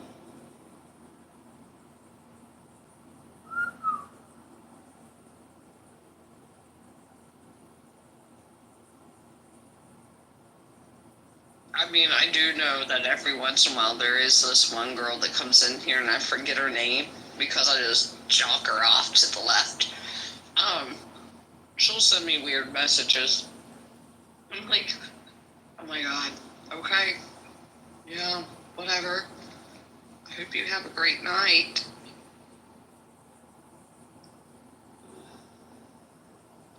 I just found out, I've been on the Clubhouse for a while. I just found out that y'all can send pictures to each other now. Now, how's that going? I can only imagine the dirty pictures that people be doing and shit. Yeah, I think, I think they actually, though, like, you can't send, like, dirty pictures. I don't believe so. I'm not sure. Oh, okay. Oh, shit. This is what I don't check back channels, DMs, or where the fuck y'all call it. You know? I wish I could just clear those notifications on those messages though. It's like all these numbers on the bottom right. Can I just clear all the notifications? I hate.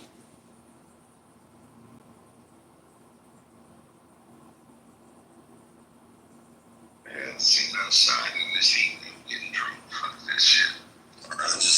I just sent her DMs, let her know it's probably just a harmless misunderstanding, but I don't have anything against her. I actually enjoyed having her in the space. She did contribute, had some really great contributions to the topic, but it's just a harmless misunderstanding, man. We're all human. We're gonna blame her on the Asian woman. Yeah, right. Yeah, sure. The fucking Asian woman. Everyone thinks I'm white anyways. I'm gonna start calling myself white selectively and when it's convenient. Okay? Yo, I'm just glad Brad was not here because he would have went straight left. Oh, yeah. Oh, Jesus. He would have went straight the fuck off. Yeah, as soon as she said, and she needs to get the fuck off the stage, Brad would have came in fucking. Oh, yeah. I would just boot it up. I'd be like, go ahead, Brad, you got it, man. I'm not even gonna fucking stop that man. Motherfucker come on here with fucking sword and shield. That's my girl. Fuck you. Like, oh, okay, cool. Yeah, I wouldn't even step in front of that bull, man. If I'm good. Go ahead. Oh yeah, so I just looked it up. So that 550. Yeah, so that's SIG's version of the AR-14. Yeah. What's that? 7.62 39 or some shit like that. So no, they got it's like an AK-47 round. So yeah, they got two calibers. Yeah, so they got the 7.62 and then they got the 5.56 version of it. But it's like their version of the AR-14. Yeah. Yeah, I've seen it before. I just didn't know it was called the 550. But yeah, it is. Yeah, it is Swiss made. So yeah, you're right. Yeah. Yeah, I'm thinking about buying one, bro. How much are they running? You can get them used in the U.S. I think they're about 3,300. Okay. If you get it from Swiss, it's gonna be like 30 grand. It's fucking ridiculous. Well, yeah, because that one's a fully auto. That's the Swiss Army version. Yeah, that's the one they issued to their military. So yeah, it's gonna be a full auto. Yeah, that fucker's gonna be around 30 grand. Yeah. Full auto. You'll be alright. You guys have a couple military bases near you, right? And so you should be able to do what I do. As soon as they're swapping stuff out, they only allow to go out to ex-military and law enforcement. And that's where we've gathered up all our guns. So we don't get it. You don't have a gun, Beth. You have fishing rods. What the fuck are you talking about? We have guns in our house. No, I know you have fishing rods. Yeah, it's Yeah, we do have it with hooks. Yep. Mhm. There you go. Yeah, we got a National Guard base, Selfridge Air Force Base, pretty big base. But that's the only thing we have directly in the Metro Detroit area. If you go a little bit further up north, you got Grayling. You got an Army base up there in Grayling, Michigan.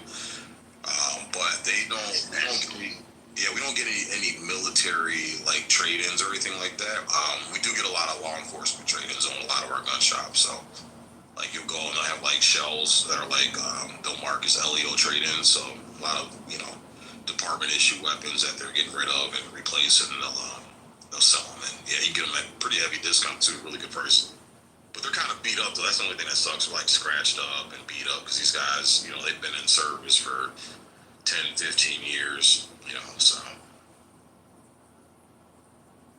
Yeah, I pay attention to the one shop around here that sells fishing rods, because most of the guys don't go and ever use their fishing rod. So I just go there. I guess that's my code. Because what's the one down there by Utica? I have Space Force, which just say which one down Utica. What gun shop? KB? Base. No, that's Selfridge. Yeah, Selfridge. Selfridge. Our base. Yeah. Because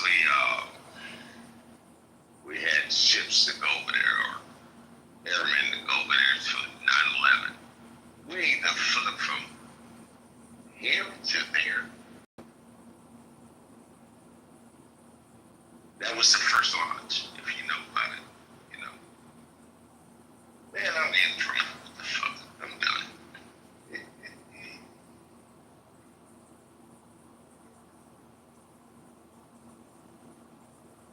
Come on, Beth. Come to bed. Do you want to come to bed? Is that what you just said? Yeah. Drunk motherfucker talking to another drunk motherfucker.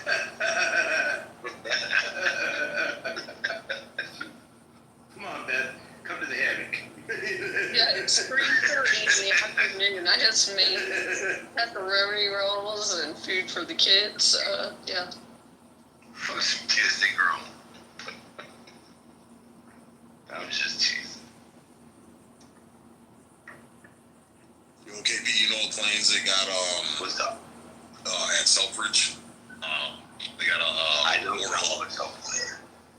They got a Warhawk, A-10 Warhawk squadron over there. So they which got one they flew out of Missouri, out of St. Louis area? Oh, I don't know. Motherfucking man, when I was just laying over there in Iran.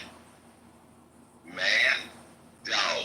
Oh, you're talking about the B-2? Yeah, B-2, yes. Dog. Yeah. B-2 is a motherfucking BBC Times goddamn 30.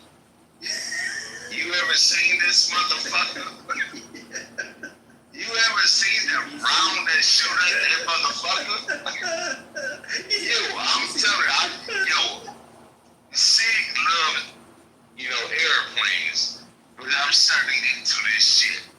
Yo, this motherfucker here, I'm gonna grab the microphone for a second. That motherfucking refrigerator, not that goddamn tall. You can't even say, hello, your ass gone. Your ass is talking to Jesus, you don't even know. Yo, that motherfucker there, man, shit. We had an air show when I was in North Carolina. We had an air show at the base. I got to see a B-2 fly in person. Yo, it's the weirdest shit to see in person. That big ass black triangle like that flying with no engines, no rudder, no vertical stabilizer. No, it's so weird and it's big as fuck, bro. And this thing is quiet. It's fucking silent. You don't hear it until it passes you. I mean, this motherfucker creeps right up on you and it's over you. You don't even fucking hear it, man. That's how quiet and stealthy these fucking things are. But yeah, they flew one over, man. It was like the most jaw-dropping experience I've seen in aviation in my whole life. It's like the weirdest thing seeing this thing fly in the air, bro. It's hard to describe, man. But you see it in person, dude. It's fun. And it was developed in what, the 80s, early 80s? No. Can you imagine what the fuck we have now? No, dude. They started working on that in the 50s, bro. Right. So can you Skunkworks. Yeah, Skunkworks started working on that in the 50s. Right. I actually have that book, the Skunkworks book. It's a great book. Yeah. Had you seen these big titty motherfuckers fly? He's like, I'm just at the titties. That's it. No, I would tell you to see the Blue Angels fly over, and your motherfucking ears will bust open when they hit Mach. Nah, they don't hit Mach. That's the afterburner you're talking about. You can't hit Mach. It's illegal to hit Mach that close. That's your eardrums open, bro. They can't legally hit Mach. Yo, my shit's already fucked up. Yeah, that's the afterburner. Yeah, that's the afterburner. Yo, yeah. Once you have to hear this motherfucking round that's the size of your kitchen counter hit you, and this shit is coming down and rain. What the fuck? Yo, imagine. Yo, the U.S. is the supreme shit. Yo, so Pensacola is where the Blue Angels are, and they fly every day to practice. Beth, you probably, how far are you from Pensacola? They don't fly out of here, but when I lived in Virginia Beach, they did. But this weekend, the F-22 demo team, yeah, doing an air show down here in Cocoa Beach. You get to see them? Yeah. Isn't that aren't they some badass birds? Oh hell yeah! Yeah, they start tomorrow. Those are fucking bad, bro. Yeah, they're fucking dope. I was when I was in Japan. I was in Okinawa. When we were stationed there, we were right next to the first F-22 squadron that got commissioned. So we got to go over there and check them out personally. They wouldn't let us climb on them because it was still like super top secret. But they let us go in the hangar, and they gave us the respect. You'll see one of the motherfuckers in person up close like that, and then when you see them fly, and you see them taking off, because we shared our ramp and our runway with them for our planes. You'll see them motherfuckers take off every day, bro. It's like, yo, you're right, KP. Like, it gives you so much respect for America and the technology and engineering and fucking brain power that we have as a country, bro. It's like, dude, it's amazing. Those are 22s or 24s. Which one? Yeah, 22s, yeah. Dog, when Barack came through, I think it was 09, through Detroit, and you had that motherfucking stealth, yo, it was like, what the fuck? Talking about that F-117?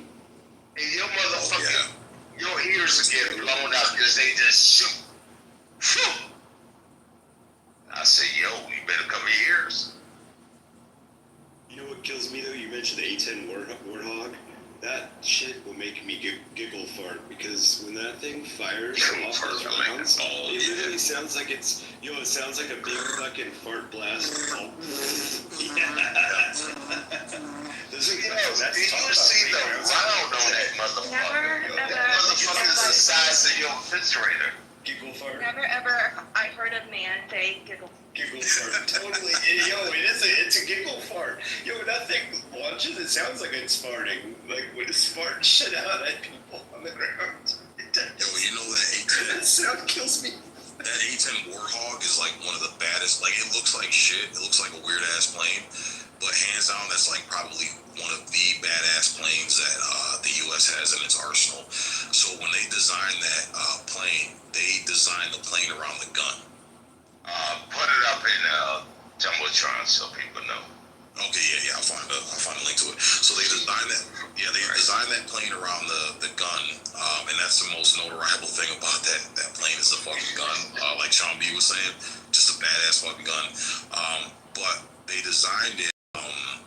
So the cockpit actually is like a titanium bathtub that the pilot sits in for protection because that thing does look the cockpit.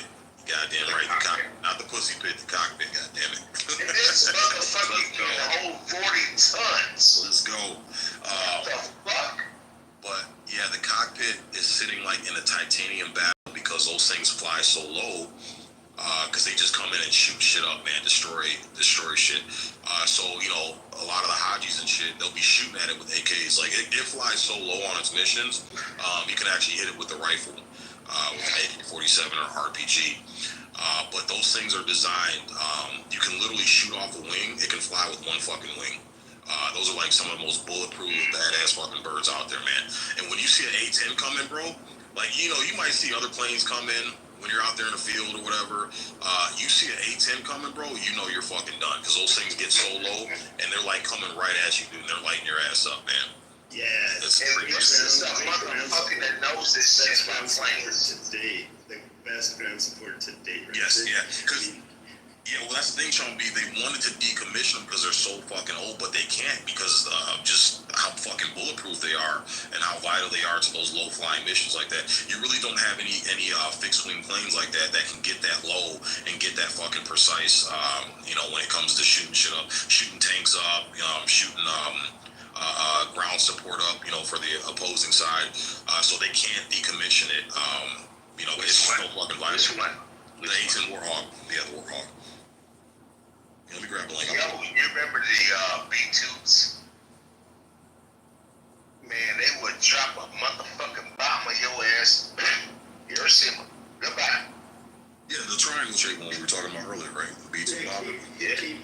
KP refused this track and say that again, right? Man, no, I'm just telling motherfuckers about our military. That B-2. These motherfuckers in the backstage.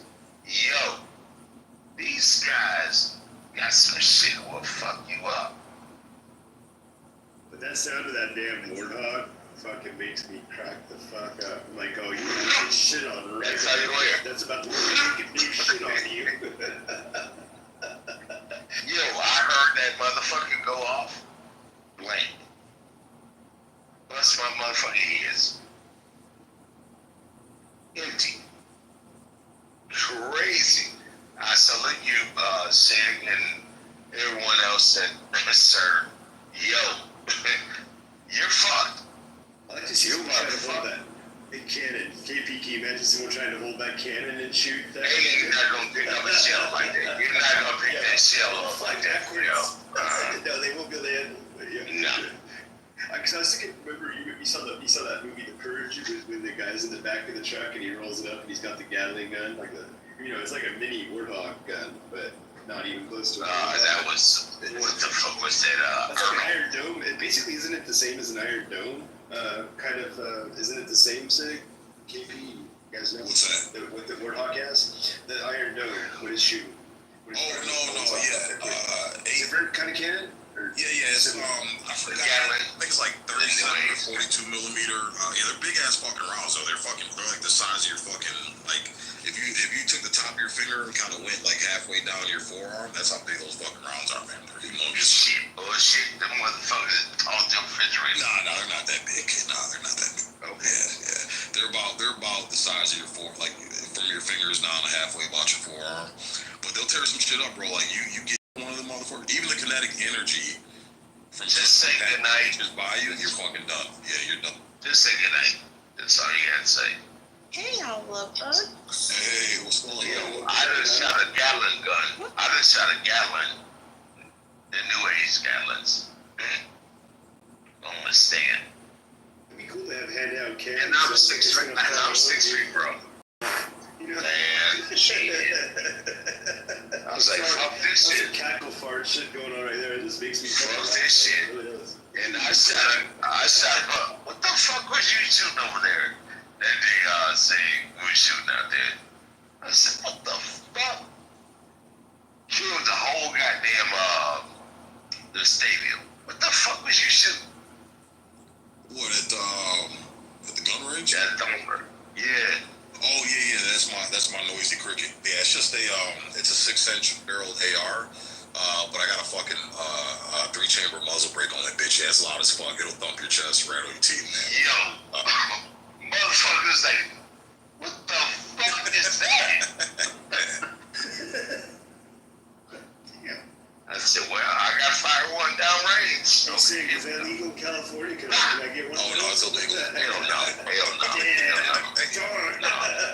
Yeah, that's fun to scare some. No, I'm just kidding. Because I think that was the day, me, you, and Nick. Oh, yeah. We went to the range that day, yeah. Yeah, and Nick about to get shot in the head.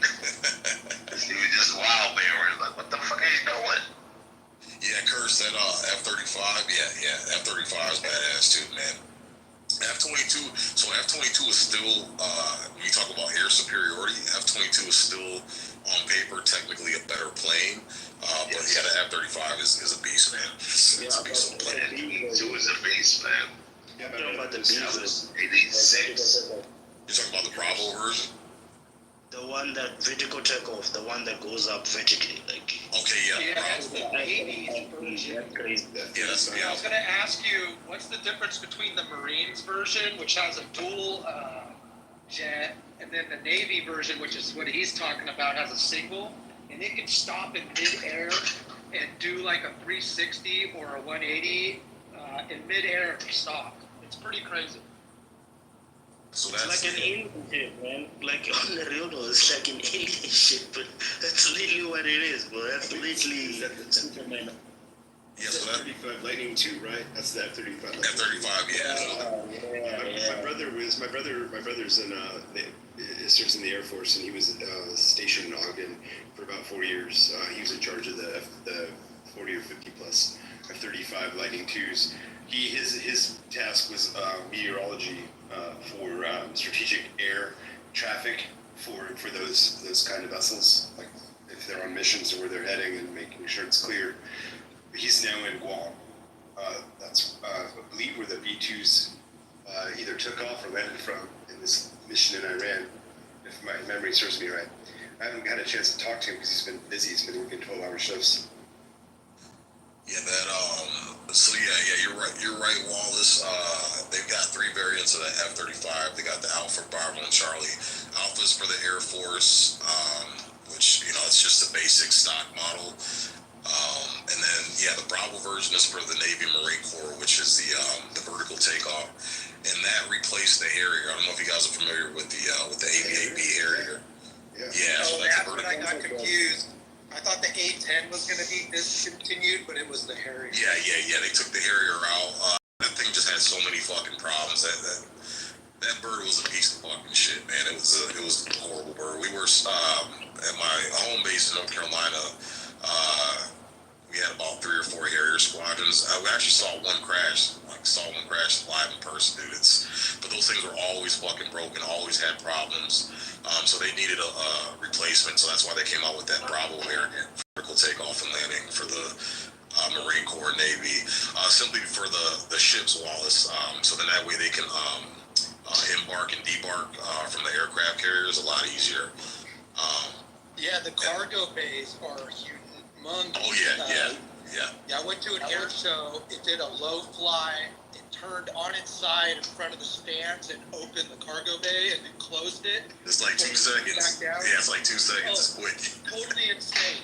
And like I said, it stopped in the middle of the crowd, super low to the ground. It came to a stop. It turned around and took off from the way it came. Absolutely amazing. And this was 8 years ago when I saw it demoed. We weren't expecting it. No one knew it was going to be there. And so when everyone saw it, it might have been actually 10 years or more ago. But when everyone saw it, no one knew what the hell it was. And everyone in the crowd was talking. Everyone. You could just hear everyone talking. What the hell is that? Oh my gosh. The oohs, the ahs. And absolutely an amazing display. Ain't it fucking awesome to see that shit in person? It's unexplainable, man, when you see that shit. Dude, it's holy fuck, man.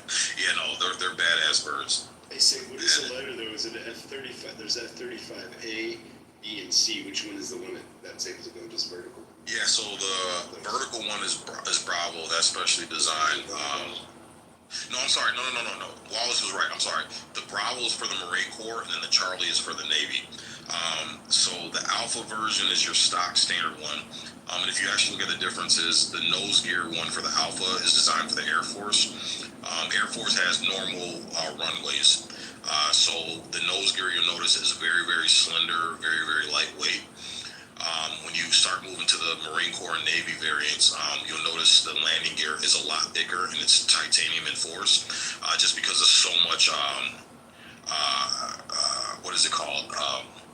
So much, I can't think of the word right now, I'm having a fucking brain fart. But anyways, the shorter runways on the aircraft carriers, they need that thicker titanium reinforced landing gear. So that's the immediate difference. Looking at it, just straight on. The Navy version. The Navy version has that thicker runway for aircraft carrier landing and takeoff.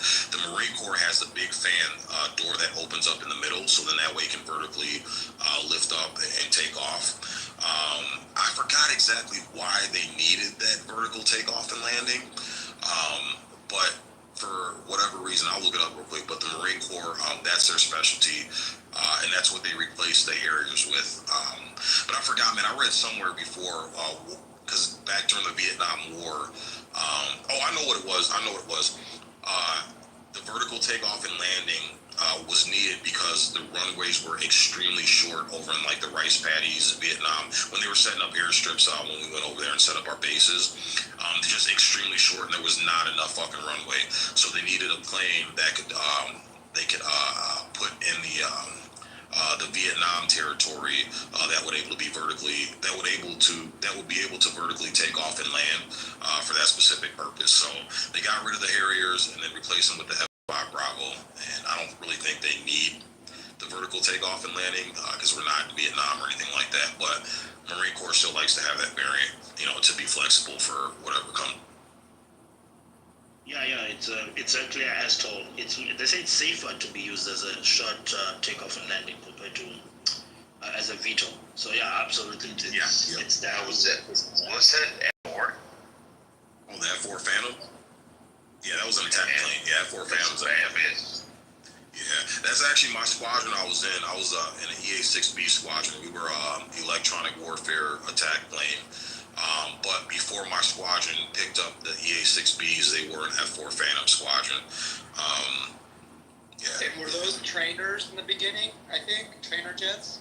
Yeah, the F4 Phantom, it came from a trainer airframe, and then they kind of reinforced it so it can carry bombs and be an attack plane, Yeah, that last jet we were talking about, the fascinating thing too is its full arsenal was contained inside. So it could be fully loaded and you wouldn't see anything on it. Yeah, and that's to help with the stealthiness, Wallace, because whenever you arm it with external missiles or guns or bombs or whatever, all that stuff creates a radar signature that makes it easily detectable. So the F-22 and the F-35, everything's internal to help with the stealthiness. Same thing with the B-2 as well. Now you're talking about the military side. We were buying this shit in the supermarkets. Just being out here as boys. Man, we had some bad shit. Goddamn. Well, those aren't those Phantoms like super small? I think they're smaller than an F-16, aren't they? Yeah, they're smaller than an F-16. Because if you ever seen those T-jets, the trainer jets that the Navy, Air Force, and Navy, Air Force, and Marine Corps use are really, really tiny jets. So they're single-engine aircraft, and they have those two ducts on either side of the fuselage.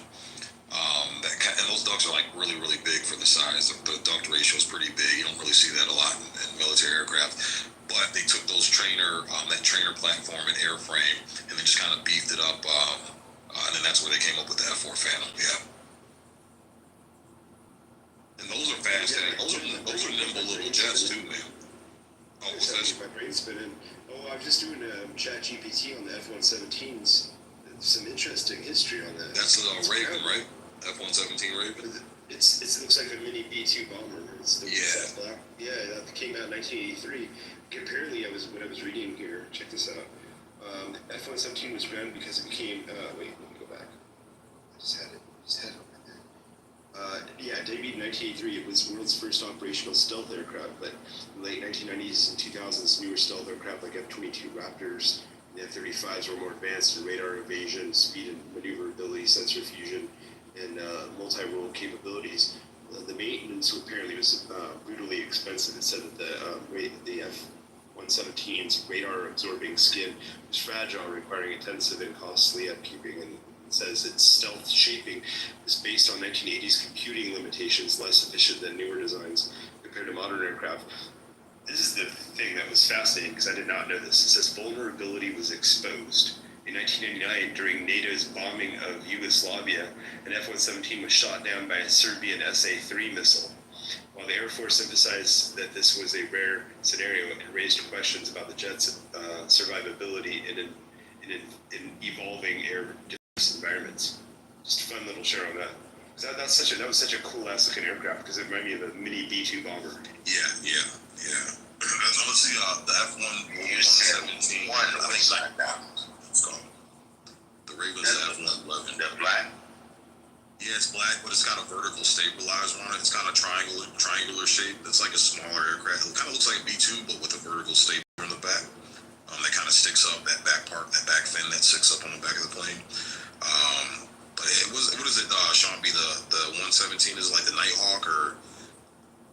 And was it the first flying wing? Was that the original flying wing? Yeah, that was the original one. Yep.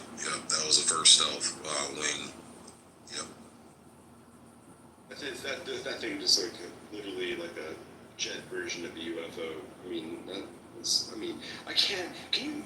can only imagine. We have ideas like what we have. Can you imagine the stuff they have not unleashed on anything yet? Can you imagine what's behind those garage doors? Oh yeah, there's already been prototype. Yeah, because that Black Hawk was like now is down to the size of a goose.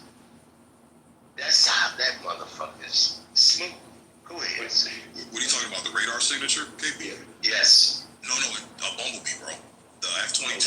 Yeah. God damn. Radar signature is a beat. Yeah, it's a. God damn. Yep. It's crazy. Well, like, okay, so the Army 250th anniversary when they had the dogs and the little drones flying, I was laughing because I'm like, that's not even what we're really using. Oh, you think that's because they're not going to show you what they really have. The drones we have. Oh shit.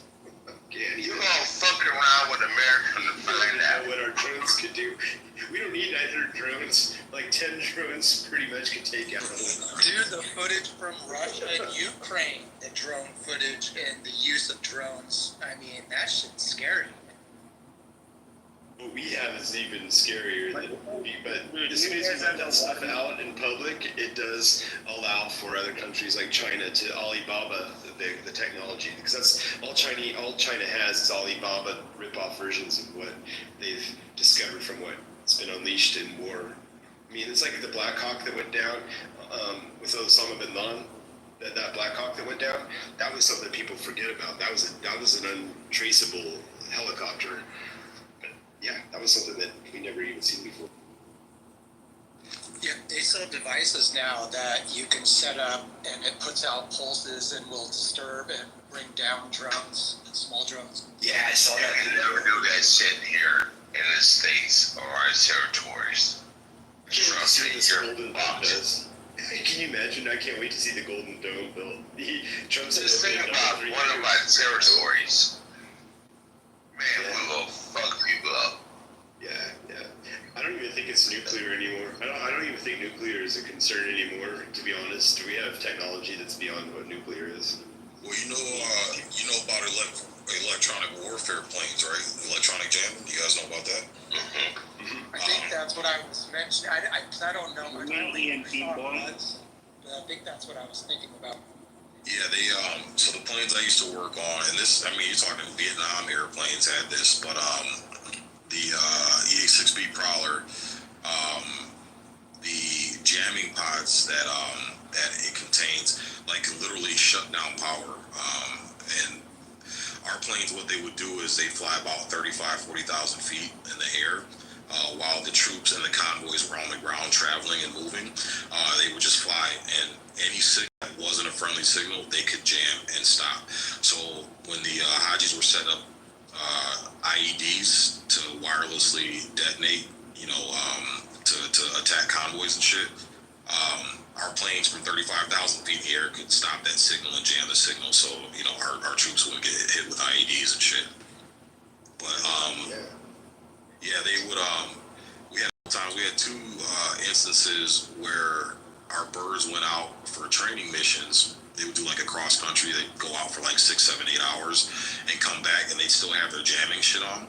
So we'd be sitting in the shop at the squadron, and literally all the lights would go out, computers would shut off, power would fucking shut off, because they still had the fucking jamming pods activated when they came in, and maintenance control would have to radio up to them to turn that shit off, and then as soon as they did it, like all the power and shit would come back.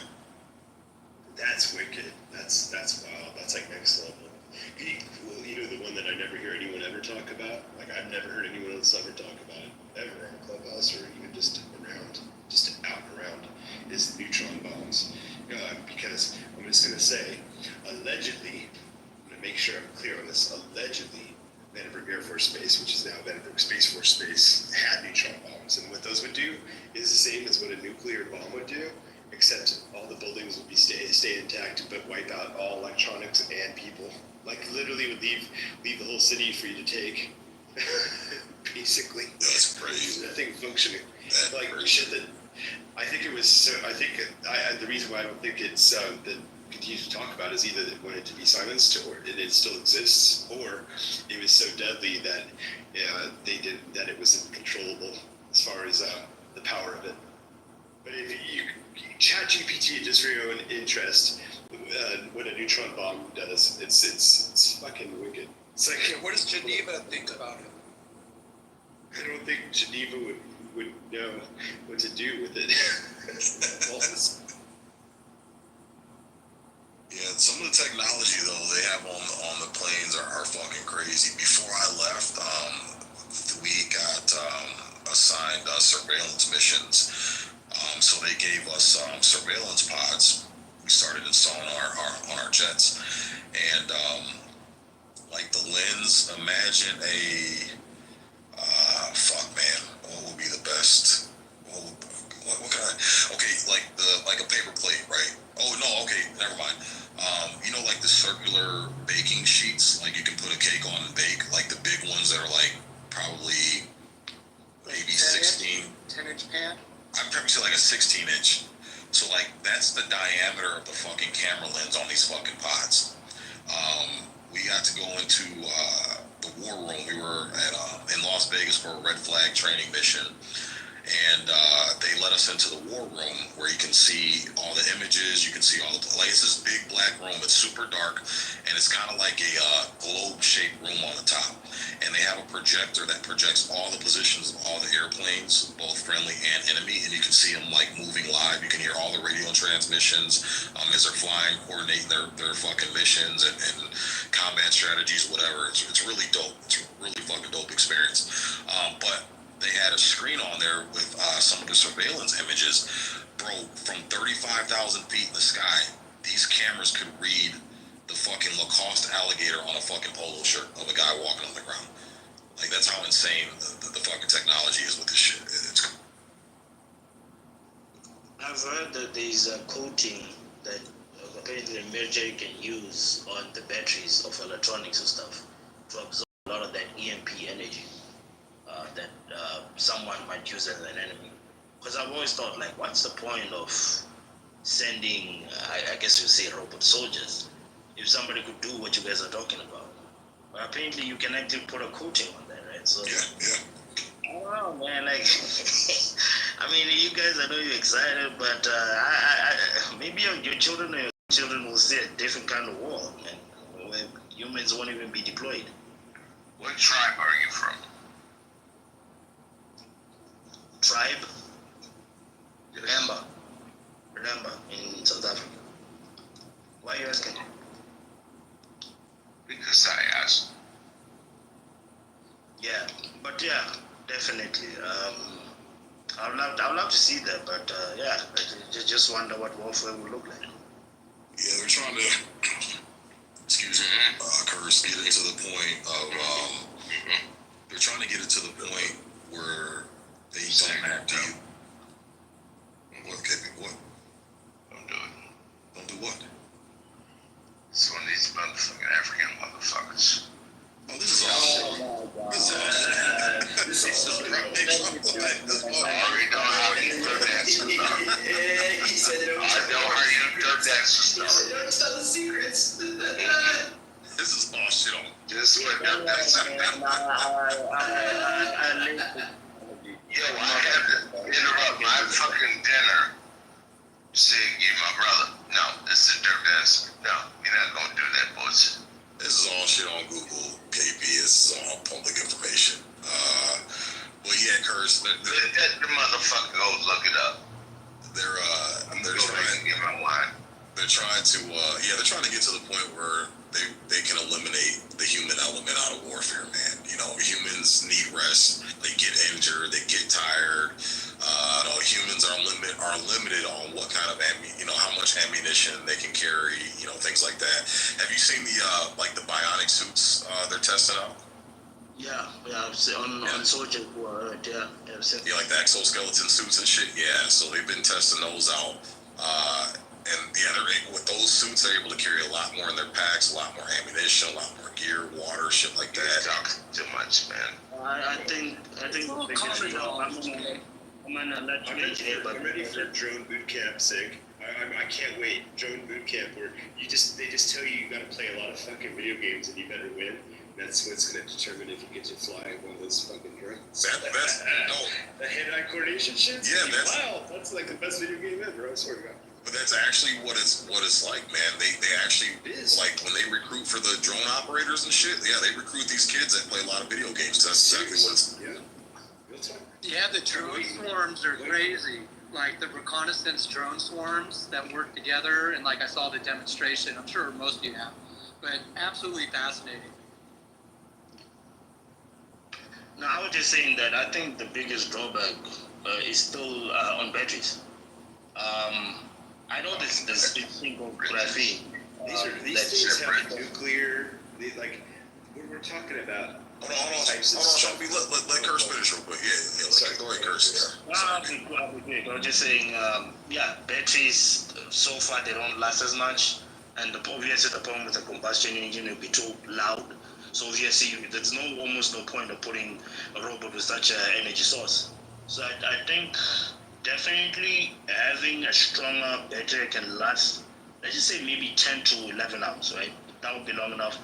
That's when I could see at least a fast track to a lot of the, at least I wouldn't say fully replacing humans, but maybe the exoskeletons like you were talking about.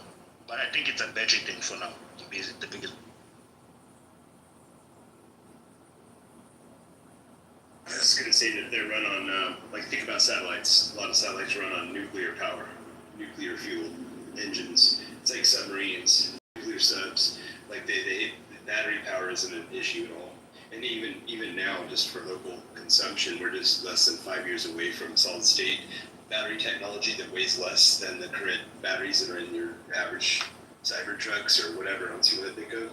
And we're talking 800 miles of power, 800 miles of driving on a 10-minute charge. Basically, go take a shit, get some food, pay the bill, and by the time you go get back to your vehicle, you got 800 more miles. And wait till they turn them into cartridges where you could basically charge up 10 cartridges at 800 miles per cartridge.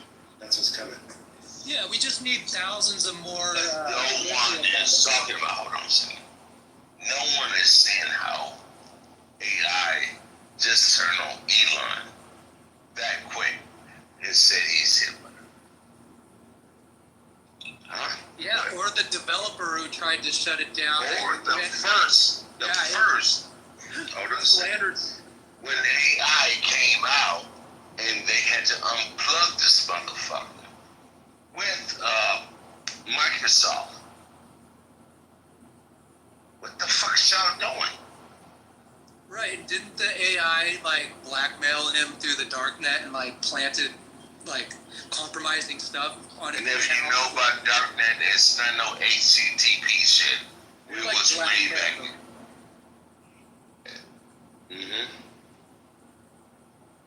All I know is we better have a quick kill switch to cut that shit off. There's no kill switch when you unleash it. I know. The Terminator said make sure we gonna stay take ahead. over. Yeah, we're gonna have to stay ahead. You can't. I know. It's a reality. I do believe that's a very real possibility. You cannot get ahead of it. RoboCop was better than Terminator, I think. Well, here's the thing about AI. once the TIs came over, they learned so quickly, which we're trying to do right now. Okay? And now you don't know shit. Just go to, what is that, AI chat bot, whatever the fuck it is, and just say something. It will come up with a whole story, a whole character, and a whole storyline to make a movie. You don't have to think about anything. Are you fucking retarded?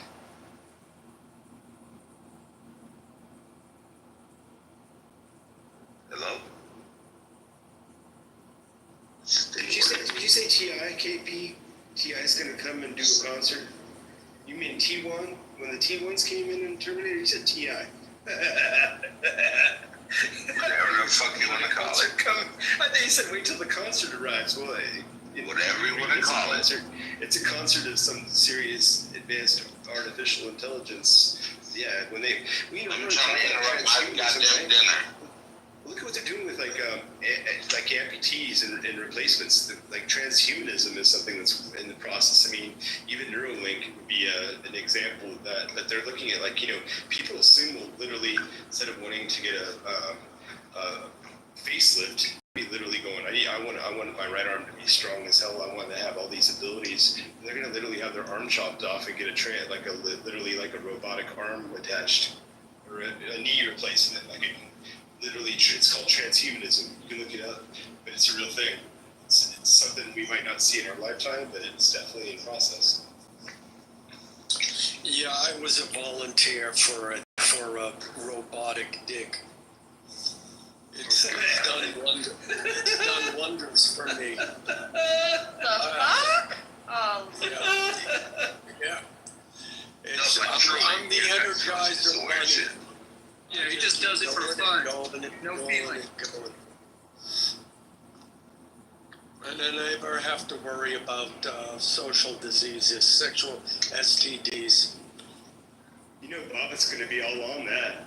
I mean, what happened to that guy? How's that thing working out these days? Not that I want to know, but... Well, I can tell you. He did a porno. It works.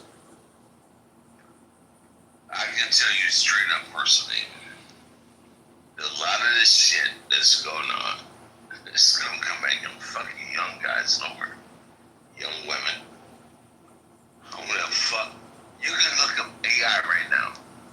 You can tell. Let's say, what was the old school people? I'm getting buzzed.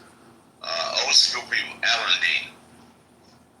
What was the old school people? Al Pacino and shit like that. Red Fox. You would see those people on AI looking, from 1979. Like Chuck Norris. Yeah. They look straight up athletic men. And cracking jokes or doing kicks. It's like, what the fuck? Yeah, you're about to be fooled. Yeah, and it's important. You didn't notice this during the late 90s. Yeah, it's important everyone knows that their eyes are going to be fooled. And so, KP, that is super important that you share that message probably daily, because people aren't going to be expected for their eyes to be fooled, and it's going to happen. Yeah, you didn't know this shit through the 2000s with our presidents. You saw this motherfucker 6'10" come out. We put it together. I mean, look at what's being said. Cell phones are going to be a thing of the past. It's going to be meta AI. It's going to be the glasses. It's going to be the glasses. It's going to be your new cell phone. You won't even put. Why did they introduce you with lenses? It's going to be a chip in your ear. Yeah, a chip in your head. You don't need a physical thing to do all the shit that all of our technology does. No, because sunglasses are always cool. You wore sunglasses first. For us as Gen X and Boomers, we had that. Now to have it in your ear, if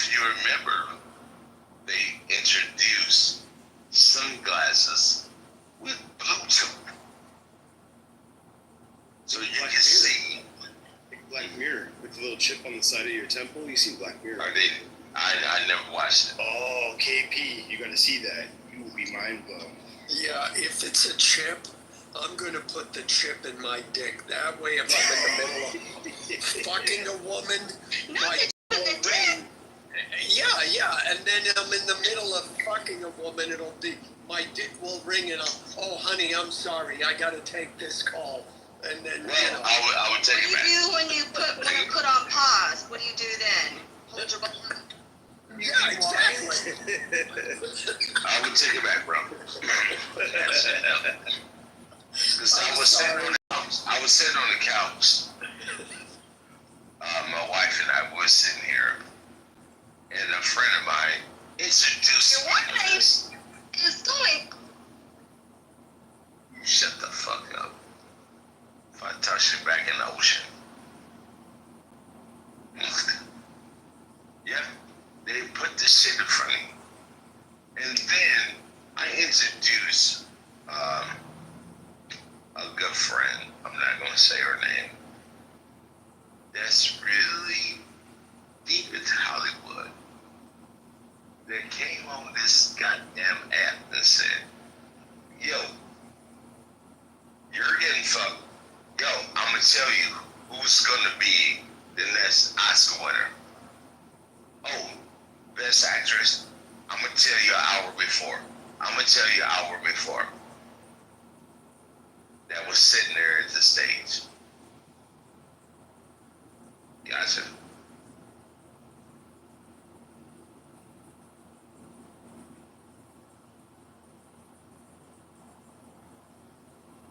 And Alan, you know how fucking Hollywood is. Yep.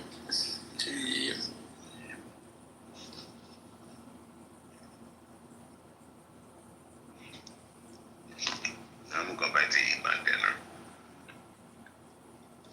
Well, I got something to complain about. Arabs. First. Yeah, but nobody's around. Oh well. KP, what are you eating for dinner? Computer chips? What are you eating? Flattened pizza. Nice.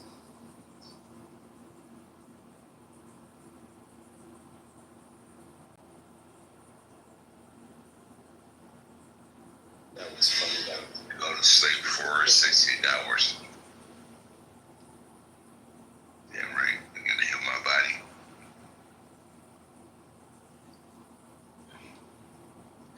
Is Adams, you at work? You just listening? I don't know. It's here, physically. Hey, Miriam. It's good to see Wallace up on the stage. Nice to hear your voice again, my friend. How you been? Oh, good.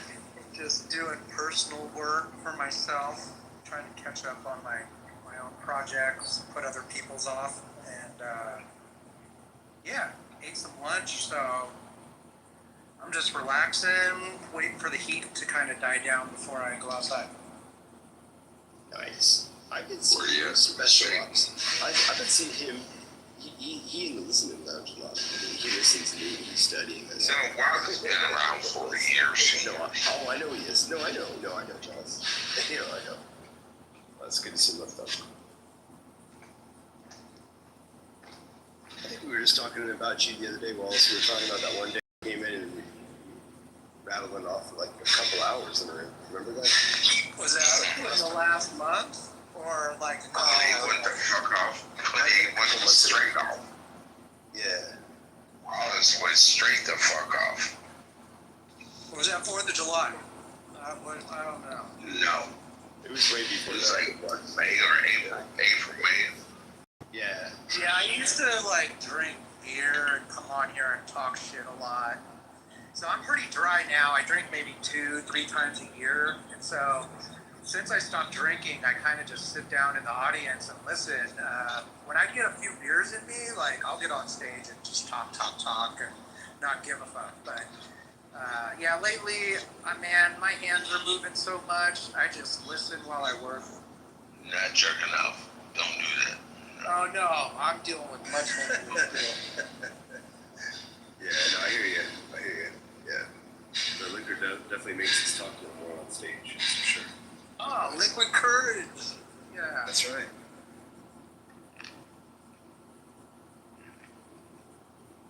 You know, I'll tell you. Give me some food on stage. And a Sprite. Man, that's the best jokes you ever gonna have in your life. Because I'm on stage, I don't drink. But some goddamn Sprite and some food. I'm gonna talk shit all day.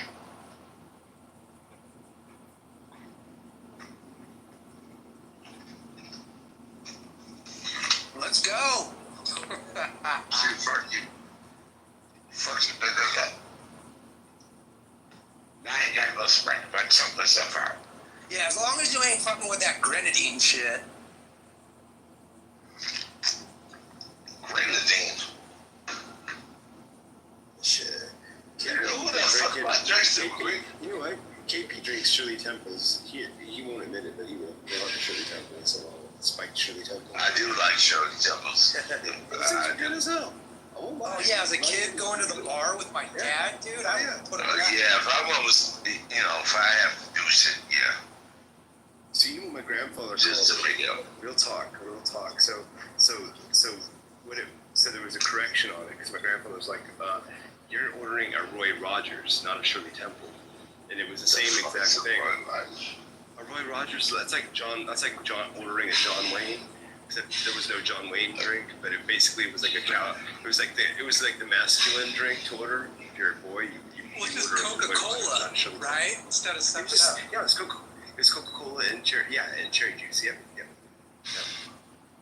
Something nigga shit. Yeah, the Marciano cherry juice with Marciano cherries in it. Yeah. This is why I like white people. I heard I come up with some new shit. Yo, you gotta look up Roy Rogers. Coca-Cola develops. Cowboys and Indians, I like it.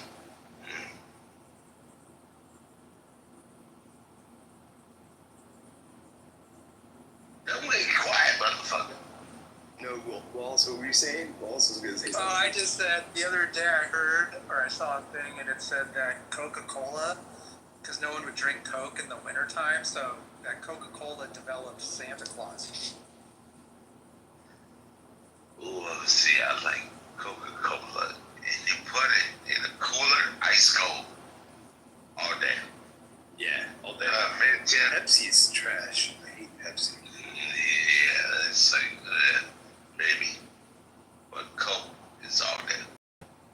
Coke is it. Remember back in the day, they said Coke is it? But no, when Ray Charles came up with that campaign, everybody's, and I still have those old golden cans of Pepsi from the 80s. Yeah. What's up, Yosh? Why did you say that Coca-Cola developed because of the people when it was cold? Yeah, I guess every season Coca-Cola would just go off the shelves, especially summer, and then they couldn't sell it in the winter. So, and I don't know if this is true, but it was a sales marketing. No, that was Coke. That's the only way to bring Coke in the wintertime was Santa Claus was kind of blended, taken off of Kris Kringle, and Santa was developed for marketing Coke. And I would think that Santa's older than Coke, but then when I started thinking about it, I was like, damn, how old is Santa? You know what? Coke might be that age, right around Santa. When the fuck have you ever seen it in your lifetime a Pepsi Cola truck with lights on it? Never. Y'all was convinced you that Coca-Colas through the 70s and 80s. I don't know what the fuck y'all do. I'm sorry, go ahead. So then they convinced you that polar bears drink Coke. See, so they expanded the marketing. Well, when they It's just cute. yeah, when they first started talking about it, that's what I was thinking. Before they even mentioned Santa, I was like, oh, they're gonna mention the polar bears and this and that. But they didn't. They went straight to Santa, and I went, wow, like, because I was thinking, okay, a winter promotional thing, get people buying Coke in the winter. I thought polar bears. That's what I thought of. But they went on this. But why? Marketing. And I'm sitting here talking to friends that work for Coca-Cola. Why? I You don't know worked who the there fuck you're for like talking to. 12 years. I was told they When? use their syrup to When? use their engines. No, the marketing. Oh, I don't know. Why would you do that? 19. Oh, do you ask when or why? No, why? Sell See, I'm Coke. directing for them. Sell Coke all year What? long. I don't know. Makes sense to me. Have a seat. Come on, let's sit down. No. Let's sit down. You say you work for Coke. I'm pulling out a chair. I'm about to sit down in my chair. Why would you do an advertisement during Christmas for Coke? With Santa.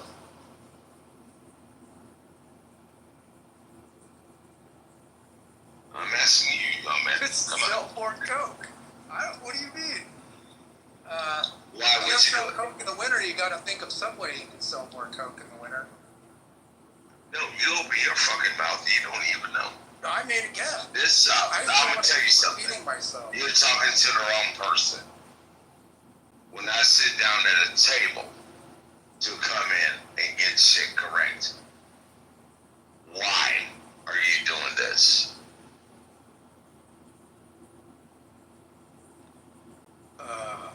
No motive. Okay, you know why you sell Coke? Coca-Cola? Coca-Cola. Yeah. I don't drink that shit. I saw what it does to a penny. She's a fucking ask any person to speak. Hey, P, relax, man. We're just chilling, bro. Just relax, man. It ain't that serious, man. Relax. No, I'm having a board table right now. What up, yo? What's going on, brother? I did hear recently that. No, man. Yosh, I don't need anybody to speak. I'm going to tell you why. Relax, bro. We're chilling here. We're chilling. Relax. We're chilling. And I'm going to chill. Just chill out for a second. You know why it's done? For that time. Because you have holidays. 4th of July is over. So I have to sell it again. Because guess what? Pepsi and their brand of barbecue sauce is made by their brand. But I want you to know that Coke is better. So now I have to say, hey, let's get Santa Claus and Care Bears and all that bullshit. That's how you dominate a boardroom. And the Cabbage Patch. The Cabbage Patch Kids Kids, for too. Coke. Remember, it's Absolutely. for Coke. You had Wallace confusing for Brock. Brock's the one that's the Coca-Cola master. Remember? Okay. Brock's the Coca-Cola guy. Yeah, where the fuck it is. Yeah, that's how you walk into a goddamn boardroom. When you sit in a boardroom, I always say over. I don't give a fuck what you say. And I would throw my jacket in your face. Get the fuck out of my face with this shit. Yeah, the only boardroom I know is pre-Sheetrock. Like, oh, you under the table. You trying to suck somebody's dick? The fuck? I'm out. It's 5 o'clock. I'm gone. Y'all do what the fuck y'all want to do. So yes, when you have serious conversations,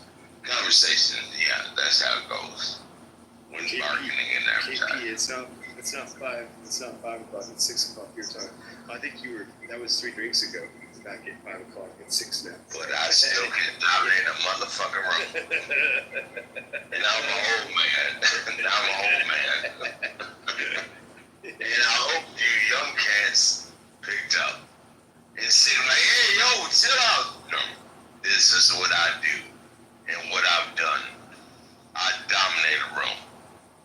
Well, we don't need this shit. Just chill. We're chilling, bro. Chilling. I didn't actually say goddamn word. Didn't actually say shit. Start doing some somersaults right now. That's where we're right. Christ, nigga, calm down. He's doing gymnastics. They will see the old grizzly bear come out. Yeah, you can do this is what you get with that. your tricks. Y'all got the motherfucking grizzly.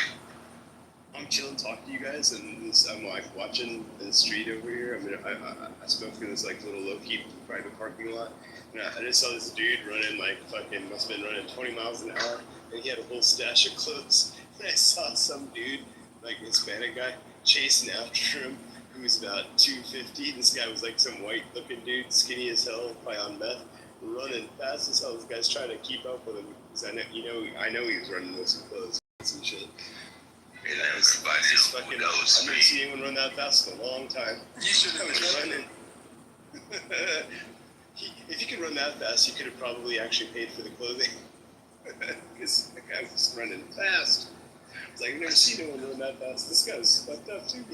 His clothes were all falling off his body and he was crossing the street, almost got hit by a car. Still can do it.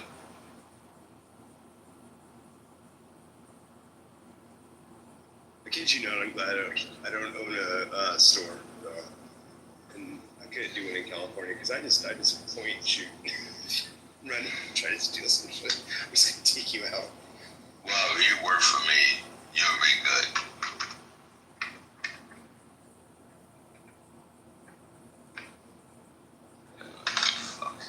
Hey, what was that model of SIG you guys were talking about? Since Yosh is here, I'd like to hear his opinion on that action and caliber. That was the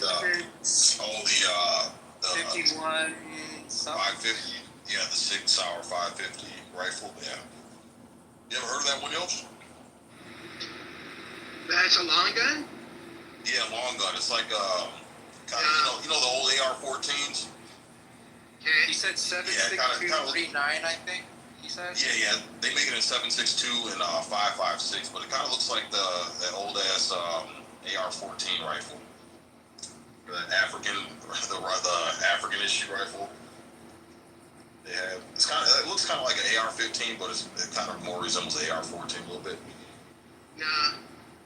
Yeah, I never heard of it. M14. No, not the M14, AR-14. Yeah, look up the AR-14. Yeah, it was African issue. Africans, some of those African countries adopted that, and that was their military issue rifle. Then they corrected it, made it the AR-15, and sold those to America, and left Africa with the 14s. Yeah, left the dirt dancers with the whole shit. Went to the guy to perfect it, give them the bad stuff. Yeah, most people don't realize that there's an AR-10, there's AR-50, you know, there's a lot of models of that Armalite line. The AR that shoots a the AK round, what is that, the 39? 7.62. Yeah, is that a different model, or are they still considered AR-15? You know, I'm more a handgun guy than a long gun guy. I have some long guns, but I don't really spend a lot of time researching those. No, and since my kids were born and they're like teenagers now, I really stepped out except for reading and looking around. But like the new truck guns that accept your pistol mags, like what's the one? The JR. I have a Ruger PCC, which is basically a 10-22 ranch gun that breaks in half, but it's chambered at 9, and it takes Glock magazine. Wow, and it breaks in half. It's like a tear down, breakdown. Yeah, it tears down into half, so like you can throw it into a backpack. Oh my gosh. Well, and that's great for the truck. As long as it's disassembled and, yeah, and I saw the Ruger one like that. They kind of came in a backpack.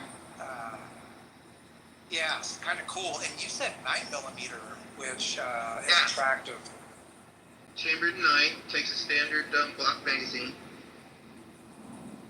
Yeah, the JR carbine was interesting to me because I could get it with the Smith and the M&P mags.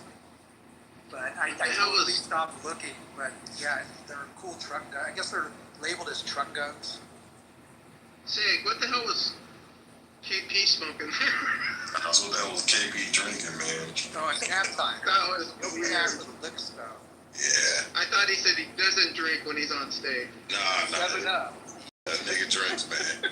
Yeah, he I love my bro, man. Love him to death. That's my bro and shit. But sometimes he get hammered. He gets too serious. I'm like, bro, just relax, man. Yeah. It's all good. Just chill. I'm in the boardroom. All of a sudden, William's trying to defend his comment of "I don't know." When he gets like, he starts hitting the leave. He starts hitting the leave quietly button instead of the mic button. When he gets to that level, he'll start hitting the wrong button and he'll start kicking his own self out. No, it's okay though. Come on, we know KP. Yeah. Like, Yeah. shoot, I was gonna throw in on the soda thing. I recently heard that Dr. Pepper now has supplanted Pepsi as the number 2 most sold soft drink. It's the only soda I drink. If I drink soda, it's Dr. Pepper. So you're saying Pepsi is number 1 or Pepsi was number 2? No, Pepsi's 3. Coke's always been 1. Okay, yeah, that's what I thought. Okay. I was like, oh shit, Pepsi. So it supplanted Pepsi as 2, and now it's number 2. Okay, gotcha.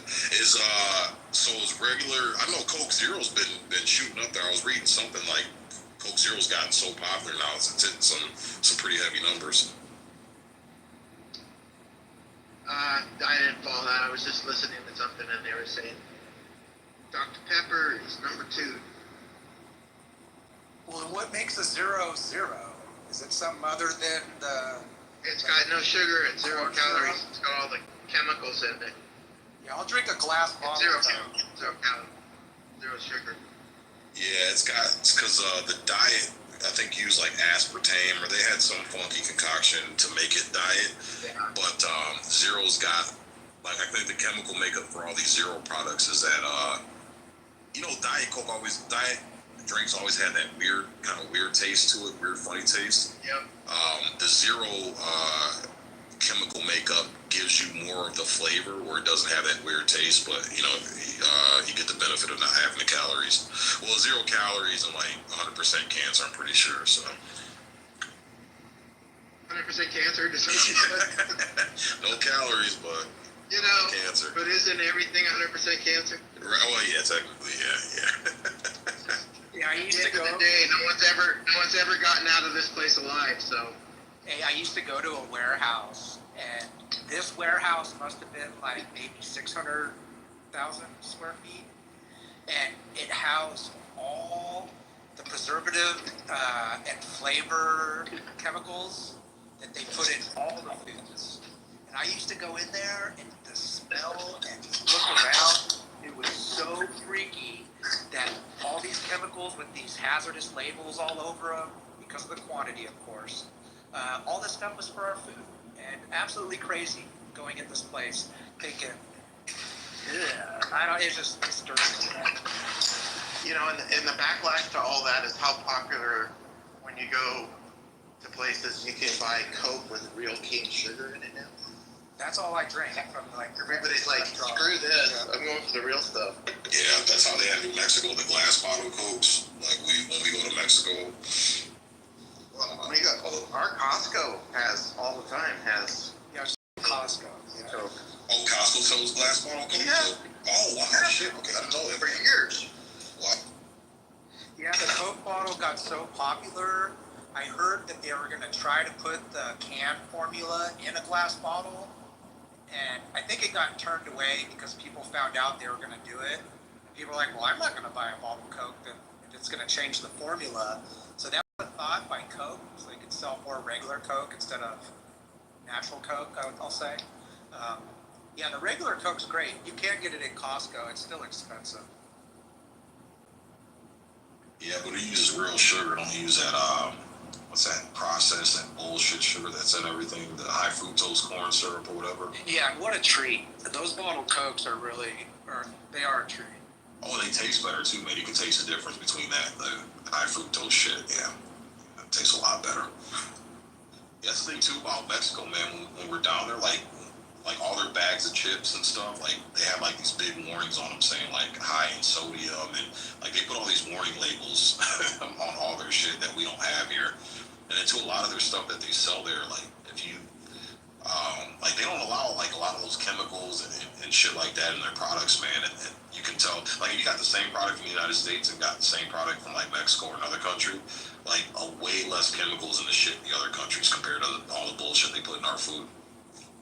Well, you know, when the whole Maha thing started with RFK Jr., and they were breaking down Fruit Loops, and Fruit Loops in other countries have like 4 ingredients, and ours has like 18. Yeah, I heard about that. Yeah. Well, and recently I've been like questioning this, and I think Yosh, are you in California? Yeah, unfortunately. Yeah, me too. Unfortunately, California is really good about labeling every single thing and every single building on every single sidewalk. Every single product is labeled cancer causing. Like their liability is insane when it comes to that. Oh, so that's the one thing that California does well, I guess. Okay, yeah, but not the products you were just talking about. The Takis are not labeled. Like there's all these products that these kids and my kids enjoy. Like all these products that are not labeled, and I'm thinking, how stupid is California? Are they like? They're not that stupid. So why don't they label? I guess they can't get the manufacturer to label the bags because of one state who requires this, but what a conflict of it's just a conflict because everything is labeled. I won a $5 bet from my kid. I was sitting in the dentist. I said, I bet you there's one of those signs in here. He goes, what sign? What are you talking about? He goes, I'll bet you $5. So I went around and I actually found it because you know there's one in every building that there's material in this building that causes cancer. Da da da da da. So. Yeah, with the foods that have been being sold and that are going to get canceled by RFK, like, I don't understand California's, worry and protection and liability protection for themselves when the last 5-6 years these products have been flying off the shelves with no warning. Well, how many times in California, if you go to McDonald's or Burger King or one of these bullshit ass fast food restaurants, like you order fries or like that Proposition 5 sticker on the box of fries when you get it, or the chicken nuggets. No, and maybe the reason is because these things haven't been proven to cause cancer, so that is the stipulation. So until they're proven to cause cancer, they don't have to label it. Maybe that's the proof in reality has no bearing on the California state legislature. They pass stuff every day. It has absolutely no basis of reality. Yeah, that's true. They feel like it's going to make things better or, make them feel better. Yeah, how about the criminals? Care how much money it costs. Right, Yosh? Criminals are being given rights. Like, you have a duty to retreat. And now it's going to be put in stone. Like, if you try to protect yourself or your family, like, that's why you just got to have a bunch of holes down there. So that's why that was proposed, that was in committee. And it had so much backlash that it actually died. Good. Next session. But it died in committee because it was batshit crazy. And that's one thing. It got a bunch of people, not only the 2A people, but anybody who did martial arts or anything like that. Because if you defended yourself in any way, basically you were supposed to run away. Somebody's in your house, robbing it, confronting you, and you're supposed to leave. Yeah, even though you're trapped in the closet. Have nowhere to go. Right. Well, that's one of the things. One of the techniques I've told people about over the years. That if you're got intruders in your house and you get your firearm, retreat to some place where you can't leave. There's no door or window for you to leave. So that way, when they come and investigate, you say, "Hey, I had nowhere to go." Is there any? I use my firearm. Any SCOTUS 2A stuff currently that came out that I might? Crap ton of it. Some of it's good and some of it's really bad. But they're still holding on a bunch, right? Because I think I talked to you maybe 5 months ago, and there was stuff in line, but you were saying they probably won't get to more than 1 or 2. Some of them Some of them have been given cert, some that didn't, that should have, or the magazine ban and the quote-unquote assault weapons ban stuff, SCOTUS decided not to hear of. Just because they're slam dunks and easy to decide on, and it interrupts agendas. So it is crazy that they can't just go, all right, yeah, this is obvious that you can't restrict these things that pertain to 2A and the right of. So, anyways, yeah, I was just gonna pick your brain because I haven't. Yeah. Well, we've been having some wins in the Ninth Circuit, which is kind of crazy. But yeah, that they just struck down the they did the 3-judge panel in the Ninth Circuit. We had a law in California that passed that basically stopped like children's kids programs for shooting rifles and clubs and things from talking to them because they were marketing towards children. And they just came out in the 3-judge panel and said, nah, that's against the First Amendment. It was really a First Amendment case. And they came down on the right side of that. But California will just go ahead and challenge it and move it up to the en banc or get it up to the Supreme Court and spend California taxpayers' money on lawyers on things that they know will not succeed when they get played out, but that they get to play it out for 10 years. Some of these things have been bouncing around for 10 years. They've gone all the way up to the Ninth Circuit en banc and then sent, vacated, remanded, sent back down to the original district judge, and then they take a year to rehear the case, and it's just a game that they're playing. But all along, we're funding, as California taxpayers, we're funding these attorneys who've been spending millions of dollars to go defend these. And Newsom's so brazen, he gets up there with Bonta and he'll actually say, well, I think this is probably going to get challenged eventually, but we're going to do it anyway. Yeah, don't they call this like judicial tyranny? It sure is a misappropriation of funds because, and they're in these committee meetings when they're trying to pass this stuff and they're flat out saying, this isn't going to make muster, this is going against the most recent decision of Bruin and Heller, and it's not going to survive, and they just don't care. Wait, Sig, I'm sorry, I'm on my lunch break now. Are we done bashing black women? Did I miss that? Hours ago. What do you mean? Oh, man, I had my whole spiral notebook of my grievances. Oh, and I was going to say, one more thing in California, that tunnel. Up here in Northern California, like the word's out that Trump supports tunnels, the water coming from our delta down there, down south, and Trump supports it. So I think all these red Trumpsters up here in NorCal are getting pretty pissed because he's pushing for the tunnel. The California Delta is a huge problem. It was built in the early 1900s by Chinese, and it's man-made basically, and nobody's done anything with it. It's in disrepair, and then we're snafu with this freaking stupid Delta smelt where we've put billions and billions of gallons that could have gone down the Central Valley and help us feed the world went away, and the farmers had to increase their drilling and basically take all their water in their area down because I don't know if you realize this, but they signed contracts with the government saying that they were getting a certain amount of water, a legal binding contract, but then the government comes back and says, oh, we're only going to give you 40% of your allotment. Let me sounds like homeowners insurance. There is no food security issue, okay? There's no healthcare security issue. There's no social welfare security issue, okay? We need to cut fat, disgusting, piggish people off of our healthcare system. Sig, you wouldn't believe, I got a call earlier today. This person called, and they called yesterday, and I didn't call them back because they sounded like they had no money. So it's like, what is the point of me calling you back if you can't do any business with us because you have no money? So finally, he tricked me into getting on the phone. This kid is 26 years old trying to move into a senior care facility. 26. And his whole reason, he was trying to apply for a voucher. He says that he's 26 and autistic, and he's trying to move into a senior care facility. So I tell him, I was like, listen, this is a facility for old people. He goes, well, I understand that, but I mean, don't you guys have any space? I mean, I'm technically disabled. I mean, this is the mindset, Sig. I almost wanted to ask him, like, were you raised by a single mother? Like, what is wrong with you?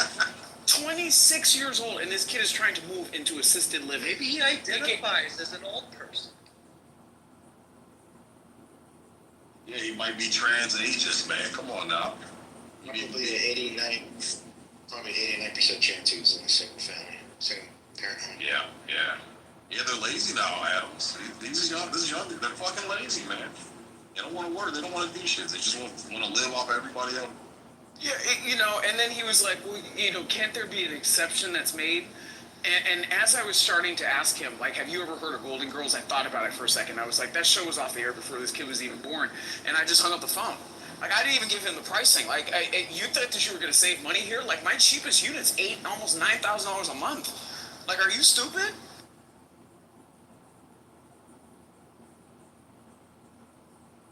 I'll be right back, Mom, in the shower. It's one of those buildings, Sid, where you just look at it from the curb and you're just like, yeah, I can't afford to live there. Like, why the fuck would it? I mean, these kids, this is crazy. This is crazy. Facility? Yes. The $9,000 a month Yes. for a care too, I guess. No, the cares they can range anywhere from an additional $500 upwards to like an additional $10,000 a month, just depending on the care that's needed. But it's not meant for people on government assistance. What if he came in with a diaper? He had like a full diaper when he came in and maybe a walker. Would he pass? You can't have somebody under the age of 55 that's disabled. Like, you can't have somebody under the age of 55. And even with 55, there has to be certain medical, exceptions that can be made. It's very, licensing restricts you and, the age of the people that you have moving into your building. You know what I mean? Like, when you're a senior care residential facility, you see what I'm saying? Like, you can't just move disabled people and, young people in there. And that package price doesn't even include the happy ending package. Hey, did anything ever happen to Newsom and New York's governor for their mishap through COVID with our seniors? No. Supposedly they're looking at, I know Cuomo for sure. Yeah, that was wild. And it'll never leave my mind because I dealt with my grandparents during that time. Yeah, I forgive them because I'm not going to carry hate around with me, but I'll tell you right now, I didn't get to see my grandparents when they went prematurely. Well, remember the 26-year-old that they placed into one of those homes and he beat the crap and beat to death his roommate. What, as a tenant or? Put him in there because of the COVID thing. They were putting people with COVID symptoms into those homes with the most, vulnerable people in the population. Well, and that's what I was asking, if anything was going to be done, because the actions they took were, even when they were doing them, were like, what are you doing? Like, it looks like totally, they're totally in the wrong. I think in California, they only put people in there that were, they were on certain vouchers. You see what I'm saying? Like, those assisted living waivers that I'm always complaining about. Okay, when you accept government subsidies like that, you lose your rights to be able to say no in certain situations. Does that make sense, Wallace? Yes.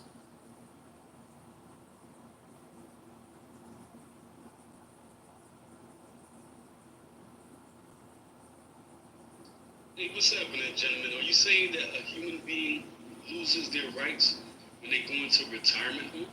No, you lose your rights as the operator of that facility when you're accepting government money to be able to create a hard line between the standard that you're marketing to the public and your obligations behind receiving that money. I understand.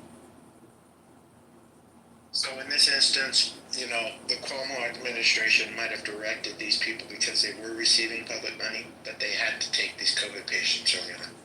Right. No, it was a totally new policy. And if that's the case, then what they were doing was misdiagnosis and, medical negligence. So that would be fraud and murder, right? Well, supposedly supposedly the DOJ is looking at Cuomo's actions during that time frame. Well, the whole board of the NIH at that time got removed from RFK recently as well. I think this week. Yeah, or that was 3 weeks ago, maybe. Yeah. So one thing that people need to understand, and while it's very sad what happened, any of those family members, which quite frankly were scared into staying home themselves, even through COVID, had the right to be able to move their family back into their house with their kids until COVID blew over. Some of them chose not to for a numerous amount of reasons, but nothing legally stopped them from being able to do that unless, their loved one was under a strict conservatorship, where it would have taken a judge to be able to authorize the said conservator in making that type of change. And you would think it would be reasonable to think that if you had a parent in one of those facilities that since COVID hit and it was locked down, that they might actually be safer there. It's actually true. I saw that husbands and wives were separated. I saw that children weren't even able to visit their grandparents, and they were told that they would kill their grandparents if they breathed on them. So if you have an entire kind of ecosystem of fraud surrounding this whole COVID thing, wouldn't that be criminal? So you're not listening to what I'm saying. If you choose to continue to live in that facility, yes, husbands and wives are going to be separated because nobody who does not live in that facility is able to access that facility during COVID. But again, that same husband had the ability, if the wife was in memory care, for example, and she doesn't have the ability to make her own decisions and he's doing so as her spouse, had a legal right to remove her from the care facility and bring her back home. Now, what I'm trying to explain to you is the reasons why people didn't. If you have a need to put your loved one into care like that, especially a married couple, it probably means that they weren't able to medically support her care at home. So it puts somebody in a situation, you're either going to have to pay up the ass to replace that care and to bring that person home, or you're going to have to leave them where they are because that's the only facility that's able to support responsible care. Especially if you have somebody with diabetes, or if you have somebody with ports or catheters or things of that nature. Like, these are all very common things when somebody ages. What I was going to say, with the unknown of C-19, I bet people did feel like they would be safer in a medical setting at their friends. They did. Yeah, no, totally. I agree. Yeah, but I understand what you're saying, Adams, that if you you pretty much do give up your autonomy, accepting the care and the funds to prolong your life or take care of your life, you kind of almost do give in to unless you, like you said, have somebody come pick you up and bring you home.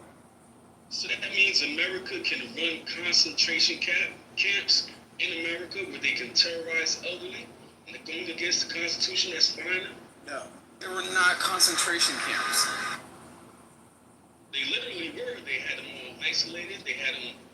The same way that people had a choice to call their kids home from boarding school during the pandemic, the same way that people had the option of moving their parents out of those facilities. Nobody was keeping them there and holding them hostage. Well, I don't think they were government facilities.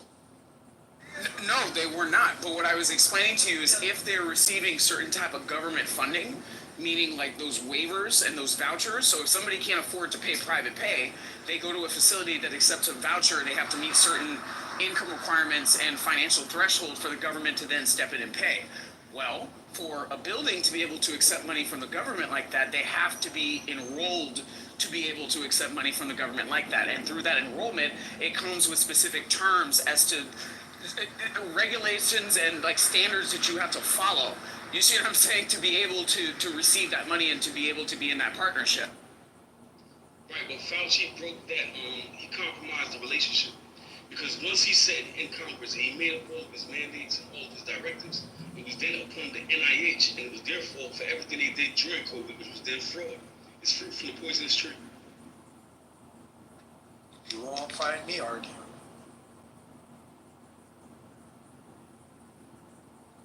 Yeah, I think Fauci's his whole protection thing going on is going to get tossed out because of the auto ban. I don't think he's going to be granted protection, especially from things that he's never been charged with or accused of. So it'll be interesting to see what sticks when the peanut butter does fly. You know, It's going to be crazy. Excuse me, coughing. It's going to be crazy if the auto pen puts all these people in jeopardy And the Biden administration thought they were doing them a solid and giving them a pardon as they're going out the door. And if it comes around and bites them in the ass, it's not ironic.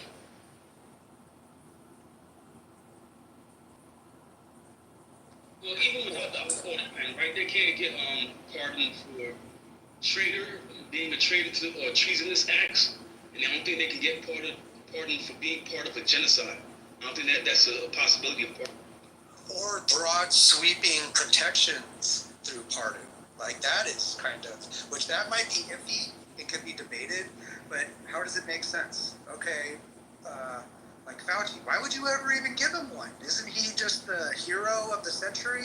And why does he have to be pardoned? It makes no sense. Yeah, what's so funny was that the Hunter Biden pardon was 10 years back, and there was actually, and then they put a date on when it took effect, or was going to be covering yet.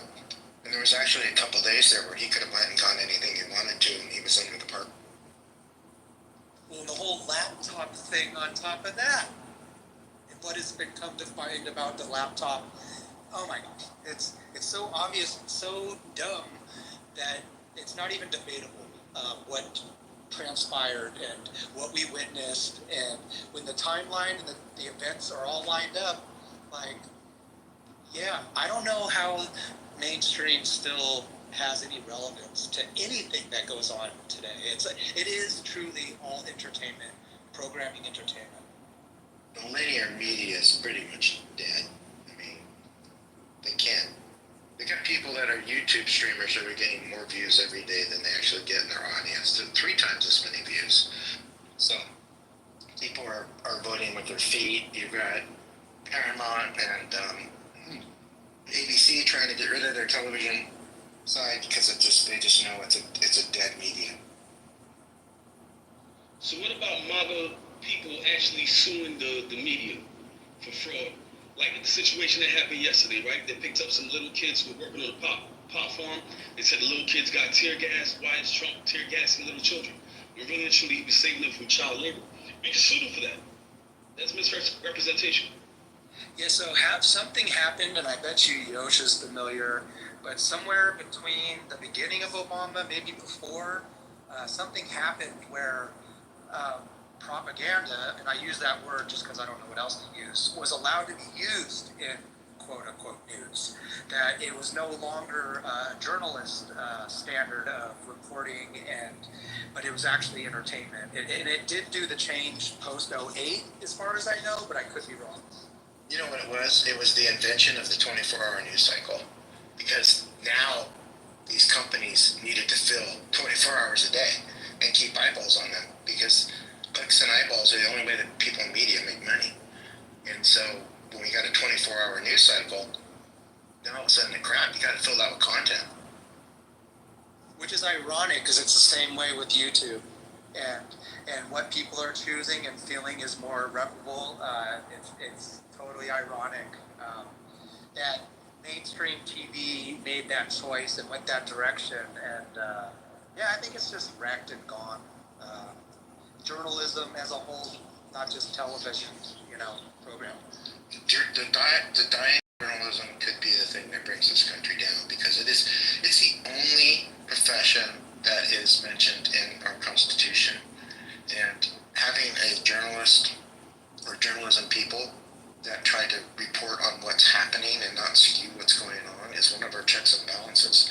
And we lost that a long time ago. So now we're getting fed stories that have a political slant. And when you've got people working on like Trump for over 10 years, still 90% of all the stories about him are negative, even though he does something fine. The old joke is Trump could cure cancer, and tomorrow the headlines will be Trump puts 20, 30, 40,000 scientists out of work.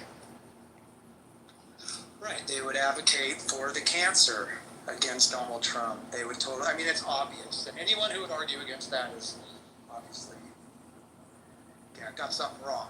But you're totally right. Cancer would win if the leftists had their way. Well, I think he said, Yash said something very important, right? There's supposed to be checks and balances in journalism. They're not supposed to be able to slant the argument. So if they do slant the argument, We should be able to take over CNN. We should be able to take over NBC through lawsuits, and then put who we want, the people, the pundits from YouTube that we trust, that bring in more straightforward information, until they no longer bring that straightforward information. We could put them on the TVs. We can get rid of this trash. Yeah, I come from a newspaper family, and it is a shame. I mean, I'm sure my dad's rolling in his grave to how it's treated today.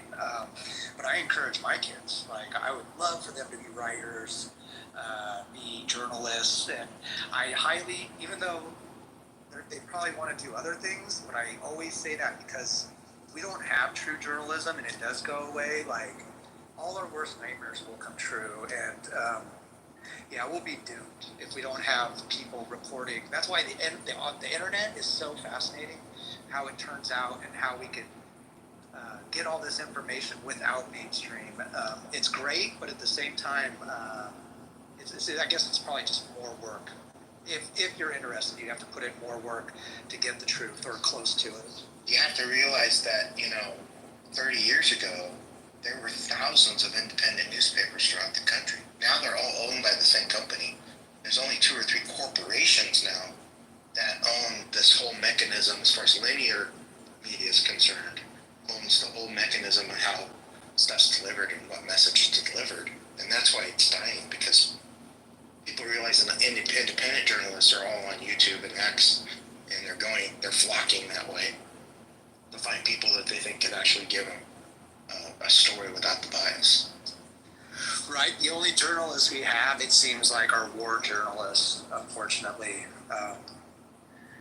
Yeah, I don't know. War journalism still seems to be the same, and you can't really change it. It's just too bad that all the other journalism's kind of, tossed in their towel, whatever, however you want to say it.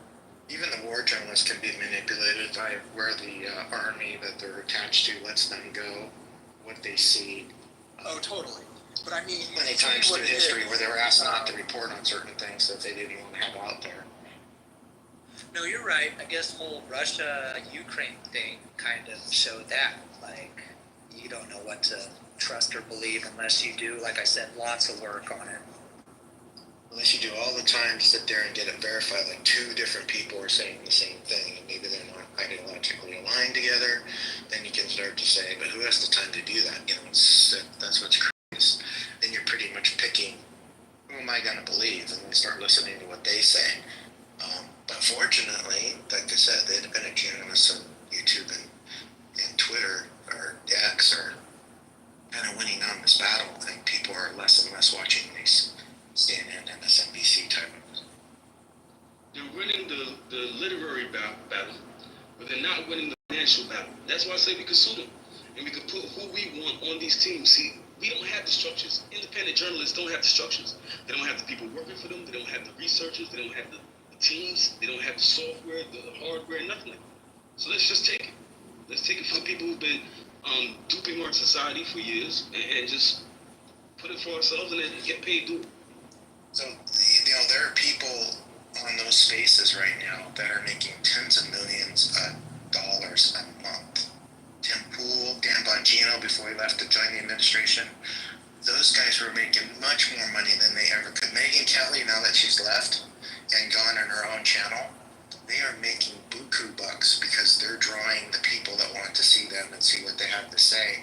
So they can make Rachel Maddow's $35 million for one day a week look kind of silly because they're making so much money hand over fist, just being in these other spaces. So they kind of say it's not the only way to go anymore. And once these ideological billionaires get tired of throwing money at CNN and MSNBC because they're not getting any viewership, that money's going to dry up. And we've seen that already because a lot of their talent that's been overpaid is starting to get fired. Yeah, we just have to, Mike, just go back to soapboxes and pamphlets. Keep it simple. What truly is scary is that this AI is getting to be so good that we're not going to be able to believe our lying eyes, because once they get the finalization of making sure that everybody's mouth movements are exactly synced, you're not going to know what was AI generated and what wasn't, and that is going to be really tough because they'll float somebody out. You know, most people read the headlines, they don't read the story. And a lot of these headlines are slanted, and when you start read the story in the 6th paragraph, you see the real truth of what's going on, but they just put the idea in the headline that's maybe totally opposite of the story, knowing that 95% of the people are going to read the headline and believe that's what the news is. Well, yeah, and most people know what they're looking for. So that right there, kind of, that's it. People know what they're looking for. If they don't see it, they'll go find it somewhere else, and they're almost led more than, Listening to the average American is a fucking retard, bro. Like, you gotta think, like, we are little needs who are informed and we know this shit. Like, we're a very, very small segment of the population. The average American is a fucking retard and will fall for that shit of a blind singer. You see these people that are motivated to go out to these protests, and when they get questioned by somebody, well, why are you here? They don't know. They just absolutely don't know. They can't, well, from the river to the sea, well, what's the river? They have no idea. They're just lemmings. You know, it's especially with the anti-two-way protests. Don't you ever watch those videos when the guys go up and start asking them, well, why are you not in support of this, or what are you looking to get accomplished here, and start asking, digging a little deeper, asking questions, and they're just fucking, it's just crickets, man. Then they get all pissed off and want to walk away from the camera. They're like, I'm fucking. Yeah, you get below the surface of what they're supposedly protesting, and they have absolutely no knowledge about it. Somebody told them to come out, or it was something to do. That's the problem with our culture, is that we have been granted so many conveniences. We have the ability to have clean water at our disposal, electricity at our disposal, hot water. I speak that as my hot water heater's broken. I'm getting a new one. But all of those things, a lot of people in the rest of the world wake up and they've got to first think about their security. Is something going to kill me today? They got to think about, am I going to eat today? Can I procure something to eat? They have third world problems. Exactly. And, we have so much free time that we're allowed this ability to stare at our navels and start complaining about who gets to use what bathroom. And the rest of the world looks at us and goes, what the fuck are you guys thinking? Yeah, I'm about to whip my water heater. Since you said that, I'm going to stop procrastinating, because I got the whip for it and all the stuff to clean it out, and I'm going to do that because I don't want to have to replace my water heater.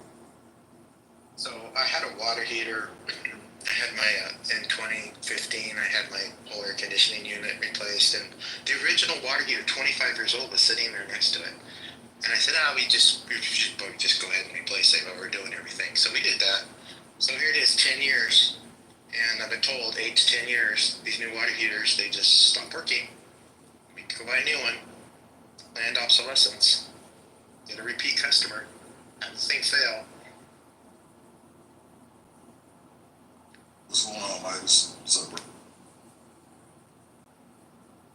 Chillin', brother. Can't complain, man. Just here listening.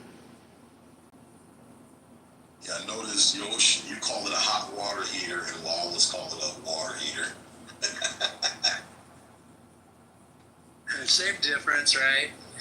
I think he's correct, because it makes a lot of water. It's 112 here where I live right now, so the water coming out, even though the water heater is inoperable, it's still pretty warm. Okay, so then, yeah, he technically has it. Yeah, that was my ex-brother-in-law. He's a freaking plumber and electrician trade dude. And I used to say hot water heater was like, dude, he's like, the water's not hot. It's just a water heater.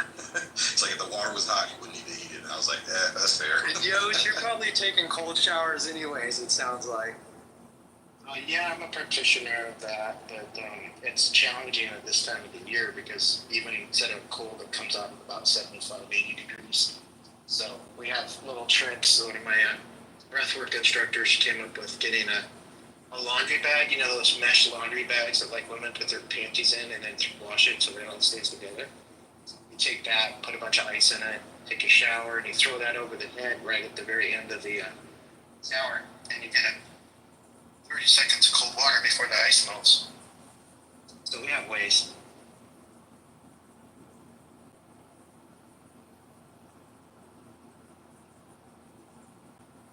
think that was too weird for anybody to respond, bro.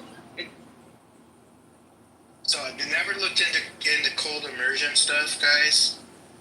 There's so much research that's been coming out talking about how beneficial it is for your body. It takes down all your inflammation. If you look at some of the, like the Scandinavian countries, they'll build a dock out over the water and then they'll put a sauna there. And the dudes will go in their sauna and then they'll jump out and jump into the freezing lake. And when you put your body in cold, you have this thing called the vagus nerve, which goes through your entire body. It resets that. And taking inflammation out of your body can be very helpful. So there's just a lot of benefits to it. And you don't have to be as extreme to jump into a 34-degree cold plunge. If you just turn your water to the cold at the end of your shower, after you're done doing whatever you're doing, you turn it there and just rotate your body. You don't have to put your head in for 30 seconds. You'll get the benefits of doing a cold plunge out doing that. How funny, as teenagers, we would go in the sauna and then we would do the plunges. We would do it multiple times a night sometimes. And I never knew the benefits of it until like my adulthood. But yeah, like I want to build a sauna and I'm going to put it closer to the lake so you don't have to walk so far when you want to jump off, into the lake.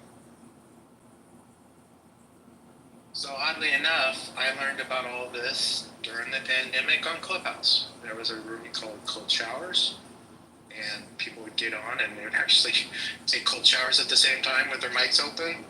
And then that led to one of my friends now, Miles Lucas, who's a jiu-jitsu professor and a level 2 Wim Hof instructor who trains with Wim Hof himself, who's the OG, the brought about a lot of the techniques that people use as far as breath work and cold immersion.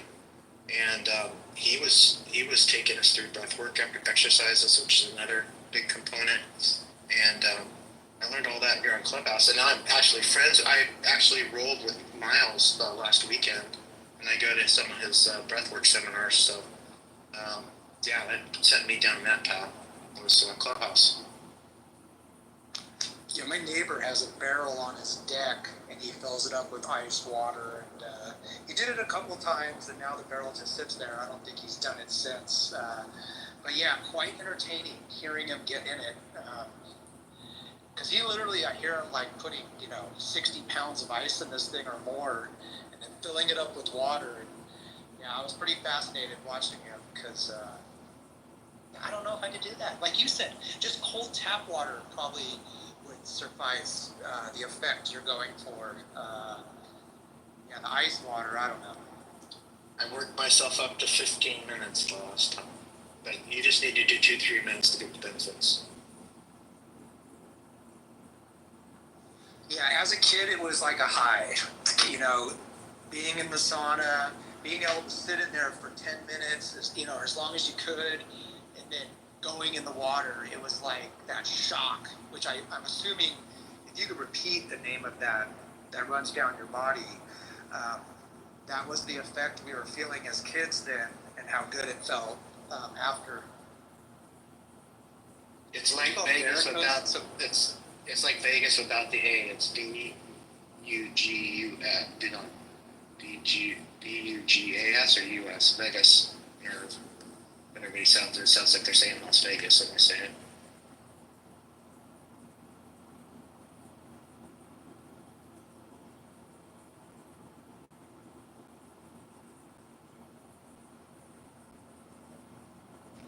Yeah, and we talked earlier too about fasting and diet. I think it was before you came in, Yosh, and how beneficial fasting is to purifying your body and cleansing it.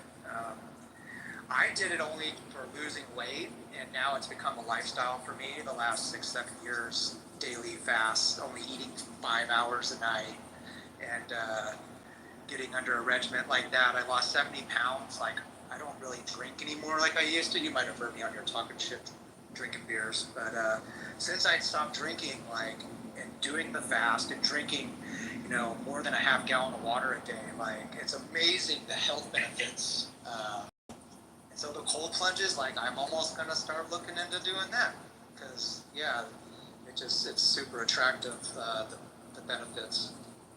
I've been intermittent fasting for about 6 years now. I don't do anything from midnight till at least noon. If I can go to 2 o'clock, I'll do that, depending on what's going on with the day. But I have 2 cups of coffee in the morning. Other than that, I don't take anything until the afternoon, and that's been very helpful. Yeah, I'm 9 p.m. till 3 p.m. I don't do anything except for, like you said, 2 cups of coffee, pure, and water. And and I'm a laborer, so I'm constantly going through lots of calories every day, sweating, so water's important. But my wife's like, how do you even do that? How do you extend that many calories? And you know what? I take in probably 3,000 calories a night, but that's it. And I tell her, oh, well, that lasts me to the next day. And she goes, it doesn't work like that. I said, well, it must work like that because I'm not getting headaches, I'm not getting nauseous, I'm not having these issues people get who are used to eating 3 meals a day, you know. Well, you think about it, us as a species, hunter-gatherers, we were never guaranteed to eat every day, not specifically 3 meals a day. So our bodies are kind of set up to have periods where we don't take anything in. And, when I was really getting into that, when I was getting really disciplined, I was getting to the point where I was doing 24-hour fasts. I got friends that do 3-day fasts a lot, like once a month. So see, I want to push it. And they're training jiu-jitsu at the same time. Nice. So it can be done, and it's amazing now if you don't answer that call of, I want a snack on something, how it goes away. And then 2 hours later, you're like, oh yeah, I was hungry a while ago. No. Yeah, and most people are just thirsty. And that's how I disciplined myself, having, I need my snack now, I just drink water. And you know what? Before this, most of the time I was just thirsty. And now I'm finding myself drinking, I want to say almost a gallon a day because of how active I am. But yeah, food is energy and it shouldn't be overconsumed. Yeah. Welcome, Kirsch.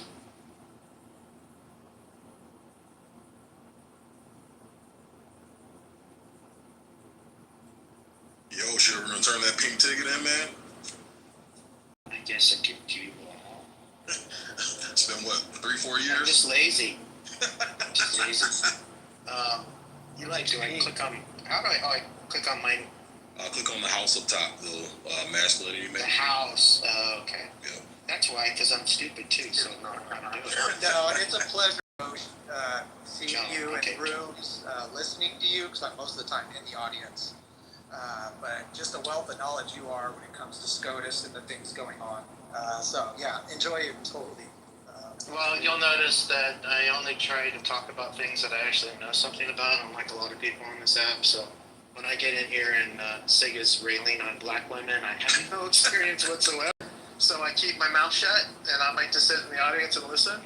But on a lot of these topics, I have absolutely no experience. I am a pseudo-minority living in this country, been married, been with the same woman for 42 years, no divorces or anything like that. So there's a whole bunch of subjects that you guys hit that I have no experience with whatsoever.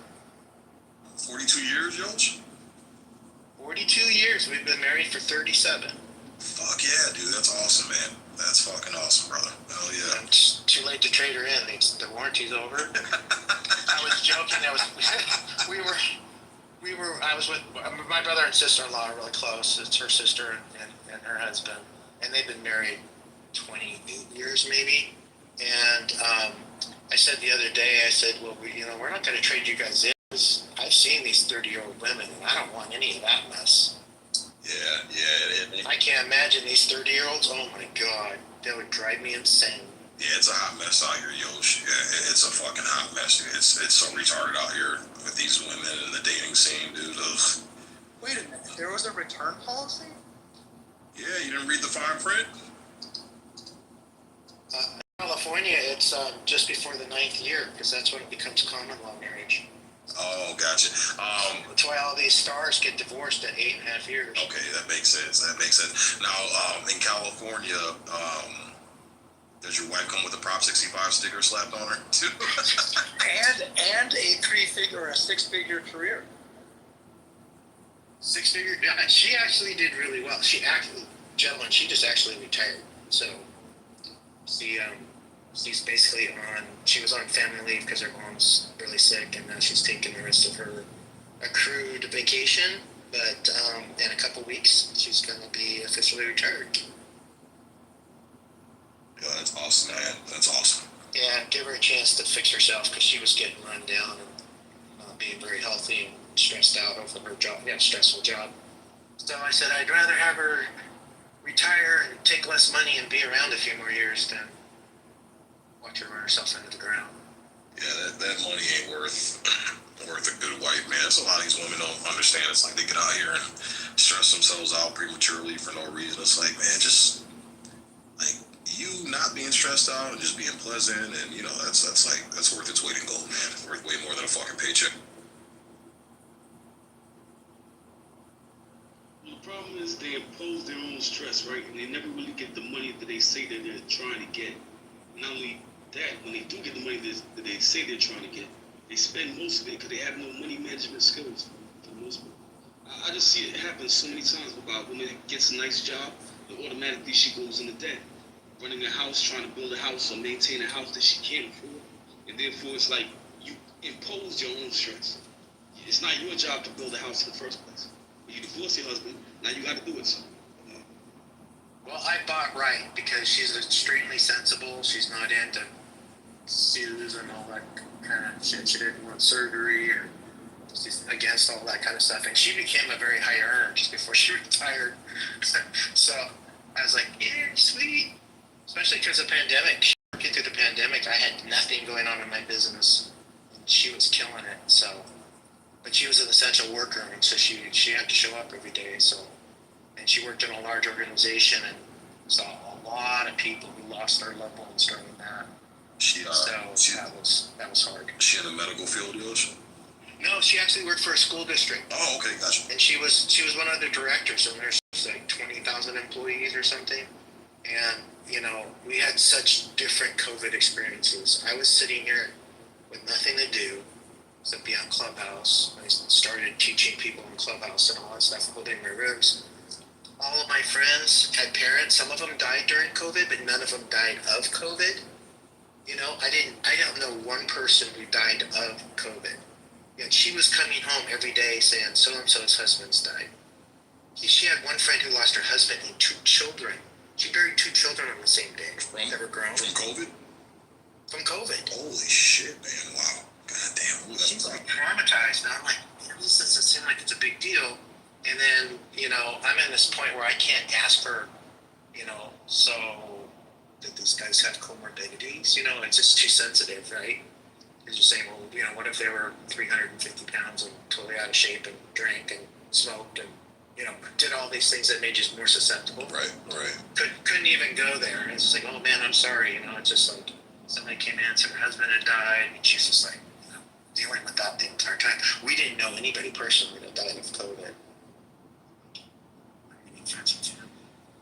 But she had all this external experience of people that she was going to work with that was affecting them.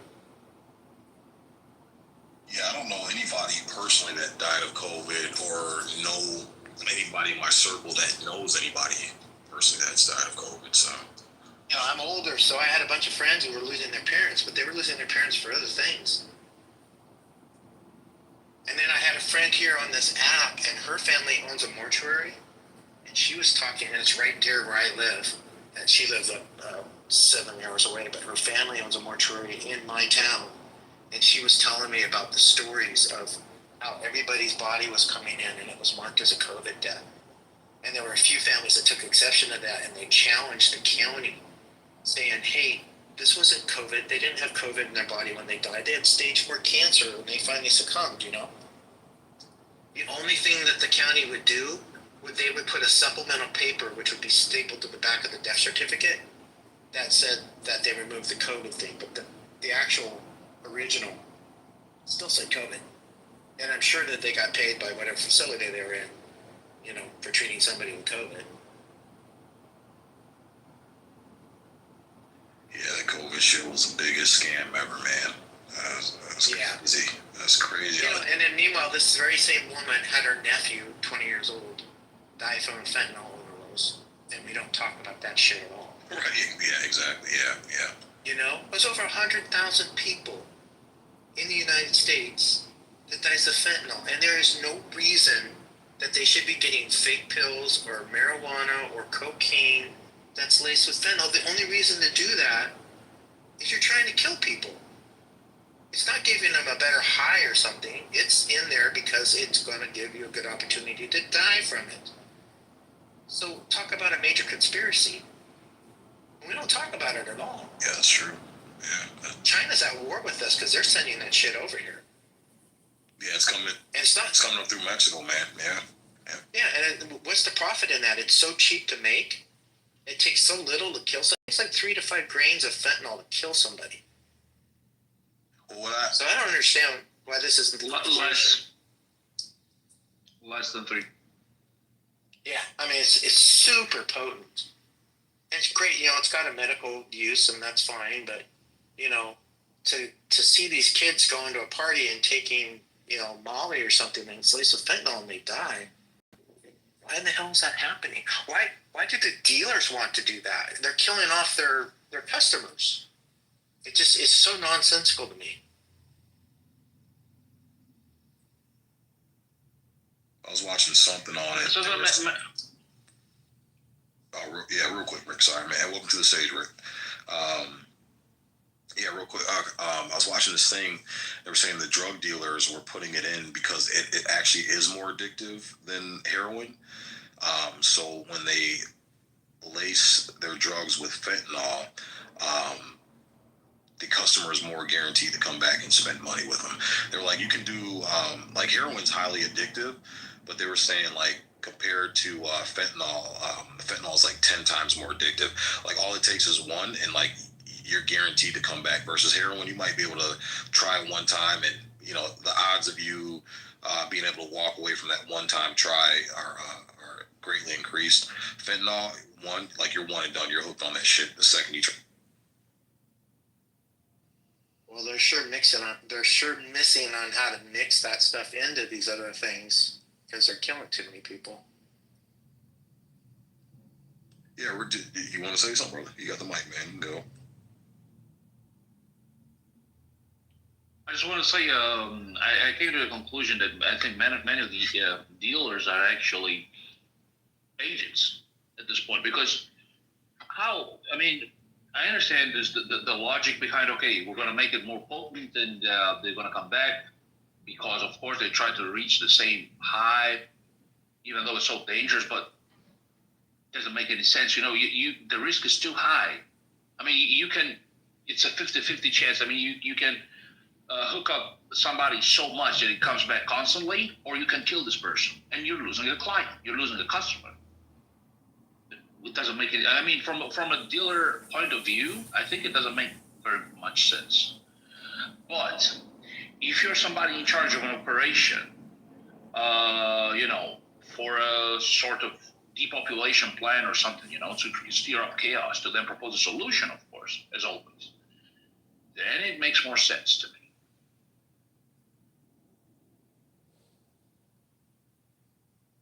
Yeah, I wonder what the ratio is for customers they actually kill to how many customers they get addicted, you know, and start bringing them more money. Well, because it doesn't make any sense. Like if I try to put myself in their shoes, like I would not sell something as potent, but that gives me that will give me as some sort of continuity with the customer. Yeah, and I'm not going to kill the customer. Why killing the customer? You know, from a money point of view, I don't understand it. Yeah. So you might have hit on it. Maybe, you know, from a numbers perspective, it's a small part of their quote unquote clientele, and so they're just taken as acceptable losses, and they just don't give a fuck. Yeah. It's probably what it is. Yeah. Pretty sick shit, man. I hope there's karma and hell for some of these people. Yeah, my wife's cousin, He just passed away 2 months ago. He OD'd on that shit. He was taking the what's that horse tranquilizer? Oh, ketamine. Yeah, he was doing ketamine, man, and that shit was laced with fentanyl, man. Got him. Died in his sleep. And his fucking 14-year-old son found him dead in fucking bed, man. That's crazy world. Sorry to hear that, man. So sorry to hear that. Yeah, and this kid, I mean, he was a big time DJ in Detroit, man. Promoted a lot of festivals, DJ'd a lot of big festivals and events. He's a really well known DJ and entertainer in Detroit, man. And like, we had we went to his funeral. They had it at his mom's house, her aunt, and I shit you not, man, it was like 450 people showed up to this house to pay homage to this kid. They had people flying in from the UK and shit, other DJs and producers, and like it was mad crazy, man. But the drugs in that entertainment music scene, man, it's huge. I didn't even realize it because I've been out of the game for so long. But yeah, dude, the level of drugs and the type of drugs these kids are using, it's like, man, when I was in it, like everybody was just smoking weed. Like, all you did was drink and smoke weed. That was it, man. But they got ketamine and shrooms and all this crazy shit they're doing now. Sig's so old he used to scratch on real record. That is true, yeah, that is true. That's actually I still DJ on records, man. Yeah, I still use records. I don't use that fake press button. Where are a lot of the drugs coming from, though? Is it in-house, made in-house or something? Mexico. And like Yo said, the fentanyl, a lot of it is China's producing a lot of that shit, and then they ship it out to Mexico, and then the cartels batch it up, cook it up, and then they send it up through the southern border in bulk, and then the dealers here, they cut it up. And they cut it up even more so their product goes further. When they're getting some of these busts and coming across the border, and they're saying there was enough fentanyl in one bust to kill every American. Yeah, yep. 335 million people. Do you think that China should be putting restrictions on how much of that they produce, trying to constrict the flow of it and making sure it just goes to medical places? So do you think people, the way you guys made it sound, right, fentanyl, it sounds like something that someone would use if they're suicidal. Do you think that people are not using it? Most of the people that OD are buying something else that's laced with fentanyl, and they don't realize how powerful it is, and they OD because they don't realize that whatever their drug of choice is has been cut with it. How can you even cut something like this? I don't know. It's in the micrograms. I don't know. I just know that people are dying. No, but it's wrong. Yeah.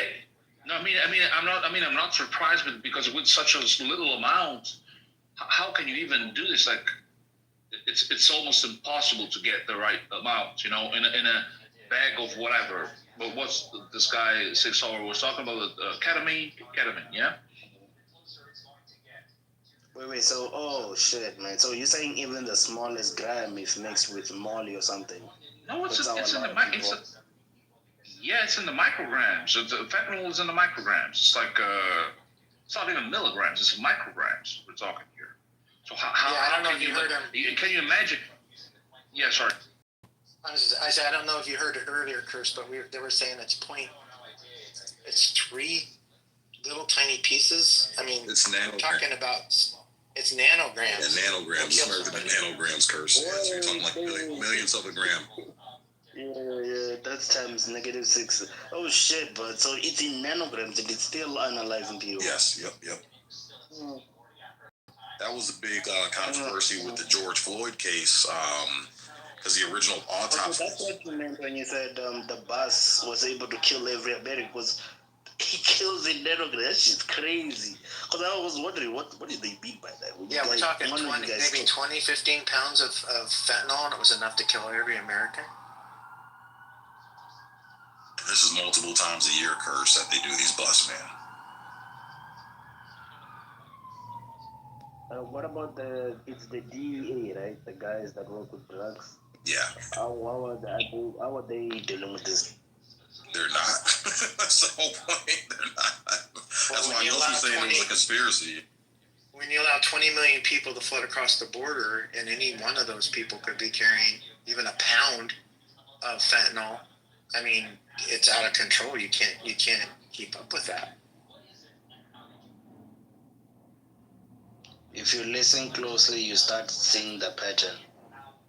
Someone once said that to me last. I think I saw not someone at TikTok saying something like that, because I know something similar is happening here.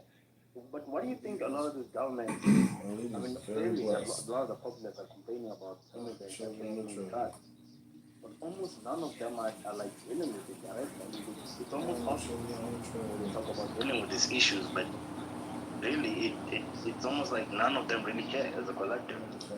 You know. You know, the problem with the, let's say, with Western people, for the elites, is that we have rights, that we complain, that we need to vote, that we need this and we need that. The type of world that they're picturing, let's say after 2030, when everything allegedly should be digitalized and everything, it's not a democratic situation. So I think they have a big problem with the people from the Western world that do have all of these rights and all of this Western style of living. So they have to depopulate a little bit, more than a little bit. And all methods are valuable. Let's say all methods are, you can use propaganda, you can use LGBT, you can use drugs, you confuse the youth, you do all this crazy stuff and to reach the goal. And I think they're going to be successful. Let's say in 10 years, I think they're going to be successful. Oh, your microphone is really low, Curse. We can't hear you, brother. Oh, sorry. Curse, Yosh, you said it was you. Sorry, it was you sick, right? About how they're allowing so many immigrants to pass through. So you think that all ICE busting those Cuban thing and whatever, it's just all play, and they're just gonna come back and maybe one of them will have drugs or something? But the way it sounds, I'll be honest with you, you guys it's almost sounds scary, right? It's like you're saying something. You know, we're in the Biden administration. They're getting 1,500 to 3,000 stops a day. Now it's under 90. So we don't have the problem with the drugs as much coming across the border.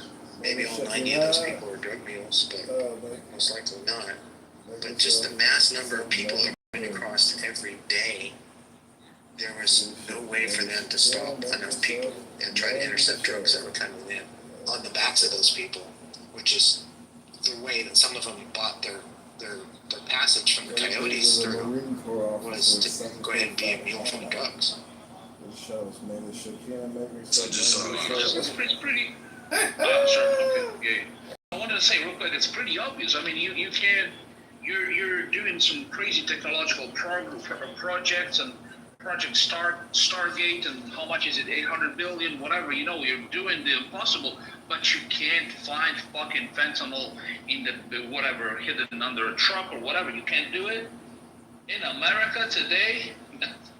You're letting the stuff in because you need to fabricate crisis to then propose a solution and change the whole situation. So every method is allowed, let's say. Yeah, I just asked ChatGPT about the fentanyl deaths in the last 5 years. So last 5 years, you had roughly 312,000 fentanyl deaths. That's 1% of the population in half a decade that has died off because of fucking fentanyl. That's fucking crazy. Fucking crazy. Yeah, tell me that's not a declaration of war. If China's feeding us that shit, that's an act of war. So you don't think your government is in it? You just think it's just the Chinese? I mean, that's why I kept asking you that question. Well, unfortunately, we found this out during COVID. We don't make any pharmaceuticals in this country. We had a pretty thriving pharmaceutical manufacturing business in Puerto Rico, but during George W.'s term, they found out there was a lot of corruption and stuff going on there, so they shut it all down. So what that left us was is that all the pharmaceutical manufacturing then was coming from China, and a lot of the PPE was coming from China. So when we locked down the entire world, and the United States was looking for PPE, and they were looking for the pharmaceuticals that we needed, we were at the total beck and call of what China wanted to do with us. By pharmaceuticals, you're talking about, are you including generic? I'm talking everything from penicillin to vectormycin to, we didn't make anything. Aspirin. Well, that's strange, eh? Well, don't you find that that's strange? I mean, you've been, China has always been somebody who was. But that's a direct effect of the environmentalist movement, because they made it so hard to produce anything in this country that all these pharmaceutical companies fled to places where they could get it made cheaper and where they could have it without all these restrictions that drove the cost of producing those pharmaceuticals up. Yeah, I hear what you're saying, but don't you wonder why use your adversary though? I hear what you're saying. China is? No, why import drugs specifically, or put yourself in a position where you import drugs from someone who potentially you see as your enemy in the future? Oh, that's the question everybody started to ask when we realized, we've outsourced all of this stuff, and if there's some kind of a major beef, China could just decide to not give us any drugs, and then what would we do? I mean, we found out the same thing with, we outsource a lot of the parts that are in our military and our planes and things. If we can't fully produce it ourselves, and there's some kind of big, international brouhaha, and countries decide that they're not going to supply us with the things that we need to keep our stuff flying, what are we going to do? It was one of the biggest reasons that we won World War II is that we were self-sufficient and we could do our own production, and we outproduced Japan, who didn't have any resources. We outlasted Germany, and we just were able to keep that machine going and keep putting out thousands and thousands of planes and replenishing the ones that we lost, where they started to get into finite resources. We also had all kinds of people to draw from. At the end of the war, Japan was barely training their pilots how to fly and just telling them to go crash into the boats, because they just didn't have anybody with any skill, or they didn't have anybody to draw from. In Germany, they had 12-year-old boys on the line and 70, 80-year-old men on the line, because they'd gone through all the military-age people. And it was their last ditch effort to try to keep an offensive going, or a defense going, or whatever point in the war they were at. But that's, we just thankfully have so many natural resources and so many people to draw from that we were able to create our own war machine and keep it going until we could get rid of our adversaries. So hear me out on this. Supposedly today in China is the adversary, right? All right. So but tell me how actually both Europe, I'm in Europe, okay, I'm Italian, I'm in Italy. Europe and America are somehow using the same method, or trying to impose slowly but surely the same method that the social credit system that they're using in China basically on us too, right? With CBDCs, with Internet of Things, digitalizing everything. So, but supposedly these people, they're our enemies, meaning we don't share the same values. Yes, supposedly, but eventually we're doing the same. So no wonder today we see some sort of denied but factual collaboration between the US and Europe with China regarding supplies, regarding, as you said, PPIs, medical gear, medical stuff, pharmaceuticals, raw powders and everything, because of course they're in bed together. They've used China for so many years as a testing ground for the social credit system and see if it worked or not. And they see that it's properly working. The control grid is actually in place and is 101% working. And now they want to propose the same here in Europe and in America. So this whole narrative, I think, of who is against who, I think it's too surface level. I mean, we have to dig a little deeper, I think, in my view. I mean, there can be more than one war front, right? I mean, we could have a country that's flooding our borders with drugs that are killing about hundreds of thousands of Americans. And we also could have people that are here that have different ideology trying to work their way into positions of power to where they can influence which way the country goes and what we start accepting as norms that are going to degrade our ability to control ourselves, control our population. There's a major brainworm that's been into a lot of Americans' heads, and they're believing a lot of stuff that hasn't worked. Somebody said it great the other day. I can't remember who was it that attributed this to them. They said that last 100 years, socialism and fascism killed 100 million people. And somehow the hubris of current Marxist or communist is that, well, they didn't do it right. We're going to do it right this time, and it's not going to get out of control, which it gets out of control every single time. Because it's counterfactual. I mean, Marxism and socialism, they try to propose something that is pragmatically unfeasible. It's impossible to do this. But you see, today we have, let's say, a conversion of two things: methods that were taken from fascism in Italy through Mussolini, and through Hitler, and socialism and communism through whatever USSR style of doing things. Yes, because basically, so you see the implementation of certain technologies toward social engineering. Yeah. So as we like what they have in China with the social credit score system, you're using technologies to basically shut people down, to impose a certain way to do things in society. You can close people's bank account, you can do whatever to people if you control them digitally. And I think this is the last resort. It's like a nightmarish type of situation, and it's the wet dream of a tyrant, basically. And again, I want to stress this because this is crazy. Like, there is a narrative for people to view China, Russia, all the forces from the East as the evil forces. We have to fight them, but somehow we're doing the same. How is it possible? Like, you're telling me these people are our enemies, but you have these projects like Project Stargate. It demands basically everything to artificial intelligence. You digitalize everything. You control society through digital means, ruled by AI. Like in China, you're doing the same. How are these people my enemy? You are my fucking enemy. Your own government is the enemy, not these people. As I said, you could be attacked from multiple fronts. And everybody in this room, listen to this carefully. When everybody starts talking about U.S. going to digital currency, oppose that with everything you have. Because just as he said, if it's all digital, whoever's in power can decide that they don't like Joe B one day and just turn off all their accounts. Trudeau did that during the trucker protest.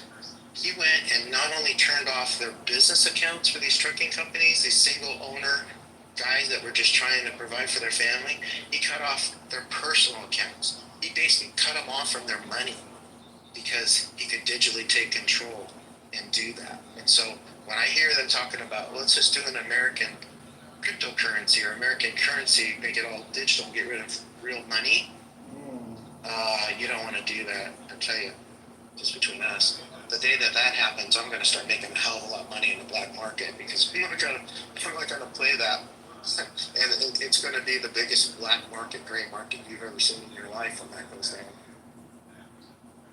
In Russia, they have a system. It's called Gosuslugia. They use this system to basically, it's like it takes into consideration your SIM card, your residency, your taxes, everything. Like basically like the social credit score in China. And specifically, this is just because my girlfriend, she's from Kazakhstan, but at the time, in this moment, she lives in St. Petersburg. Yeah, So she was telling me the other day, like she received a message on this application that basically she had to go to the government building, basically to give her biometric data, so voice, face, digits, everything. So basically, everything except a retina scan, everything except the blood sample, let's say. And if you refuse to do this, they block your SIM card, they block your bank account. You can't do nothing. Yeah, this is in Russia. So even for people who view, because maybe not you in this room, but a lot of people they see Putin like the savior, because he's opposing the crazy West and this and that, the degeneracy in this world, through the Orthodox Church and everything. No, they're all the same. Okay, they're all the freaking same. It's just a geographical difference, let's say, but they're planning to do the same move.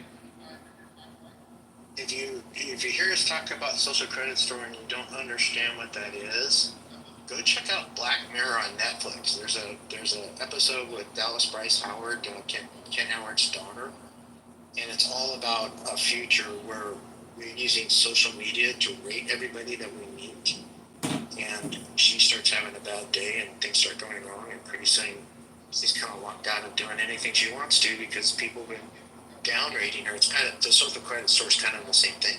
If you don't behave the way that the government wants you to behave, they start down rating you to the point where you can't do it. Yeah, I was watching this special that was explaining some of the things they were showing in China through the WeChat app. I don't know if you guys know what WeChat is, but it's pretty much the government-sponsored app where you do all your banking, your social media, all your healthcare, all your phone calls, your messaging, like everything's in this one app, and the government monitors it and controls it. China's been putting up. China has the most security cameras, like public security cameras, government-owned security cameras, publicly placed all over the place compared to any other country. And even small businesses, like private businesses that have security cameras, the government mandates that they allow the government to tap into that footage, to tap into those cameras at any time.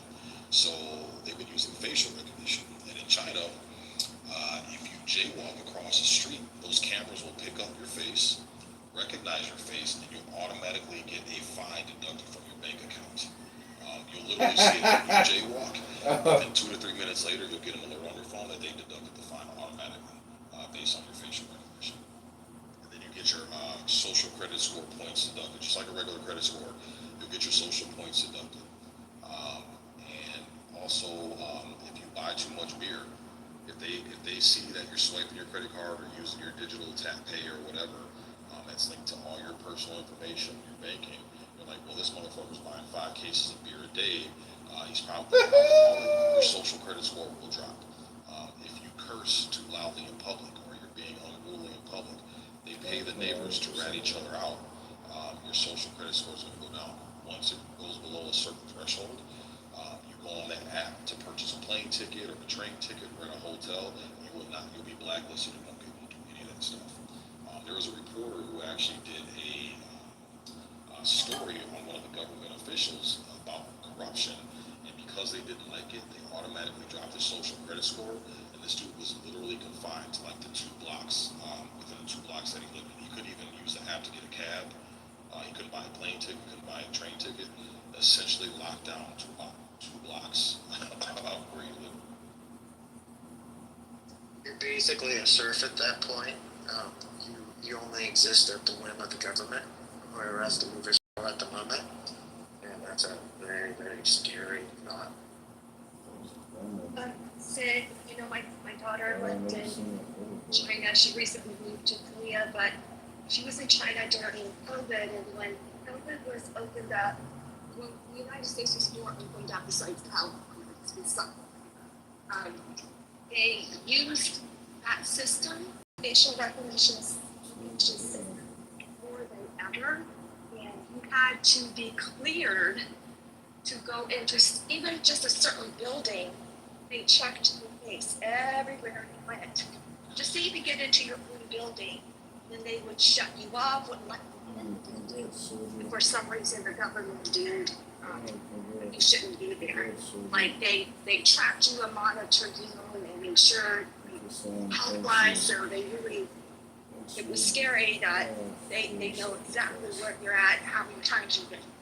Sorry.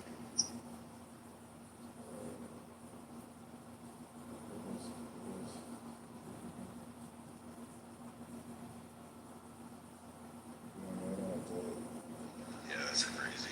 Yeah. Saying they're trying to push that shit in the States, man. You know, they're relying on everybody being deaf, blind, and dumb, and relying on technology. And, you know, that's a big point of selling everybody convenience. They market everything as convenience. So everybody's like, oh, it makes life easier, it makes life easier. No, that convenience is for the purpose of getting everything into their grasp. So grasp with it. That way they can control you, control your assets, control your finances, your money, property. Same thing you were talking about the digital currency. They want to get everybody off of fiat currency, off of gold, off of silver, off of anything that has any tangible, that can be backed tangibly. They want to get everybody off of that. And imagine how scary that would be. We got all digital currency. The anthrax vaccines may have caused her some problems. Or she's just a jarhead.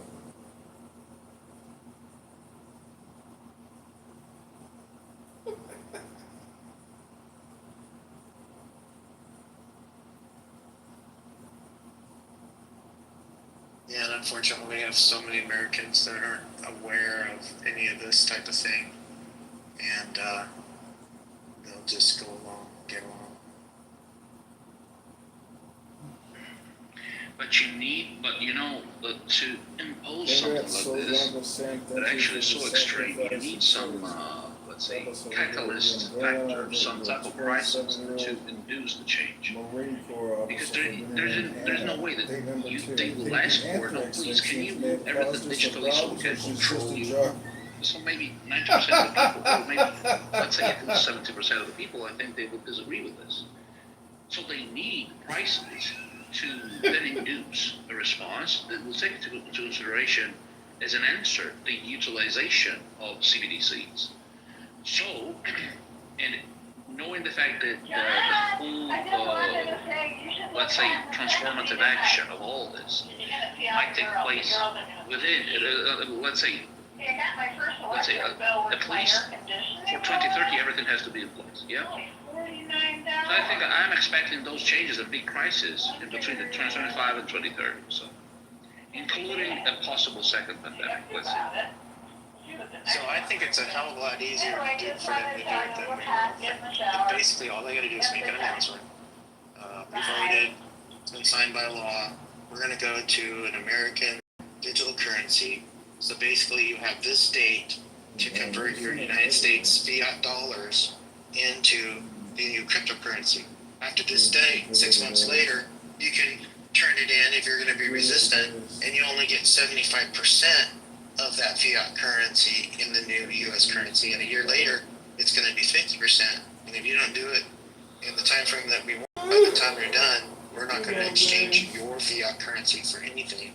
And it's going to be non-negotiable in any place in the United States other than some kind of black or gray market.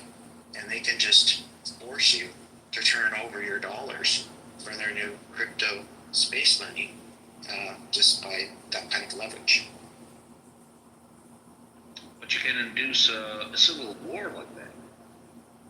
Because, how you know, it's not something like that. Can you motivate enough people to get upset about that when we have generations of people that have grown up in the digital age and everything they do is on their phone? I mean, like, oh, I don't care, that's just easier. I do that with Apple Pay anyway. That is also true, yeah. When they were doing the Hong Kong protests, the CCP got China to deactivate the airdrop feature on the iPhones because that's how they were sending each other information on where to protest, how to protest, setting up the demonstrations.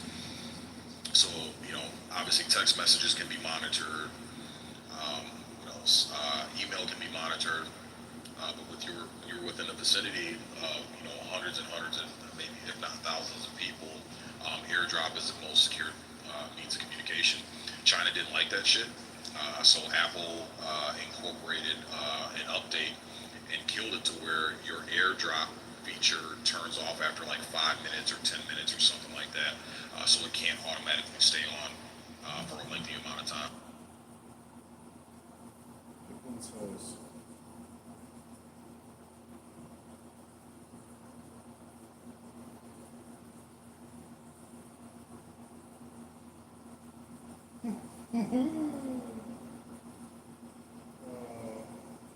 Okay, I'm getting depressed. Change the subject, sir. I think about this stuff and it is just a little scary, and I'm kind of glad I'm older, so maybe I'll time out before this thing comes to pass. Be somebody else's problem. What do you think about I mean, it's very exciting, actually. When you think about it, think about our phones, our cell phones, how many visible updates we've had, think about where cell phones were 10 years ago compared to where they're at now. Everybody thinks the waterproofing of the phones, the fingerprints, the cameras, the retinal scanners, the face ID, 3D facial recognition. Everybody thinks that's for, secure. So if you lose your phone, no one can get your phone. If you think about it, remember, it used to be bad, 10 years ago, you could pop the battery out of your phone and swap it out with a new battery. All of a sudden, all the phones are sealed. The batteries are sealed. Why is that? Well, if you think about it, when you shut your phone off and you take the battery out, there's absolutely no power going to that phone, so nothing inside internally can work. Well, when you seal the batteries in, you can hold that button down and shut the phone off, but that's a soft power down. That phone can still be working in the background.